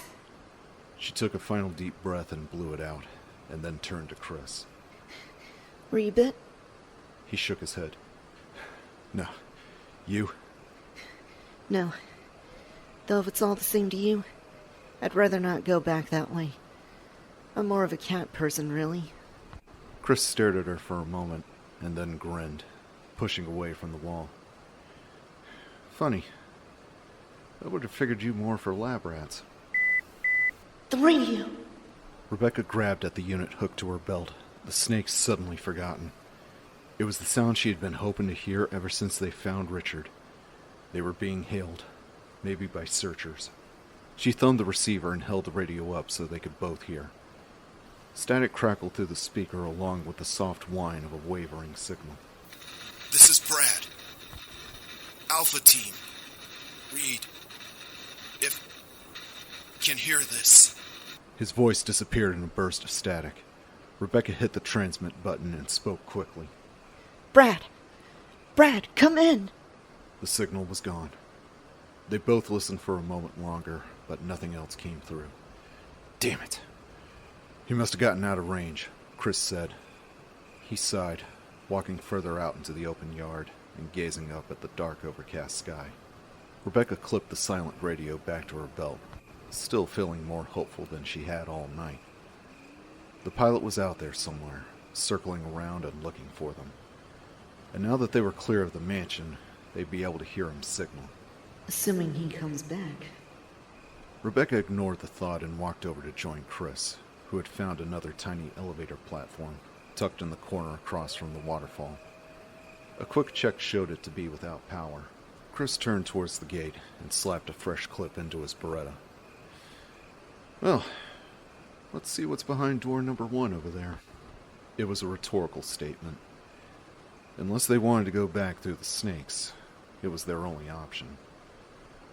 Just the same, Rebecca smiled and nodded, wanting to make sure he knew she was ready, and hoping desperately that if anything else happened, she would be.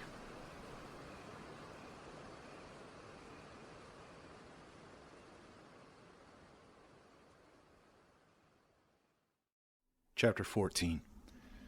Jill stood at the edge of a yawning open pit in the dark tunnel, staring helplessly at the door on the other side. The pit was far too wide to safely jump, and there was no way to climb down. At least not that she could see. She'd have to go back and try the door by the ladder. Her frustrated sigh turned into a shiver. The damp chill emanating from the stone walls would have been bad enough without her being dripping wet. Great secret passage. In order to use it, you gotta catch pneumonia. A glint of metal caught her gaze as she turned, feet squelching in her boots. She peered down at it, brushing a wet strand of her hair out of her eyes. It was a small iron plate set into the stone, a 6-sided hole about the size of a quarter at the center. She looked back at the door thoughtfully. Maybe it works like a bridge, or lowers stairs. Whatever it did, it didn't matter, since she didn't have whatever tool it required. It was as good as a dead end. Besides, it was unlikely that whoever she had seen walking through the waterfall had managed to get across. Jill walked back through the twisting passage toward the entrance to the tunnel, still in awe of what she had found behind the curtain of water. It appeared that there was a whole network of tunnels running beneath the estate. The walls were rough and uneven, chunks of sandy limestone protruding at odd angles. But the sheer amount of work that had gone into creating the underground path was mind-boggling. She reached the metal door next to the ladder, having to make a conscious effort not to let her teeth chatter as a cold draft swept down from the courtyard above. The sound of the waterfall was strangely muted. The steady, echoing rhythm of water dripping to the rock floor was much louder, giving the tunnels a somewhat medieval feel. She pulled the door open and froze, feeling a rush of mixed emotions as Barry Burton whirled around to face her, revolver in hand. Surprise 1. Barry? He quickly lowered his weapon, looking as shocked as she felt, and just about as wet, too. His t-shirt clung to his broad shoulders, and his short hair was plastered to his skull. Jill, how did you get down here? Same way you did, apparently. But how did you know? Shh! Listen. They stood in tense silence, Jill looking up and down the stone corridor and failing to hear whatever Barry had heard. There were metal doors at either end, cast in shadow by the dim utility lights overhead. I thought I heard something, he said finally. Voices. Before she could ask any questions, he turned and faced her, smiling uneasily. Yeah, look, I'm sorry I didn't wait for you, but I heard somebody walking out in the garden and I had to take a look. Found this place by accident. Kind of tripped and fell in. Anyway, I'm glad you're here. Let's check around and see what we can dig up. Jill nodded, but decided to keep a close eye on Barry for a while. Maybe she was paranoid, but in spite of his words, he didn't seem all that happy to see her. Watch and wait, her mind whispered. For now, there was nothing else she could do. Barry led them toward the door on the right, holding his Colt up. He pulled the handle, revealing another gloomy tunnel. A few steps in to the right was another metal door, and across from it, the passage veered sharply into almost complete darkness. Barry motioned at the door, and Jill nodded. He pushed it open, and the two of them moved into another silent corridor. Jill sighed inwardly as she studied the bare rocky walls, wishing that she had a piece of chalk with her. The tunnel they were in now looked pretty much like all the rest of them, turning left up ahead. She already felt lost, and hoped there weren't too many more twists and turns. Hello? Who's there? A deep, familiar voice shouted from somewhere ahead of them, the words echoing through the passage. Enrico? Jill called out. Jill, is that you? Excited, Jill ran the last few steps to the corner and around, Barry right behind her. The Bravo team leader was still alive, and somehow he wound up down here. Jill rounded the next corner and saw him sitting against the wall, the tunnel widening out and ending in a shadowy alcove. Hold it right there, Jill. Stop right there. She froze, staring at the Beretta he had pointed at her. He was injured, blood seeping from his leg and puddling on the floor. Is anyone else with you, Jill? His dark eyes were narrowed with suspicion, the black bore of his semi-automatic unwavering. Easy, Enrico. Barry's here too. What happened to you? What's this about? As Barry stepped out from behind the corner, Enrico stared at them both for a long moment, his gaze darting back and forth nervously. And then he sagged, lowering his gun as he fell back against the stones. Barry and Jill hurried over, crouching down next to the wounded Bravo captain. I'm sorry. I had to make sure. It was as if defending himself had taken his last bit of strength. Jill took his hand gently, alarmed at how pale he was. Blood was oozing from his thigh, and his pants were soaked with it. This whole damn thing was a setup, he breathed, turning his watering gaze towards her. I got lost, climbed the fence, saw the tunnels, and I found the paper. Umbrella knew. They knew all along. Barry looked stricken, his face almost as white as Enrico's. Hang in there, Rico.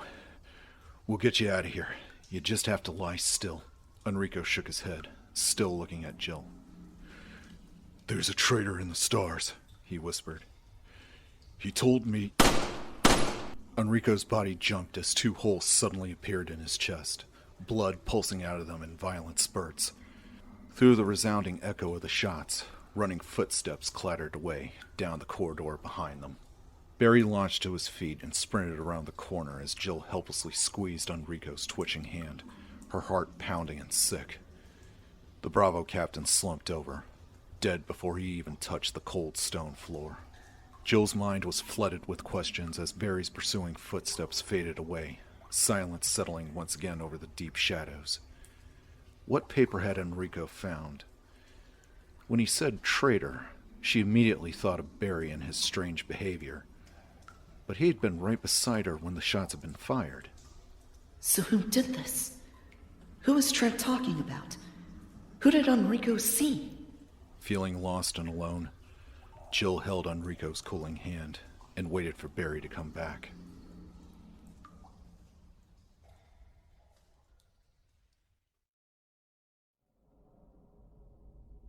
Rebecca was going through an old trunk pushed against one wall of the room they'd entered, shuffling through stacks of papers and frowning while Chris checked out the rest of the room. A single rumpled cot, a desk, and a towering ancient bookshelf were the only other pieces of furniture. After the cold alien splendor of the mansion, Chris was absurdly grateful to be in simpler surroundings. They'd come to a house at the end of the long, winding path from the courtyard, much smaller and infinitely less intimidating than the mansion. The hall they stepped into was plain, undecorated wood, as were the two small bedrooms they discovered just off the silent corridor. Chris figured they'd found a bunkhouse for some of the mansion's employees. He noticed the thick, unmarked dust in the hallway on their way in with a sinking resignation, realizing that none of the other stars had made it out of the main house. With no way for him and Rebecca to get back, all they could do was try and find the back door and go for help. Chris didn't like it, but there weren't any other options. After a brief perusal of the shelves, Chris walked to the battered wooden desk and pulled at the top drawer. It was locked. He bent down and felt along the bottom of the drawer, grinning as his fingers touched a thick piece of tape. Don't people ever watch movies? The key's always stuck under the drawer. He peeled the tape away and came up with a tiny silver key. Still grinning, he unlocked the drawer and pulled it open. There was a deck of playing cards, a few pens and pencils, gum wrappers, a crumpled pack of cigarettes, junk mostly. The kind of stuff that always seemed to accumulate in desk drawers. Bingo. Chris picked up the key ring by its leather tag, pleased with himself. If finding the exit was this easy, they'd be on their way back to Raccoon in no time. Looks like we just got a break, he said softly, holding up the keys. The leather tag had the word Elias burned into one side, and the number 345 written on the back in smudged ballpoint pen. Chris didn't know the significance of the number, but he remembered the nickname from the diary he found in the mansion. Thank you, Mr. Elias. Assuming the keys were for the bunkhouse, they were that much closer to getting off the estate. Rebecca was still sitting by the trunk, surrounded by papers, envelopes, even a few grainy photos that she pulled out. She seemed totally absorbed in whatever she was reading, and when Chris walked over to join her, she looked up at him with eyes clouded with worry. Find something? Rebecca held up the piece of paper she was reading. A couple of things. Listen to this. 4 days since the accident, and the plant at Point 42 is still growing and mutating at an incredible rate. She skipped ahead, skimming the page with one finger as she spoke. It calls this thing Plant 42 and says its root is in the basement here. Shortly after the accident, one of the infected members of the research team became violent and broke the water tank in the basement, flooding the entire section. We think some trace chemicals used in the T-virus tests contaminated the water and contributed to Plant 42's radical mutations. A number of shoots have already been traced to different parts of the building, but the main plant now hangs from the ceiling in the large conference room on the first floor. We've determined that Plant 42 has become sensitive to movement and is now carnivorous. In close proximity to humans, it uses tentacle-like prehensile vines to entrap its prey, while leech-like adaptations latch onto exposed skin and draw fatal quantities of blood. Several members of the staff have already fallen victim to this. It's dated May 21st, signed by Henry Sarton. Chris shook his head, wondering again how someone could invent a virus like the one they'd come across. It seemed to infect everything it touched with madness, transforming its carrier into a deadly carnivore, hungry for blood. Wonderful. First mutant dogs, then zombies, a giant snake, and now a man-eating plant. Chris shuddered, suddenly twice as glad that they'd be leaving soon. Oh goody, so it infects plants too, he said. When we report this, we'll have to. That's not it. Get a load of this. Rebecca said as she handed him a photo, her expression grim. It was a blurry snapshot of a middle-aged man wearing a lab coat. He was standing stiffly in front of a plain wooden door, and Chris realized that it was the very same door they'd come through not 10 minutes ago, the front entrance to the bunkhouse. He flipped the picture over, squinting at the tiny script on the back. H. Sarton, January 98, Point 42. He stared at Rebecca, finally understanding her fearful gaze. The bunkhouse itself was Point 42. The carnivorous plant was here.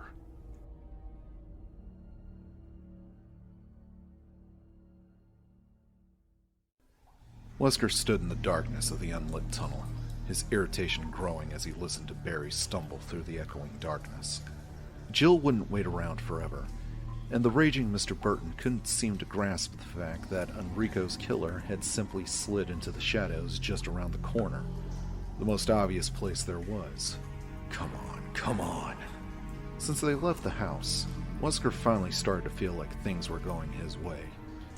He remembered the underground room near the entrance to the labs, and was almost certain that the wolf metal would be there. To make things even better, the tunnels were clear. He expected the 121s to be on the loose, but apparently no one had messed with the passage mechanism since the accident. Wesker and Barry had split up to search for the lever that worked the passages, and it had been in plain sight, propped up next to the very mechanism it controlled. Everything would have been perfect, except goddamn Enrico Marini had wandered along and happened across a very important paper that Wesker had accidentally dropped. His orders, straight from the head of White Umbrella. And then to make matters even worse, Jill had blundered into the tunnels before Wesker could finish taking care of the problem. Wesker sighed inwardly. If it wasn't one thing, it was another. Truth be told, the whole affair had been a massive headache from the beginning. At least the underground security hadn't been activated, though he had no way of knowing that until they reached the tunnels. And having dragged Barry along as insurance, he now had to deal with the consequences. If the money wasn't so good, he suddenly grinned. Who the hell was he kidding? The money was great. After what felt like ages, Barry huffed into the dark room, blindly waving his revolver around. Wesker tensed, waiting for him to walk past the generator's alcove. This part could be tricky. Barry and Enrico had been close. As Barry stormed past the small chamber, Wesker stepped out behind him and jammed the muzzle of his Beretta into Barry's lower back, hard. At the same time, he started talking, low and fast. I know you want to kill me, Barry, but I want you to think about what you're doing. I die, your family dies. And right now, it looks like Jill may have to die too. But you can stop it. You can put a stop to all the killing. Barry stopped moving as soon as the gun touched him, but Wesker could hear the barely contained rage in his voice, the pure driving hatred. You killed Enrico, he snarled. Wesker pushed the gun deeper into his back. Yes, I did. I didn't want to, but I did. Enrico found some information he shouldn't have. He knew too much. And if he told Jill what he knew about Umbrella, I'd have to kill her too. You're gonna kill her anyway. You're gonna kill all of us. Wesker sighed, allowing a pleading note to creep into his voice. That's not true.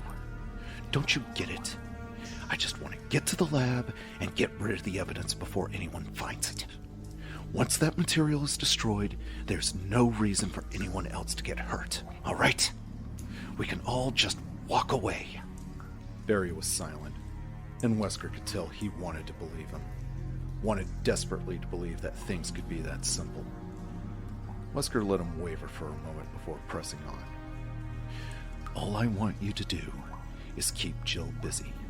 Keep her and anyone else you run into away from the lab, at least for a little while. You'll be saving her life, Barry, and I swear to you that as soon as I get what I need, you and your family will never hear from me again.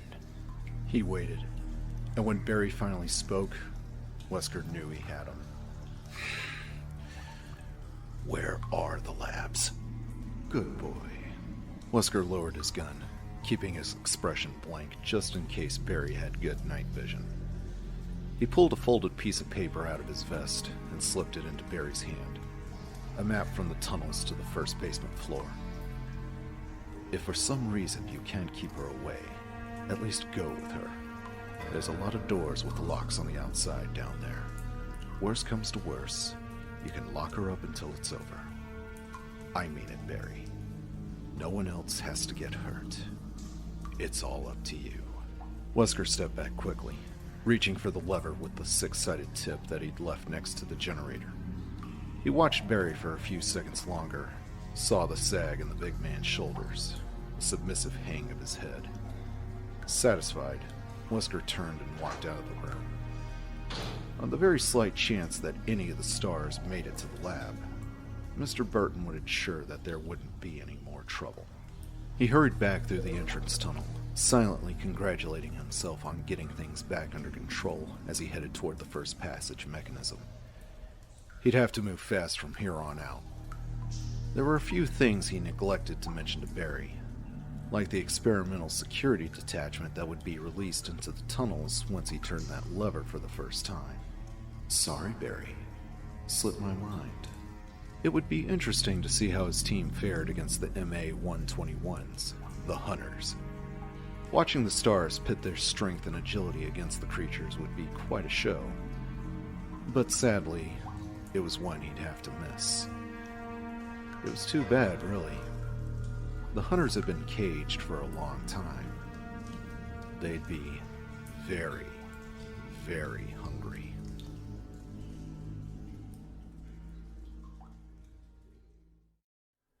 Chapter 15. Barry had been gone far too long. Jill had no idea how extensive the tunnels were, but from what she'd seen, they all looked alike. Barry could be lost, trying to find his way back. Or he might have found the murderer, and without any backup. He might not come back at all. In any case, staying put wasn't going to help anything. She stood up, taking a last look at Enrico's pale face, and silently wishing him peace before walking away. What did he find out that got him killed? Who was it?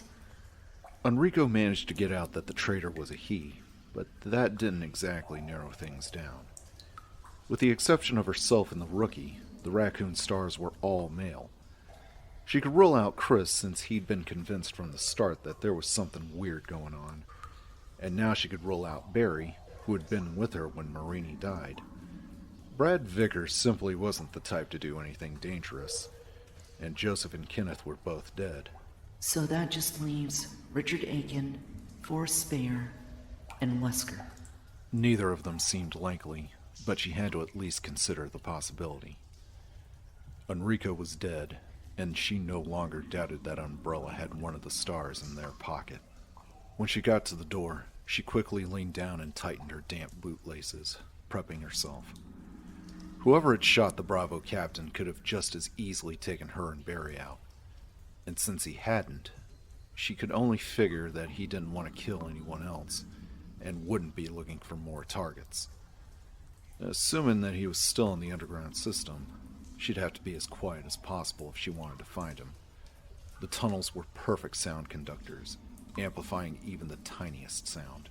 She eased the metal door open, listening, and then edging out into the dim tunnel, staying close to the wall.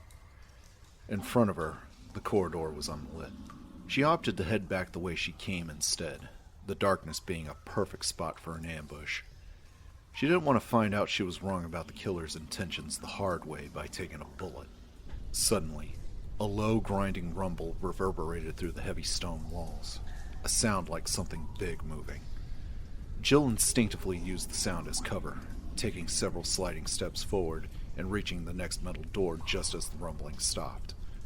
She slipped back into the tunnel where she'd run into Barry and gently closed the door behind her. What the hell was that? It sounded like an entire wall moving. Jill shuddered, remembering the descending ceiling of that room in the house. Maybe the tunnels were rigged too, and if that were the case, she needed to watch every step. The idea of being crunched to death by some bizarre mechanism underground? Like the one next to the pit. The one with the hexagonal hole. She nodded slowly, deciding that she needed to go take another look at those doors she couldn't get to before. Maybe the killer had the tool it required, and the noise she heard had come from him operating it. Yeah, she could be wrong, but there was no harm in checking it out. Well, at the very least, I won't get lost. She reached for the door that would lead her back, and suddenly stopped. She cocked her head to catch the strange sound that came from the tunnel behind her. What the hell was that? It sounded like a strange combination of a rusty hinge and some sort of a bird. Whatever the hell it was loud.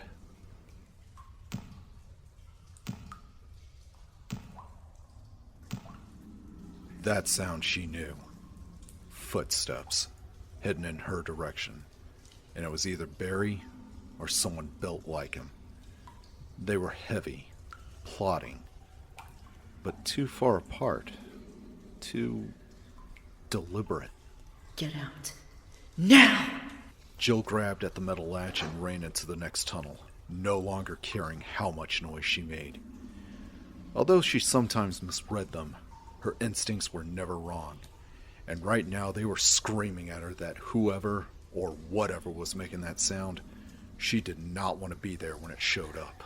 She took several running steps down the stone corridor, away from the ladder that led back to the courtyard, and then forced herself to slow down, taking a deep breath. She couldn't just go sprinting ahead either. There were other dangers than the one she'd just left behind. Behind her, the door opened. Jill turned, raising her Beretta, and stared in horror at the thing standing there. It was huge, shaped like a man, but the resemblance ended there. Naked, but sexless. Its entire muscular body was covered with a pebbled, amphibious skin shaded a dark green. It was hunched over so that its impossibly long arms almost touched the floor, both of its hands and feet tipped with thick, brutal claws. Tiny, light-colored eyes peered out at her from a flat reptilian skull. It turned its strange gaze towards her, dropped its wide-hinged jaw, and let out a tremendous, high-pitched screech like nothing she'd ever heard before, the sound echoing around her, filling her with mortal terror. Jill fired 3 shots that smacked into the creature's chest and sent it reeling backwards. It stumbled, fell against the tunnel wall, and with another terrible shriek, it sprang at her, pushing off the stones with powerful legs, its claws outstretched and grasping. She fired again and again as it flew towards her, the bullets tearing into its puckered flesh, ribbons of dark blood coiling away. And it landed in a heavy crouch only a few feet in front of her, screaming, one massive arm snaking out to swipe at her legs. A musky, moldy animal smell washed over her, a smell like dark places and feral rage. Jesus, why won't it die? Jill trained the Beretta on the back of its skull and emptied the clip. Even as the green flesh splattered away and bones splintered, she continued to fire, the hot slugs ripping into the pulpy, pinkish mass of its brain. No more bullets. She lowered the weapon, her entire body shaking. It was over, and the creature was dead. But it had taken an entire clip to do it. 15 9mm rounds, and the last 7 or 8 at close range. Still staring at the fallen monster, she ejected the empty magazine and loaded a fresh clip in the Beretta before holstering it. She reached back and unstrapped the Remington, taking comfort in the solid, balanced weight of the shotgun. What the hell were you people working on out here? It seemed that the Umbrella researchers had invented more than just a virus. Something just as deadly, but with claws. And there could be more of them. She never had a more terrifying thought. Holding the Remington close, Jill turned and ran.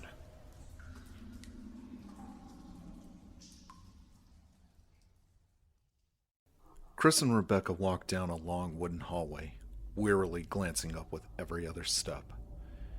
There was what looked like dried, dead ivy poking out of every crack and crevice where the walls met the ceiling.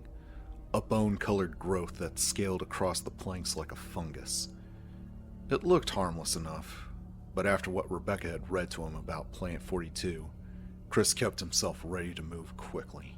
After going through the rest of the papers in the trunk, Rebecca had come up with a report on some sort of herbicide called V-Jolt. She brought it along, though Chris doubted it would be useful. All he wanted to do was find the exit, and if they could avoid the killer plant, so much the better. The front hall had been clear of the growth, though Chris wasn't prepared to call it secured. Besides the 2 bedrooms by the front door, there had been a rec room that had been distinctly creepy. Chris had looked inside and instantly felt his internal alarms going off, though he hadn't known why. There was no danger that he could see, just a bar and a couple of tables, and in spite of the seeming calm, he closed the door quickly and they moved on. His gut feeling was more than enough reason to leave it alone. They both stopped in front of the only door in the long, meandering stretch of hallway, both of them still glancing nervously at the scaling ivy near the ceiling. Chris pushed at the knob, and the door swung open. Warm, humid air flooded out of the shadowy room, thick and tropical, but with a nasty undertone, like the taint of spoiled fruit. Chris instinctively pushed Rebecca behind him as he saw the walls of the chamber. They were completely covered in the same kind of strange, straggling growth that was in the hall. But in here, the scaling ivy was lush and bloated, a bilious, vibrant green. There was a faint whispering coming from inside the room, a subtle sense of movement, and Chris realized that it was coming from the sickly plant matter itself. the walls quivering in a weird optical illusion as the draping tendrils crept and grew. Rebecca started to step past him, and Chris pushed her back. "What are you, nuts? I thought you said this thing sucks blood." She shook her head, staring at the whispering walls. Don't worry, that's not Plant 42. At least not the part the report talked about. Plant 42 is going to be a lot bigger and a lot more mobile. I never did much with phytobiology, but according to that study, we'll be looking for an angiosporum with motile foliage. She smiled a quick, nervous smile. Sorry. Think really big plant bulb with 10 to 20 foot vines waving around it. Chris grimaced. "Great. Thanks for putting my mind at rest." They edged into the large room, careful not to walk too closely to the hissing walls. There were 3 doors besides the one they came through, one directly across from the entrance, and the other 2 facing each other to their left, where the room opened up. Chris led Rebecca toward the door opposite the entrance, figuring it was the most likely to lead out of the bunkhouse. The door was unlocked, and just as Chris started to push it open, the door slammed shut, causing them both to jump back with their weapons raised. A series of heavy, sliding thumps followed, like someone on the other side was kicking at the walls, except the sounds were coming from everywhere, above and below the door's sturdy frame, beating against every corner of the sealed room. "Lots of vines, you said?" Chris asked. Rebecca nodded. Looks like we just found Plant 42. They listened for a moment while Chris thought about the kind of strength and weight it would take to slam a door so solidly. No shit. Bigger and more mobile. And probably blocking the only exit to this madhouse. Fuck me sideways.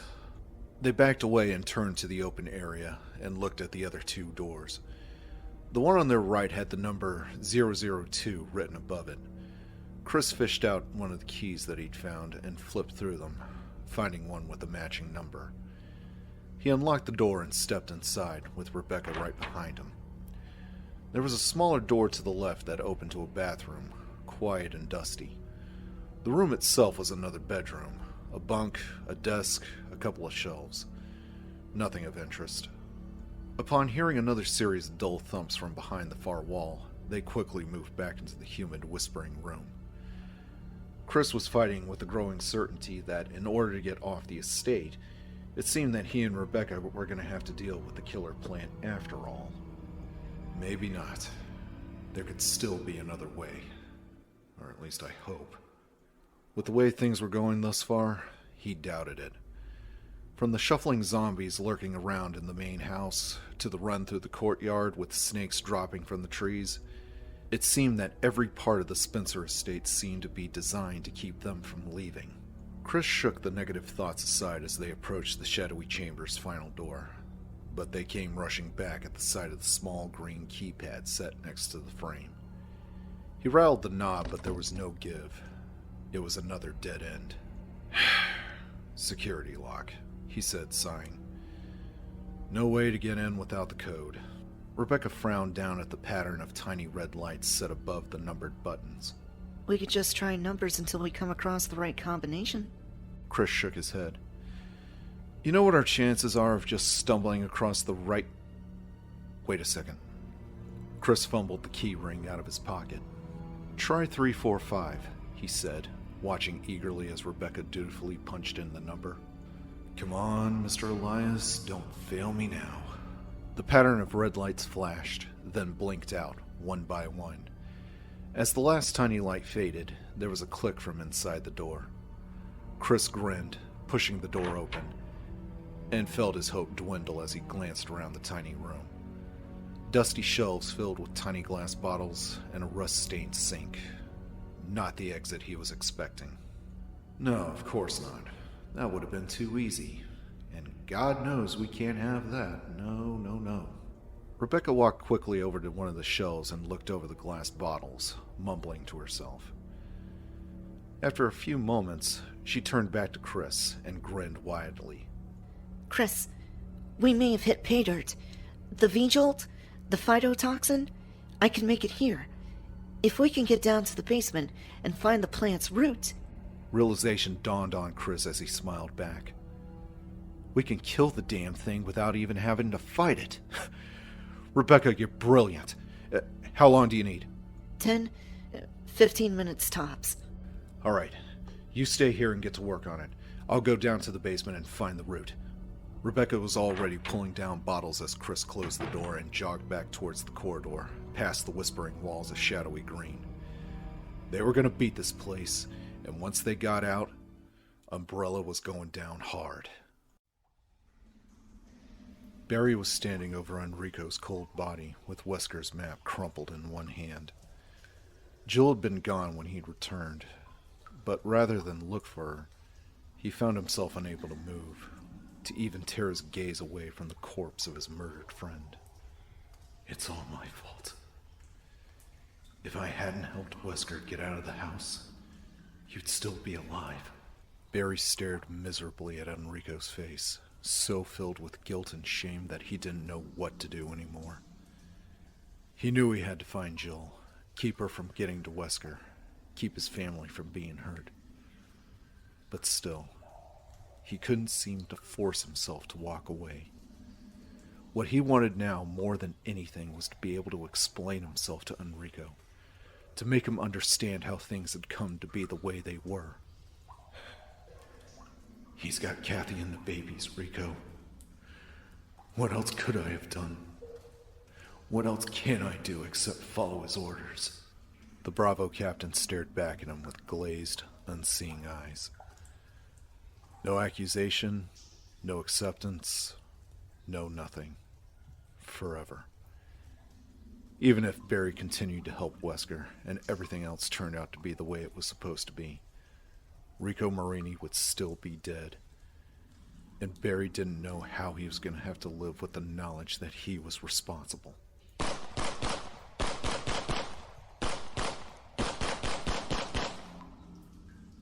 Shots echoed through the tunnels. A lot of them. Jill! Barry's head snapped around. He reached for his weapon automatically, the sound spurring him to action as anger flushed through his system. There could be only one explanation.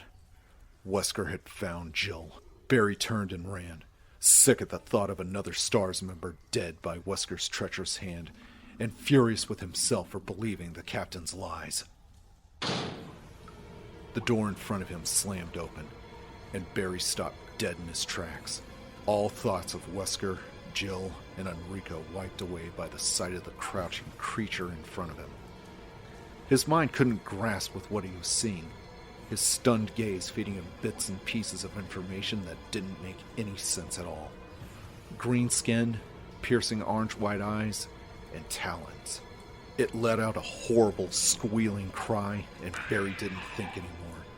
He squeezed the trigger, and the shriek turned to a bubbling, choking gasp as the heavy round tore into its throat and knocked it down.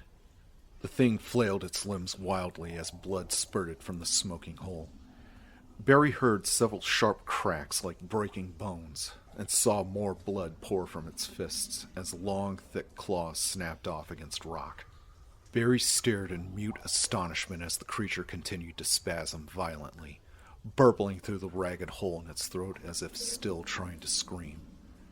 The shot should have blown its head off its neck, but it was another full minute before it died, its frenzied thrashings gradually weakening as blood continued to pump out at a tremendous rate. Finally, it stopped moving, and judging from the dark, noxious lake it had created, Barry realized that it had bled to death, conscious until the very end. What the fuck did I just kill?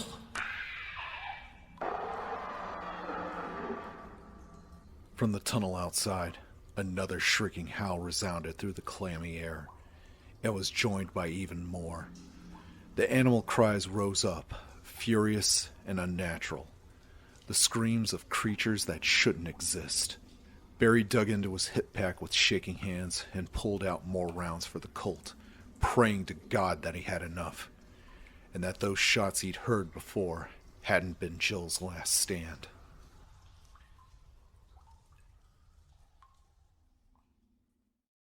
Chapter 16. It might have been a spider once, if spiders ever got to be the size of livestock. From the thick layer of white web that covered the room from floor to ceiling, it couldn't have been anything else. Jill felt her skin crawl as she stared down at the curled, bristling legs of the abomination. The creature that attacked her by the courtyard entrance had been terrifying, but it had also been so alien that she hadn't been able to relate it to anything else. Now, spiders, on the other hand, Jill already hated them. Hated their dark, bustling bodies and skittering legs. And the thing she was looking at right now had been the mother of them all. And even though it was dead, it still frightened her. Hasn't been dead long, though. She forced herself to look at it, at the slick puddles of greenish ichor that dripped from the holes in its rounded, hairy body. It had been shot several times, and judging from the noxious ooze that seeped from the wounds, she would have to guess that the not-so-itsy-bitsy spider had been alive and crawling not 20 minutes ago, maybe even less. She shuddered and stepped away towards the double metal doors that led out of the webbed chamber. Whispering streams of the sticky stuff clung to her boots, making it a struggle to move. She took careful, deliberate steps, determined not to fall. The thought of being covered in spiderweb, having it cling to her entire body, she shuddered again and swallowed thickly. Think of something else, goddammit. Anything. At least she knew she was on the right track and was close behind whoever had triggered the tunnel mechanism. A very interesting trick, that. When she reached the area where the pit had been, she thought maybe she'd gotten lost after all. The gaping hole had been gone, with smooth stone in its place. Looking up, she'd seen the ragged edges of the pit suspended overhead. The entire center section of the tunnel had been flipped over, turned like a giant wheel by some miracle of engineering. The doors had led to another straight, empty tunnel. A giant boulder stood at one end, and past that, the room she was about to leave. Jill grabbed the handle of one of the doors and pushed it open, stumbling out into yet another gloomy passage. She leaned back against the door and breathed deeply, barely resisting the urge to brush wildly at her clothes. Put me up against zombies and monsters, no big thing. I can blow them away with the best of them. You show me a spider, I'll show you a girl losing her fucking mind. The short, empty tunnel ran left to right in front of her, a door at either end. But the door to her left was set into the same wall as the one she'd just exited, leading back towards the courtyard. Jill opted for the one to the right, hoping that her sense of direction was still intact. The metal door was creaked open, and she stepped in, feeling the change in the air immediately. The tunnel split up in front of her. To the right, a thickening shadow where the rock walls opened into another corridor. But to her left was a small elevator shaft like the ones in the courtyard. A warm, delicious wind swept down and over her, the sweet air like a forgotten dream. Jill grinned to herself and started for the shaft, seeing that the lift's platform had been taken up. Odds were pretty good that she was still on the trail of Enrico's killer. Maybe not. Maybe he went the other way, and you're about to lose him. Jill hesitated, gazing wistfully at the small shaft, and then turned around as she sighed. She had to at least take a look. She walked into the stone corridor that stretched out in front of her, the temperature immediately dropping back to the now familiar, unpleasant chill. The tunnel extended several feet to her right and then dead-ended. On the other end, to her left, a good 100 feet away, was another massive rounded boulder, just like the one she'd seen earlier. And laying right in front of it was a small blue object. Jill frowned as she walked towards the giant rock, trying to make out what the blue object was. Halfway down the dim tunnel was an offshoot to the left, and she recognized the metal plate next to it as the same kind of mechanism that had moved the pit.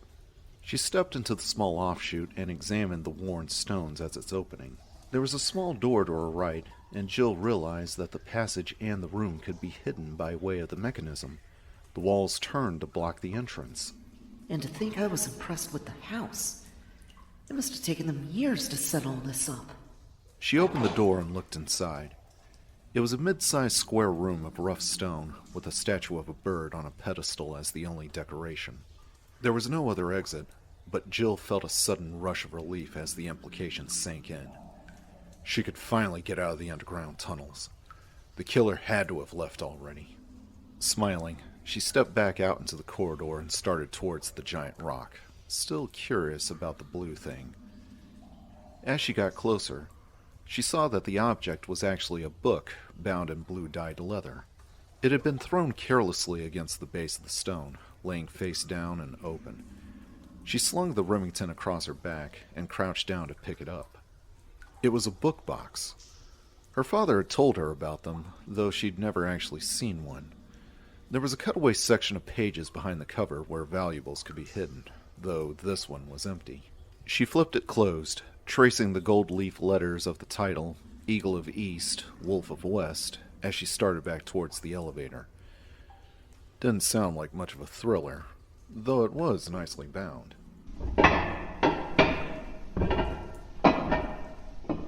Jill froze as the stone beneath her left foot sank down a tiny bit, and she realized at the same instant that the entire tunnel gently sloped away from where she was standing.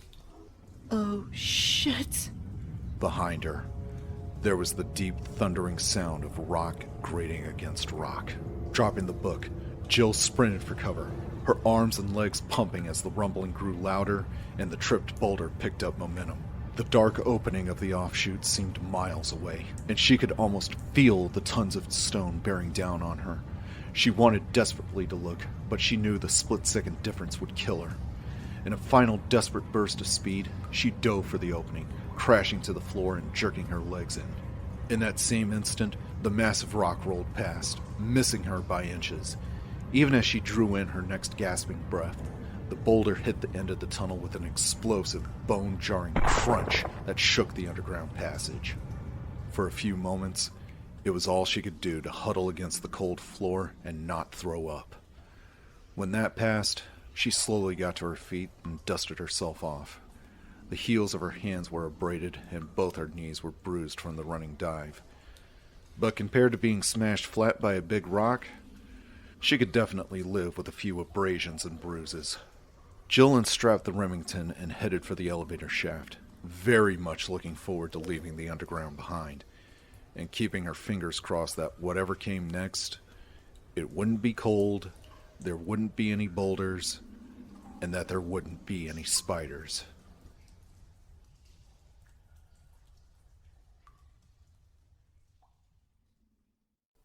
The basement was flooded, all right. Chris stood at the top of a short ramp that led to the basement doors, staring down at his own unsmiling face reflected off of the shimmering water. It looked cold and deep. After he left Rebecca, he continued down the hall and found room 003 at the end, the ladder to the basement level tucked discreetly behind a bookcase in the neatly kept bedroom. He descended into a chilly concrete corridor with buzzing fluorescent lights overhead, a dramatic change from the plain wood and simple style of the bunkhouse above. Well, at least I found the basement. It seemed that killing Plant 42 was their only option for escape after all. Chris hadn't come across any other exit from the bunkhouse, which meant that it was either past the plant's room or there was no back door, a thought that left him distinctly unsettled. It didn't seem possible, but then again, neither did a carnivorous plant. And you won't find out until you get this over with. Chris sighed and stepped into the water. It was cold, and it had an unpleasant chemical smell. He waded down to the door, the water sliding up over his knees, and finally stopping at mid-thigh, sloshing gently.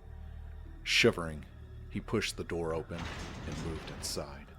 The basement was dominated by a giant glass-fronted tank in the center of the room that extended from floor to ceiling, with a large jagged hole toward the bottom of the right-hand side.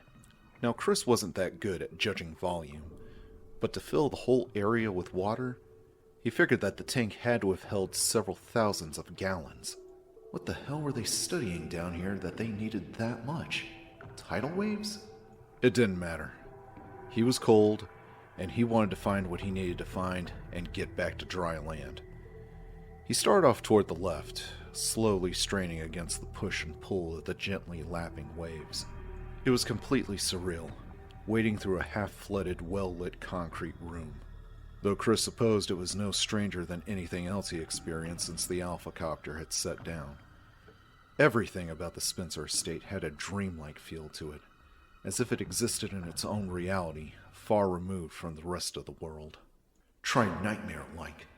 Killer plants, giant snakes, the Walking Dead. Hell, all that's missing is a flying saucer and maybe a dinosaur. He heard a soft sloshing sound behind him and glanced over his shoulder and saw a thick, triangular fin rise up from the water 20 feet away and slide towards him, a wavering gray shadow beneath. Oh, fuck! Panic shot through him, an all-encompassing panic that seared away rational thought. He took a giant running step and realized he couldn't run as he plunged face first into the cold chemical water and came up gasping, sputtering tainted liquid from his nose and mouth, hoping to God that Rebecca was right about the virus having burned itself out. He whipped his head around, eyes burning and searching for the fin, and saw to his horror that it had halved the distance between them. He could see it now. A shark, its rippling, distorted body sliding easily through the water, 10 or 12 feet long, its broad tail lashing it forward, the black soulless eyes set upon its pointed grin. Chris stumbled away backwards, knowing he didn't stand a chance of outrunning it. Wheeling his arms for balance, he sloshed heavily through the dragging water, turning himself sideways and managing a few more steps before the shark was on top of him. And he leapt to the side, dodging the animal and slapping the water as violently as he could, churning it into foaming waves. The shark slid past him, its smooth, heavy body brushing against his leg. As soon as it was past, Chris stumbled after it, splashing wildly to keep up as he turned the corner in the flooded room. If he could stay close enough, it wouldn't be able to turn and get at him, except that in seconds, the shark would have room to maneuver. He could see 2 doors ahead on the left, but the giant fish was already leaving him behind, heading toward the next corner to turn around and come back for him. Chris took a deep breath and plunged into the water. He knew it was insane, but he didn't have a better option. He stroked desperately towards the first door, kicking off the cement floor to propel himself forward in great bounding leaps. He hit the door just as the shark was turning up ahead and grabbed for the handle, choking. And it was locked. Shit! Chris jammed his hand into his wet vest and came up with Elias's keys, fumbling through them as the fin glided closer and the wide-pointed grin opened. He shoved a key into the lock, the last key on the ring that he hadn't found a room for, and slammed his shoulder against the door at the same time, the shark now only a few feet away. The door flew open and Chris stumbled in, falling and kicking frantically. His boot connected solidly with the shark's fleshy snout, deflecting it from the opening. In a flash, he was back on his feet. He threw his weight into the door, and in a slap of water, it was closed. He sagged against the door, wiping at his stinging eyes with the back of his hand. The lapping water settled gently into smaller and smaller ripples as he caught his breath and his vision cleared. For the moment, he was safe. He unholstered his Beretta and ejected the dripping magazine, wondering how the hell he was going to make it back upstairs. Looking around the small room, he saw nothing he could use as a weapon. One wall was lined with buttons and switches, and he trudged over to take a look at them, drawn to a blinking red light in a far corner. Looks like I found a control room. Nice. Maybe I could turn off the lights and get Jaws to go to sleep. There was a lever set next to the flashing light, and Chris stared down at the faded tape beneath it, feeling a numb disbelief as he read the printed letters. Emergency drainage system. Are you fucking kidding me? Why the hell didn't anybody pull this thing the second the tank broke? The answer occurred to him even as he thought it. The people who worked here were scientists. There was no way in hell they were going to turn down the opportunity to study their precious Plant 42, sucking up water from the man-made lake. Chris grabbed the lever and pushed it down. There was a sliding metallic noise outside the door, and immediately the water level started to drop. Within a minute, the last of it had flowed out from under the door, and a gurgling liquid gas came from the direction of the broken tank. He walked back to the door, opening it carefully, and heard the frantic, wet thumps of a very big fish trying to swim through air. Chris grinned, thinking that he should probably feel pity for the helpless creature, and instead hoped that it died a long, agonizing death. "Bite me," he whispered.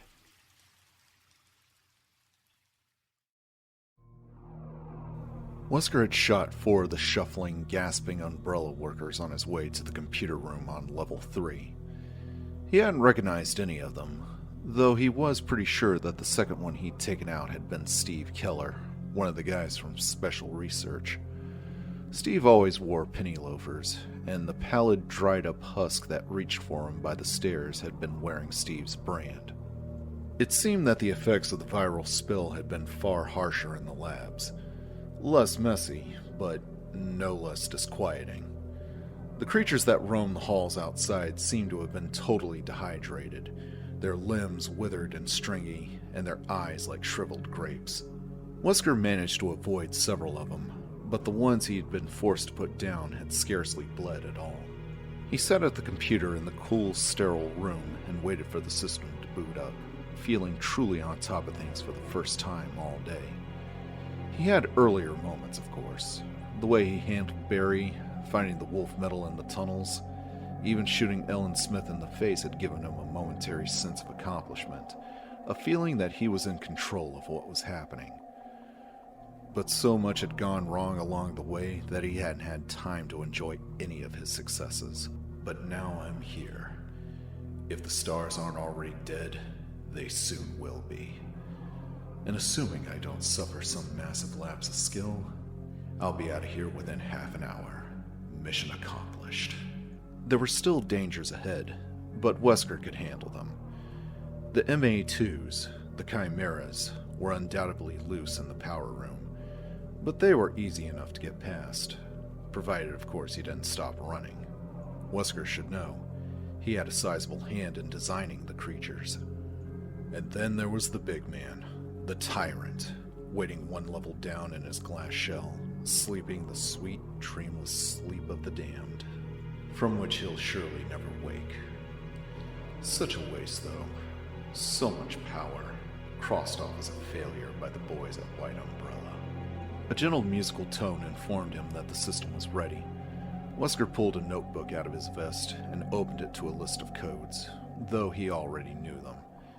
John Howe had set the system up months ago, using his name and the name of his girlfriend, Ada, as access keys.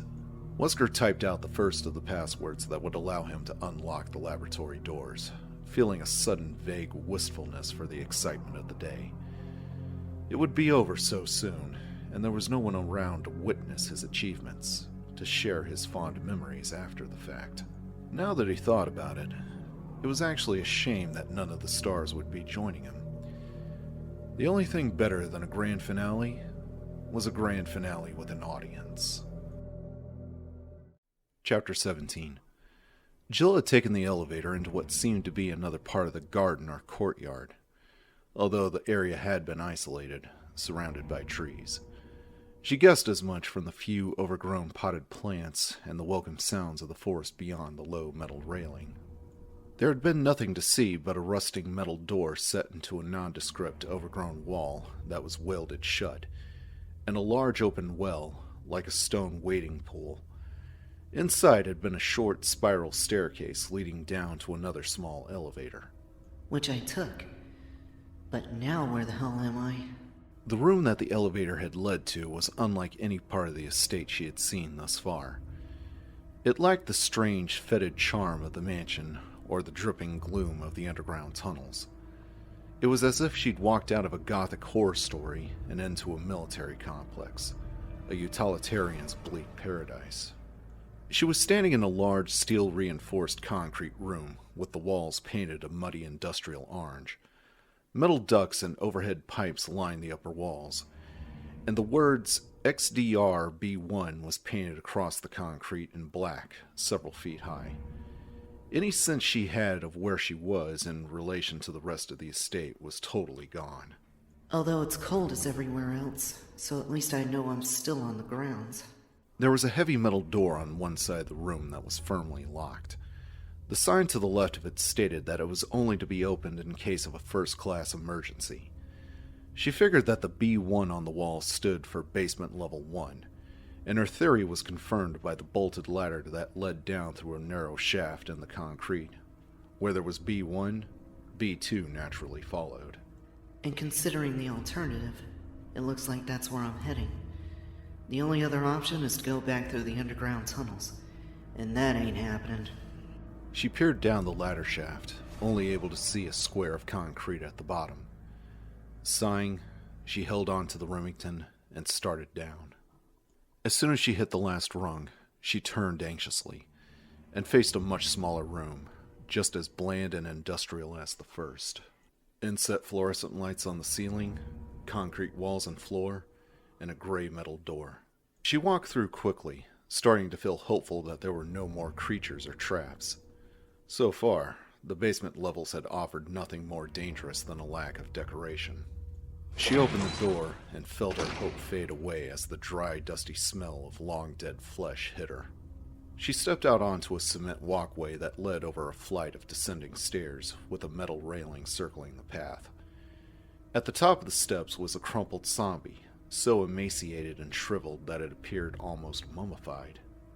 She held the shotgun ready and walked slowly towards the stairs, noting that there was a hall branching off to the left where the railing stopped.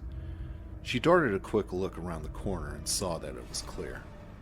Still watching the desiccated corpse carefully, she edged down the short corridor and stopped at the door on her left.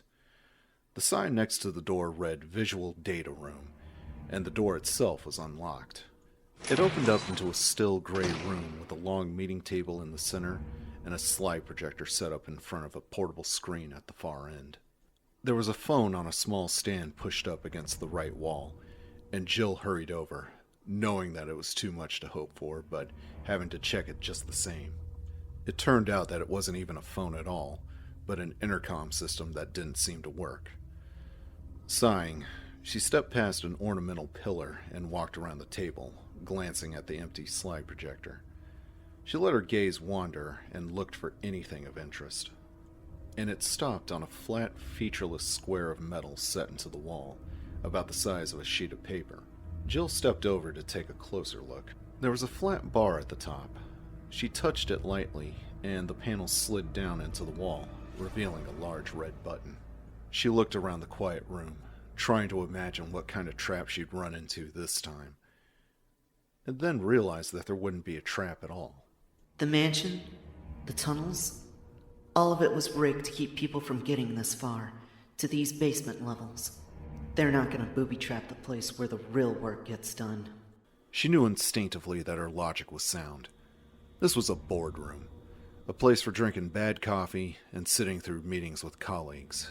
Nothing was going to jump out at her if she pushed the button. So Jill pushed it.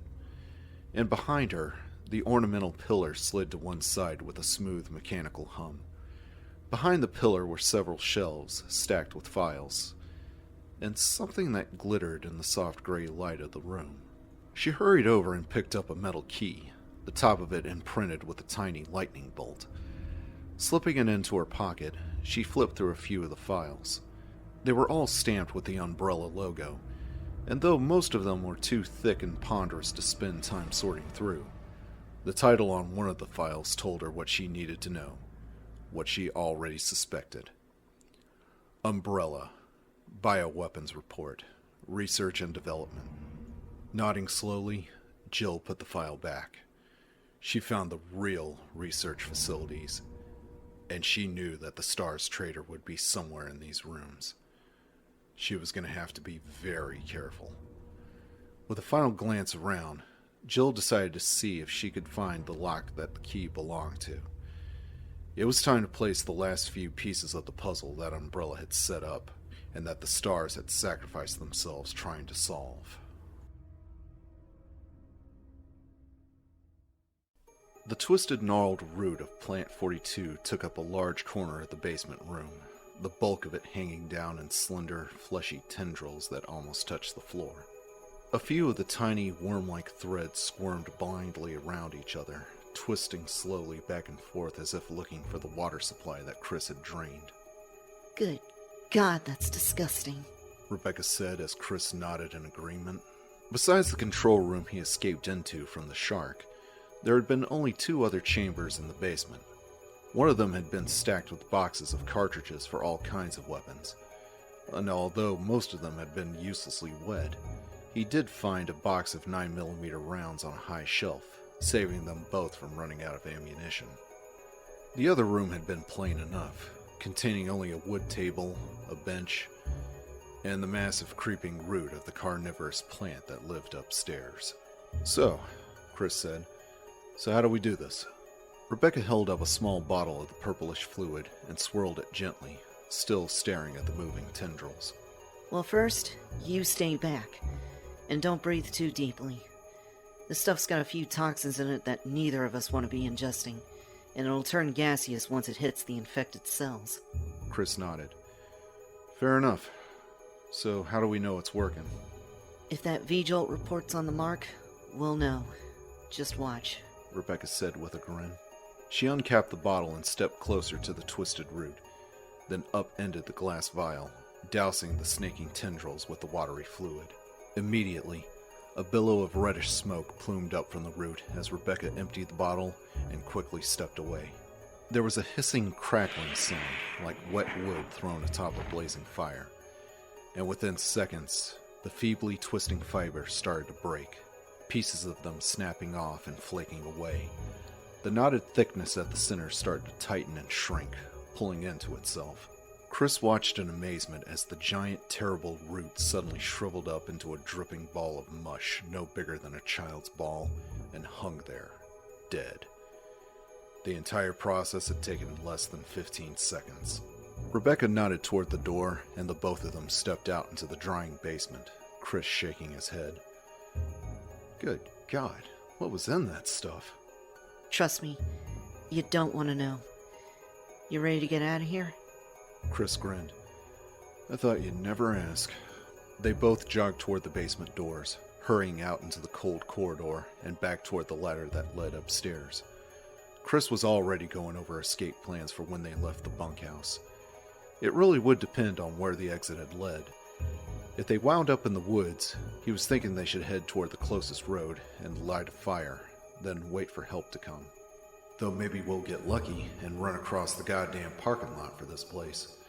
We can hotwire a car and just drive out. And then get Irons to do something useful for a change, like call in reinforcements. They reached the wood corridor and headed for the plant room, both of them taking long, easy strides past the hissing green walls and finally stopping at the room that held Plant 42. Breathing deeply, Chris nodded to Rebecca. They both unholstered their weapons, and Chris pushed the door open, eager to see what lay beyond the experimental plant.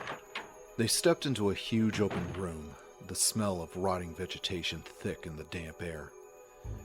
Whatever it had looked like before, the monster that had been Plant 42 was now a massive, steaming lake of dark purple goo in the center of the room. Bloated dead vines the size of fire hoses draped limply across the floor, extending out from the livid, gelid mess. Chris scanned the room for the next door, saw a plain-looking fireplace against one wall, a broken chair in a corner, and a single door that apparently led back into the bedroom he'd searched earlier, a hidden passage that he missed, and that led to the very room in which they stood.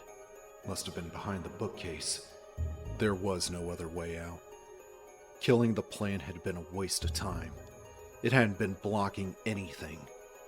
Rebecca looked as disappointed as he felt, her shoulders slumped and expression grim as she studied the bare walls. God. I'm sorry, Rebecca. They both walked slowly around the room, Chris staring at the dead plant and trying to decide what to do next. Rebecca walked over to the fireplace and crouched down next to it, poking at the blackened ash. He wouldn't drag her back to the mansion. Neither of them were up for it. Even with the extra ammo, there were far too many snakes. They could wait in the courtyard for Brad to fly by again, hoping he got into range. Hey, Chris. Take a look at this. He turned and saw her pull a couple of pieces of paper out of the ashes. The edges were scorched, but both sheets were otherwise intact. He walked across the room and leaned down to read over her shoulder, and felt his heart start pounding as the first words sank in. Security protocols. Basement level 1. Heliport. For executive use only. This restriction may not apply in the event of an emergency. Unauthorized personnel entering the heliport will be shot on sight. Elevator. The elevator stops during emergencies. Basement level 2. Visual data room. For use by the Special Research Division only. All other access to the visual data room must be cleared with Keith Arving, room manager. Basement level 3. Prison. Sanitation Division controls the use of the prison. At least one consultant researcher, E. Smith, S. Ross, A. Wesker, must be present if viral use is authorized. Power room. Access limited to headquarters supervisors. This restriction may not apply to consultant researchers with special authorization. Basement level 4. Regarding the progress of Tyrant after T-virus use. The rest of the paper was burnt and the words were lost. A. Wesker, Chris said softly. Captain Albert Goddamn Wesker. Barry had said that Wesker disappeared right after the Alphas had made it to the house. And it was Wesker who led us here in the first place when the dogs attacked. Cool, competent, unreadable Wesker, working for Umbrella. Rebecca flipped to the second page, and Chris leaned in, studying the neatly typed labels beneath the drawn boxes and lines. Mansion, courtyard, guardhouse, underground, laboratories. There was even a compass drawn next to the sketch of the mansion to show them what they had missed. A secret entrance to the underground tunnels hidden behind the waterfall. Rebecca stood up, her eyes wide and uncertain. Captain Wesker's involved in all of this? Chris nodded slowly. And if he's still here, he's down in those labs, maybe with the rest of the team. If Umbrella sent him here, then God only knows what he's up to. They had to find him. They had to warn whoever was left of the stars that Wesker had betrayed them all.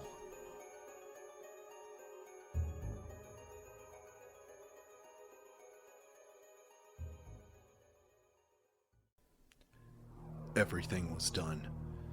Wesker stepped into the elevator that led back to level 3, running through his checklist as he lowered the outer gate and slid the inner one closed. Samples collected, disks erased, power reconnected, and the Tyrant's life support off. It really was a shame about the Tyrant. As ugly as it was, the thing was a marvel of surgical, chemical, and genetic engineering. And he stood in front of its glass chamber for a long time, studying it in silent awe before reluctantly shutting down its life support. As the stasis fluids had drained out of its tank, he found himself imagining what it would have been like to see it in action once the researchers had completed their work. It would have been the ultimate soldier, a thing of beauty on the battlefield. And now it had to be destroyed, all because some idiot tech had hit the wrong button. A mistake that had cost Umbrella millions of dollars and killed the researchers who had created it. He hit the switch and the elevator thrummed to life, carrying him back up for his final task, activating the triggering system at the back of the power room. He'd give himself 15 minutes to make sure he was clear of the blast radius, climb down the heliport ladder, hit the back road towards town, and then boom, no more hidden Umbrella facility. At least not in Raccoon Forest, anyway. Once he got back to the city, he'd pack a bag and head for Umbrella's private airstrip. He could make the necessary calls from there, let his contacts in the White Office know what had happened. They'd have a cleanup team standing by to comb through the forest and take out the surviving specimens. And they'd be most eager to get their hands on the tissue samples he had taken. 2 of everything except for the Tyrant. With the Tyrant scientists all dead, Umbrella decided to scrap the project indefinitely. Wesker personally thought it was a mistake, but then again, he wasn't getting paid to think. As the elevator slid to a stop, Wesker opened the gates and stepped out, setting down the sample case. He unholstered his Beretta, going over the twisted layout of the power room in his mind. He'd have to make another run through the MA2s to get to the activation system. He already managed to pull it off once to hook up the elevator circuit, but the chimeras had been far more active than he expected. Instead of weakening them, their hunger had actually driven them to new heights of viciousness. He'd been lucky to make it through unscathed. At a hydraulic hum from down the hall, Wesker froze. Footsteps clattered across the cement floor. They hesitated for a moment, but then started for the power room at the opposite end of the corridor. Wesker eased up to the corner and looked down the hall, just in time to see Jill Valentine disappear through the metal doors, a burst of hissing mechanical noise echoing through the corridor before they closed. How on earth did she make it past the hunters? Jesus! Apparently he underestimated her, and she had been alone too. If she could make it past the hunters, then there was a good chance the chimeras might not be able to kill her. To make matters worse, she had just effectively blocked him from the triggering system. He wouldn't be able to deal with the creatures that roamed the maze-like walkways and put a stop to her prying at the same time. Frustrated, Wesker scooped up the sample case and walked quickly down the hall, back toward the hydraulic doors that led to the main corridor of Level 3. If she made it back out, he'd just have to shoot her. It would only delay his escape by a few minutes. Still, it was an unexpected curve, and as far as Wesker was concerned, it was far too late in the game for surprises. Surprises pissed him off. They made him feel like he wasn't in control. I am in control. Nothing is happening here that I can't handle. This is my game, my rules, and I will accomplish my mission without any interference from that little thief bitch. Wesker stalked out into the main corridor and noticed that Jill had managed to take out a few more of the wizened, withered scientists and technicians that wandered the basement labs. Two of them lay just outside the door, their skulls blown into powder by what looked like shotgun blasts. He kicked one of them angrily, his boot crunching into the corpse's brittle ribs, the dry snap of bone loud in the silence. Except that suddenly, he heard heavy boots coming down the metal stairs from B2, the hollow clump echoing through the hall.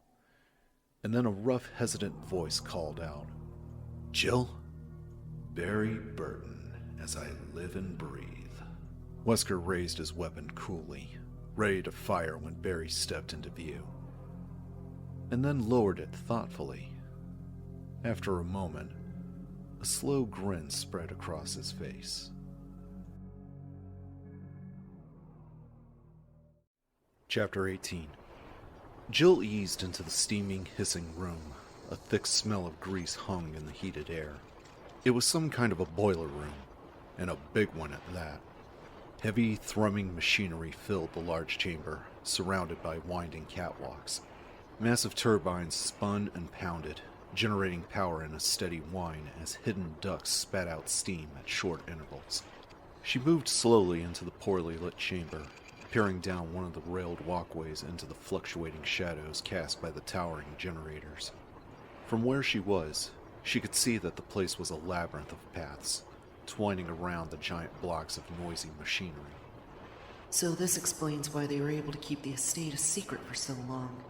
They basically had their own little city out here, totally autonomous. They probably had their own food shipped in, too. She turned down the narrow walk to her right, watching uneasily for any more of the strange, pale zombies she'd seen in the corridors of B3.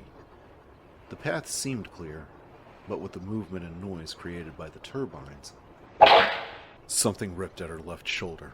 A sudden, violent slash that tore open her vest and scraped the skin beneath. Jill spun and fired, the roar of the shotgun drowning out the hissing machines. The blast hit metal, pellets ricocheting into the empty walk. There was nothing behind her. Where? Suddenly, a lunging blade-like claw sliced the air in front of her face, swooping down from above. She stumbled back, staring up at the steel mesh at the ceiling, and saw a dark shape skitter out of the shadows, hooking its way across the grate incredibly fast, curving claws at its hands and feet. She caught a glimpse of thick spines around its mutant, flattened face, and then it turned and ran into the thrumming shadows of the power room.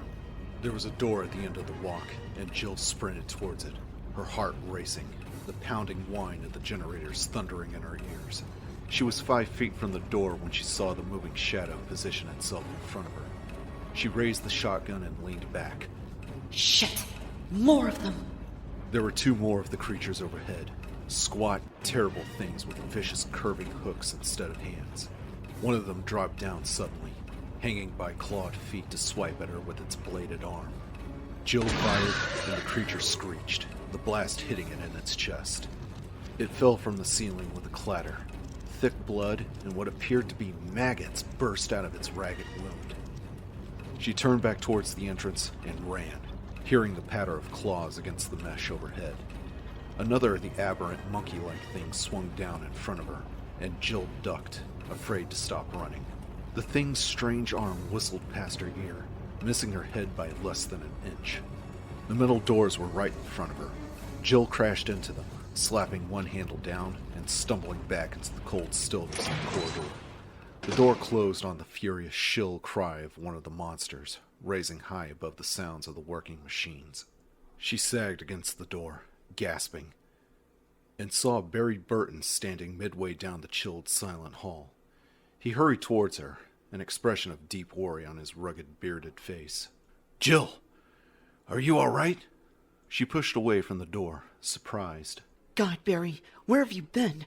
I thought you got lost in the tunnels. Barry nodded grimly. I did. And believe you me, I ran into some trouble trying to get out. Seeing the splatters of blood on his clothing and the rips and tears on his shirt, she realized that he must have come across more of those walking green nightmares. He looked like he had been through a war. Speaking of which... Jill touched her shoulder, and her fingers came away bloody. It was painful, but shallow. She'd survive. Barry, listen. We gotta get out of here. I found some papers upstairs. Proof of what's been going on. Enrico was right. Umbrella's behind all of this, and one of the stars is in their pocket. It's too dangerous to keep looking around. We should get these files and head back to the mansion. Wait for the RPD. But I think I found the main lab, Barry said. Downstairs. There's an elevator at the end of the hall. There's computers and stuff there. We can get into their files. Really nail them. He didn't seem particularly excited by the find, but Jill barely noticed. With the information they could get from Umbrella's database, names, dates, research material, we can find out everything. Present the investigators with the whole messy package. Jill nodded with a grin. After you. The tunnels had been a cold, miserable maze, but the map had led them through rather quickly. Rebecca and Chris reached the first basement level, both of them shivering and wet, and more than a little freaked out by the dead creatures they passed along the way. It seemed that the Umbrella scientists had been disturbingly creative in their approach to creating monsters. Chris rattled the door that supposedly led to the heliport, but it was solidly locked. An emergency sign next to it implied that it could only be opened by an alarm system. He hoped to send Rebecca out with the radio while he searched for the others, but the locked door put a damper on those plans. He looked down the narrow stairwell and sighed, turning to her. All right, here's the plan. I want you to stay here. If you stay by the elevator, you should be able to pick up Brad's signal from outside. Tell him where we are and what happened. And if I'm not back in 20 minutes, get back to the courtyard and wait there until help comes. Flustered, Rebecca shook her head. But I want to go with you. I can take care of myself. And if you find the lab, you need me to tell you what you're looking at. No. For all we know, Wesker already killed the other stars, and he's looking to finish the job. If we're the last ones, we can't risk both of us getting ambushed. Somebody has to survive and tell people about Umbrella. Look, I'm sorry, Rebecca, but this is the only way. He smiled at her, putting a hand on her shoulder. And I know you can take care of yourself. Look, this isn't about your competence, Rebecca. 20 minutes. I just have to go and see if anybody else made it. Rebecca opened her mouth as if to protest further, and then closed it, nodding slowly. Okay. I'll stay. 20 minutes. Chris turned and started down the ladder, hoping he could keep his promise to come back. The captain had successfully deceived them all, acting the part of concerned leader for weeks while the people in Raccoon City had died. And all along he knew why. The man was a sociopath. It seemed that Umbrella had created more than one kind of monster, and it was time to find out just how much damage he had done. Barry couldn't bring himself to look at Jill as they took the elevator down to B4. Wesker would be waiting for them at the bottom, and Jill would find out that he had been helping the captain all along. He killed 3 more of the violent, springing creatures down in the tunnels before making it to the lab, only to run into Wesker, who had insisted that he lure Jill down to B4 and assisted him in locking her up. The smiling bastard reminded Barry of his family situation and promised again that it was the last thing he'd have to do, that after Jill was safely locked away, he'd call his people off. Except he said that every time. Find the crests and you're free. Help me in the tunnels, you're free. Betray your friend. Are you all right, Barry? He turned to her as the elevator stopped, looking miserably into her concerned, thoughtful eyes. I've been worried about you ever since we got to the mansion, she said as she laid a hand across his arm. I even thought, well, never mind what I thought. Is something wrong? He pulled the gate open and raised the mesh outer door, an excuse to look away from her. Yeah, something's wrong, he said quietly. But now's not the time. Let's just get this over with. Jill frowned, but nodded, still looking concerned. Okay. But when this is over, then we talk.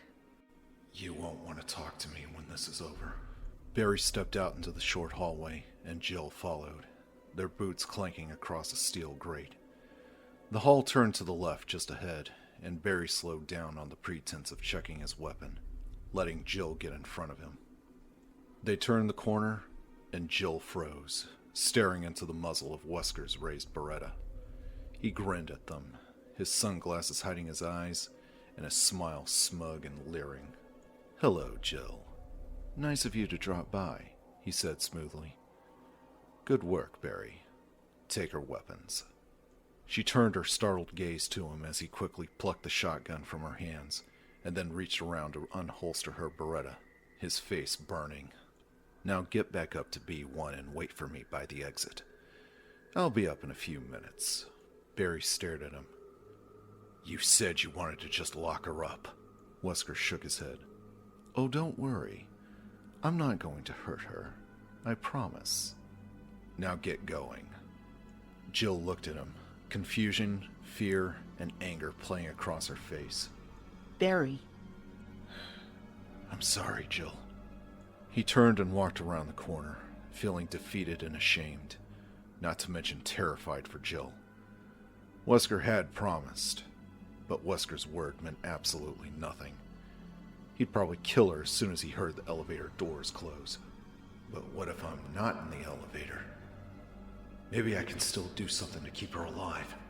Barry hurried to the lift and opened the gates, then slammed them closed and pushed the operation switch, sending it back up to B3 without a passenger. Moving silently, he edged back towards the corner, listening. Can't see I'm all that surprised. Jill was saying. But how did you get Barry to help you? Well, you see, old Barry's got some trouble at home. I told him Umbrella has a team watching his house, waiting to kill his precious family. He was only all too happy to help out. Barry clenched his fists, his jaw tight. You're a son of a bitch, you know that? Jill said. Perhaps. But I'm going to be a rich son of a bitch when this is all over. Umbrella is paying me a lot of money to clean up their little problem, and get rid of a few of you goddamn snooping stars in the process. Why would Umbrella want to destroy the stars? Jill asked. Oh, not all of them. They have big plans for some of us. At least those of us that want to make a profit. It's sniveling do-gooders like you they don't want. The red, white, and blue, apple pie, and all that other happy bullshit. The way Redfield's been running around, mouthing off about conspiracies. Did you honestly think Umbrella didn't notice it? It has to stop here. This whole place was rigged to blow up just in case of an accident. And the T-virus escaping definitely qualifies.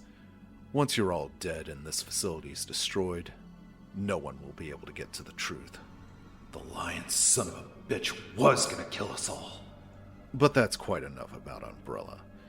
I had you brought down here for a little experiment of my own. I want to see how the most agile team member of the Star stands up against the miracle of modern science. Now if you'll just step through that door. Barry flattened himself against the wall as Wesker stepped back, part of his shoulder coming into view. He put his hand on his Colt and drew it out slowly. I can't believe you're doing this. Jill said. Selling out to protect a bunch of unethical corporate blackmailers. Blackmailers? Oh, you mean Barry? Umbrella wouldn't bother with blackmail. They can afford to buy people just as easily. I just made all that up to get him on board, and Barry slammed the butt of his Colt into Wesker's skull as hard as he could, dropping him like a ton of bricks. Chapter 19. Jill stared in astonishment as Wesker suddenly stopped talking and crumpled to the floor, and Barry stepped into view, staring down at Wesker's body with a look of intense hatred, Colt in hand. She crouched down next to Wesker and pried the Beretta from his fingers, tucking it into her waistband. Barry turned to look at her, his eyes swimming with apology. Jill, I am so sorry. I never should have believed him. Jill stared at him for a moment, thinking about his daughters. Moira Burton was Becky McGee's age. It's all right. You came back, and that's what matters. Barry handed her back her weapons, and they both gazed down at the captain's sprawled form, still breathing, but unconscious. He was out cold. I don't suppose you got a pair of handcuffs on you by chance? Barry asked. Not this time. Let's check the lab. There's bound to be a cord or a cable or something we can use. Besides, I'm kind of curious about this miracle of modern science he was going on about. She turned and found the switch that operated the hydraulic door, noting the biohazard symbol painted across the front. The door slid open, and the two of them stepped inside. Whoa. It was a huge, high-ceiling chamber lined with monitor consoles and cables snaking across the floor, connecting to a whole series of standing glass tubes. There were 8 of the tubes lined up in the center of the room, each one of them big enough to hold a grown man. They were all empty. Barry reached down and scooped up a handful of cable, digging into his pocket for a knife while Jill walked towards the back, gazing at the technical and medical equipment, and suddenly stopped, feeling her jaw hit the floor. Against the back wall was a much larger tube, at least 8 or 9 feet tall, hooked up to its own computer console. And the thing inside it filled it, top to bottom. It was monstrous. Jill, I got the cable. We can use this to... Barry stopped next to her, his words faltering as he saw the abomination.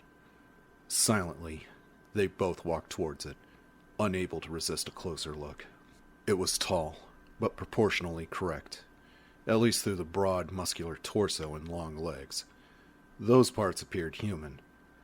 One of its arms had been altered into a cluster of massive, dragging claws, hanging past its knees, while the other seemed ordinary enough, if overly large. There was a thick, bloody tumor protruding from where its heart would be, and Jill realized, staring at the bulbous mass, that it was the thing's heart. It was pulsing slowly, expanding and contracting in slow, rhythmic beats. She stopped in front of the tube, awed by the abomination. She could see lines of scar tissue snaking across the limbs, surgical scars. It had no sexual organs. They'd been cut away. She looked up at its face and saw that parts of the flesh there had also been removed. The lips were gone, and it seemed to grin broadly at her through the sliced red tissue of its face, all of its teeth exposed. "The tyrant," Barry said quietly. Jill glanced over at him and saw him frowning down at the computer that was hooked up to the tube by multiple cables. She looked back at the tyrant, feeling nearly overwhelmed by pity and disgust. Whatever it was now, it had once been a man. Umbrella turned him into a freakish horror. We can't leave it like this, she said softly, and Barry nodded. She joined him at the console, looking down at the myriad switches and buttons. There had to be a switch that would put an end to its life. It deserved that much. There was a set of 6 red switches in a row along the bottom, and Barry flipped one of them down. Nothing seemed to happen. He glanced at her, and she nodded for him to continue. He used the side of his hand to flip all of them.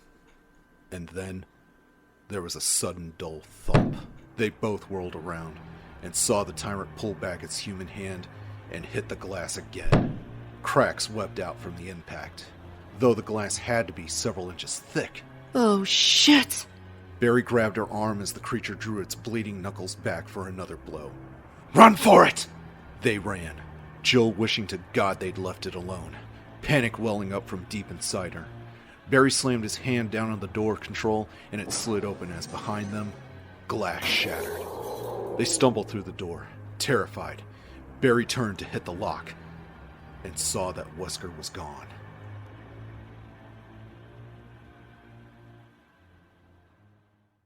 Wesker stumbled towards the power room, his head pounding and his limbs feeling strangely distant and weak. He felt like he was going to throw up. "Damn you, Barry!" They'd taken his gun. He came to as they walked into the lab and reeled towards the elevator, cursing them both. Cursing Umbrella for creating such a screwed up mess, and cursing himself for not simply killing the stars when he had the chance. It's not over. I'm still in control. This is my game. The sample case was down in the lab, probably being destroyed right now by one of those idiots. The tyrant, too. That magnificent creature, powerless without the adrenaline injections. Dead. They'd shoot him in his sleeping heart. He'd die without ever tasting battle. Wesker reached the door to the power room and leaned against it, struggling to catch his breath. Blood dribbled out of his ears as he shook his head, trying to clear it of the strange fog that had settled into his brain. He didn't have the tissue samples, but he could still accomplish his mission. It was important, very important that he complete his mission. It was about control, and control was his game. Self-destruct system. Watch out for the chimeras. The chimeras. He had to be careful. Wesker opened the door and pitched forward, the ground seeming too far away and then too close. The machines were hissing at him, whining and hissing in the hot, oily air. His hand found the railing, and he pulled himself toward the back of the room, trying to hurry, but found that his legs weren't interested. A claw suddenly shot down from above and tore into his scalp, yanking away a clump of hair. He felt warm liquid trickle down the back of his neck and stumbled on, the pain in his head sharper now. Took my gun. Stupid bastards took my gun. He reached the door and had just managed to get it open when something heavy landed on his back, knocking him into the next room. He fell on the cold metal floor, and a terrible shriek sounded in his ear. Thick talons punctured the skin on his back, and Wesker slapped at the grinning, screaming thing that was trying to kill him. He hit the creature as hard as he could, shoving the heel of his hand into its throat. It leaped away, landing on the mesh wall and clambering back up to the ceiling. Wesker pulled himself up and stumbled on, fresh waves of pain and nausea washing over him. The air was too hot, the turbines loud and relentless in their spinning, throbbing frenzy. But he could see the door to the back now, the door that led to the completion of his mission. All the stars dead, blown into orbit while I escape and fly away a rich man. He flung the door open and made his way towards the small, green, glowing screen in the back corner. It was quieter here, cooler. The massive machines that filled the chamber hummed softly at him, their purpose quite different than that of the ones outside. These were the machines that wanted to help him regain his control. The noise from the open door behind him seemed far away as he reached the glowing screen, his fingers numb as they touched the keyboard beneath. He found the keys he needed, the code spilling out across the monitor in soft green only after a few mistakes. A sexy, quiet voice informed him that the countdown would begin in 30 seconds. Dizzy, he tried to remember the setting for the timer. The system would trigger automatically in 5 minutes. But he had to reset it, give himself enough time to get reoriented and make his way to the outside. Behind him, something screamed.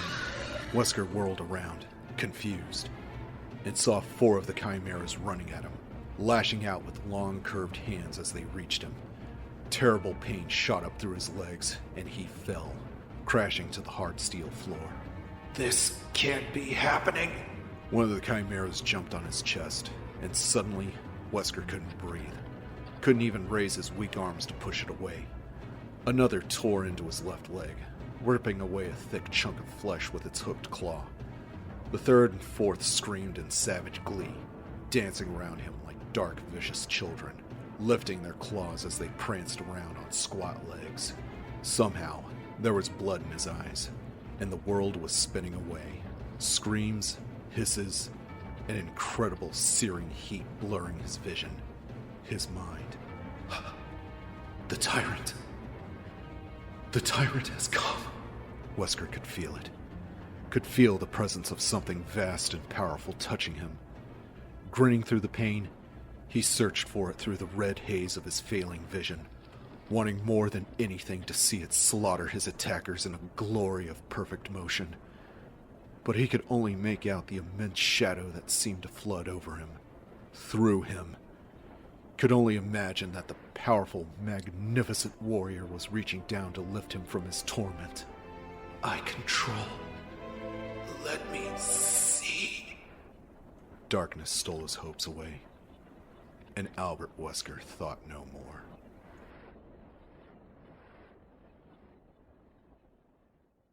Stars Alpha Team, Bravo Team, anybody. If you can answer, try to signal. I'm running out of fuel. Do you read? This is Brad. Repeat. Stars Alpha Team. Rebecca hit the button, talking fast. Brad, there's a heliport at the Spencer estate. You have to get to the heliport. Brad, come in. There was a high, whining squeal, and Rebecca heard what must have been the word copy, but the rest was lost. I copy, or do you copy? There was no way to know. Frustrated and worried, Rebecca held on to the radio tightly, hoping that he had heard her. Suddenly, a shrill alarm blared into the silent room through some hidden speaker in the ceiling. Rebecca jumped, staring around the cold chamber helplessly. There was a buzzing click from inside the door that led to the heliport, and she hurried over. Grabbing the handle, she pulled it open.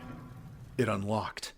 A cool female voice began to speak, slowly and clearly over the jangling alarm. The self-destruct system has been activated. All personnel must evacuate immediately. Deactivating and releasing all locks. As the recorded message repeated, Rebecca stood in the open doorway and watched the open ladder shaft, her blood racing, waiting to see Chris emerge from the levels below.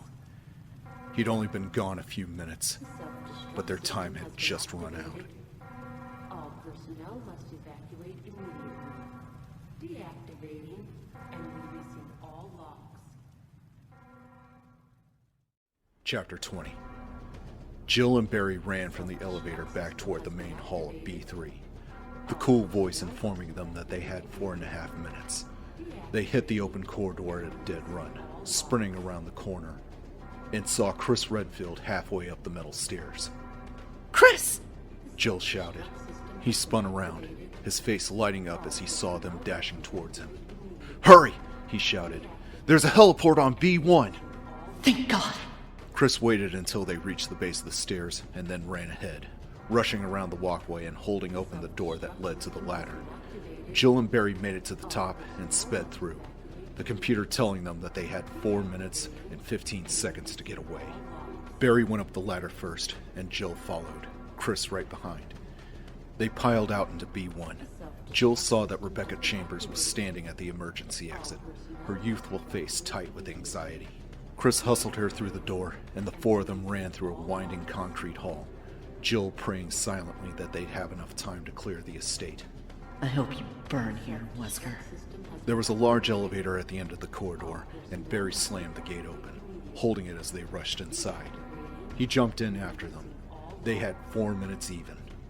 The elevator seemed to crawl upward, and Jill looked at her watch, heart pounding as the seconds ticked past. We're not gonna make it. We'll never make it. The lift hummed to a stop, and Chris yanked the gate open, the cool air of the early morning sweeping over them, and the sweet, wondrous sound of a helicopter circling overhead. He heard me! Rebecca shouted, and Jill grinned, feeling a sudden wave of affection for the rookie. The heliport was huge, the wide, flat space surrounded by high walls, a circle of yellow paint on the asphalt showing Brad where to set down. Barry and Chris both waved their arms frantically, signaling the pilot to hurry as Jill looked at her watch again. Just a little over 3.5 minutes remained. More than enough time. Jill whirled around, saw chunks of concrete and tar fly into the air, and rain down over the northwest corner of the heliport. A giant claw stretched up from the hole and fell across the jagged lip. And the pale, hulking tyrant leapt out onto the heliport, rising smoothly from its agile crouch, and started towards them. What the hell is that?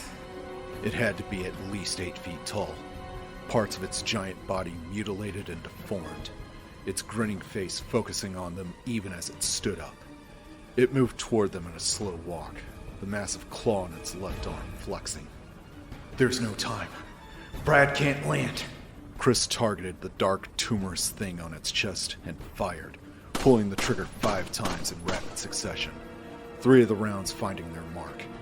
The other 2 were within an inch of the pulsating redness. And the creature didn't even slow down. Scatter! Barry yelled.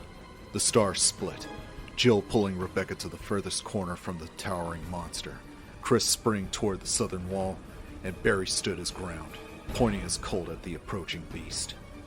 A trio of .357 rounds slammed into its belly, the thundering shots echoing against the high concrete walls. The creature suddenly sped up, running towards Barry, drawing its giant claw back. And as Barry dove out of the way, the thing swept past him in a running crouch, bringing its claw up as if throwing a ball underhand. Its talons gouged the asphalt, ripping through it as if it were no more solid than water. As soon as the monster was past, it stopped running, turning almost casually back to watch Barry scramble to his feet and fire again. The bullet took out a fleshy chunk of its right shoulder. Thick blood coursed down its wide chest and joined the dripping open mass of its stomach. Overhead, the Alpha Copter still circled, unable to land, and there was still no sign that the immense creature even felt the injuries. It started to run again, dropping its terrible, inhuman hand down as it went for Barry. Just as his revolver clicked on empty, Barry sprinted away, but the charging monster veered with him, and its sweeping claw glanced against his side, tumbling him to the ground. Barry! Chris raced towards the creature, firing into its back as it bent down over the fallen Alpha.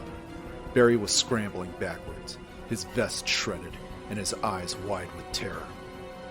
And it must have felt the sting of the bullets, because it turned, fixing its emotionless stare on Chris. Barry staggered to his feet and quickly limped away. We don't have any more time. Chris emptied the clip, the last several rounds hitting it in its face. Pieces of tooth flew from the creature's lipless mouth, splattering to the asphalt in a rain of white and red. The creature didn't even seem to notice as it started to run towards him at incredible speed. Jill and Rebecca were both firing and shouting, trying to turn its attention away from Chris, but it was already fixated on him, pounding towards him and drawing its claw back.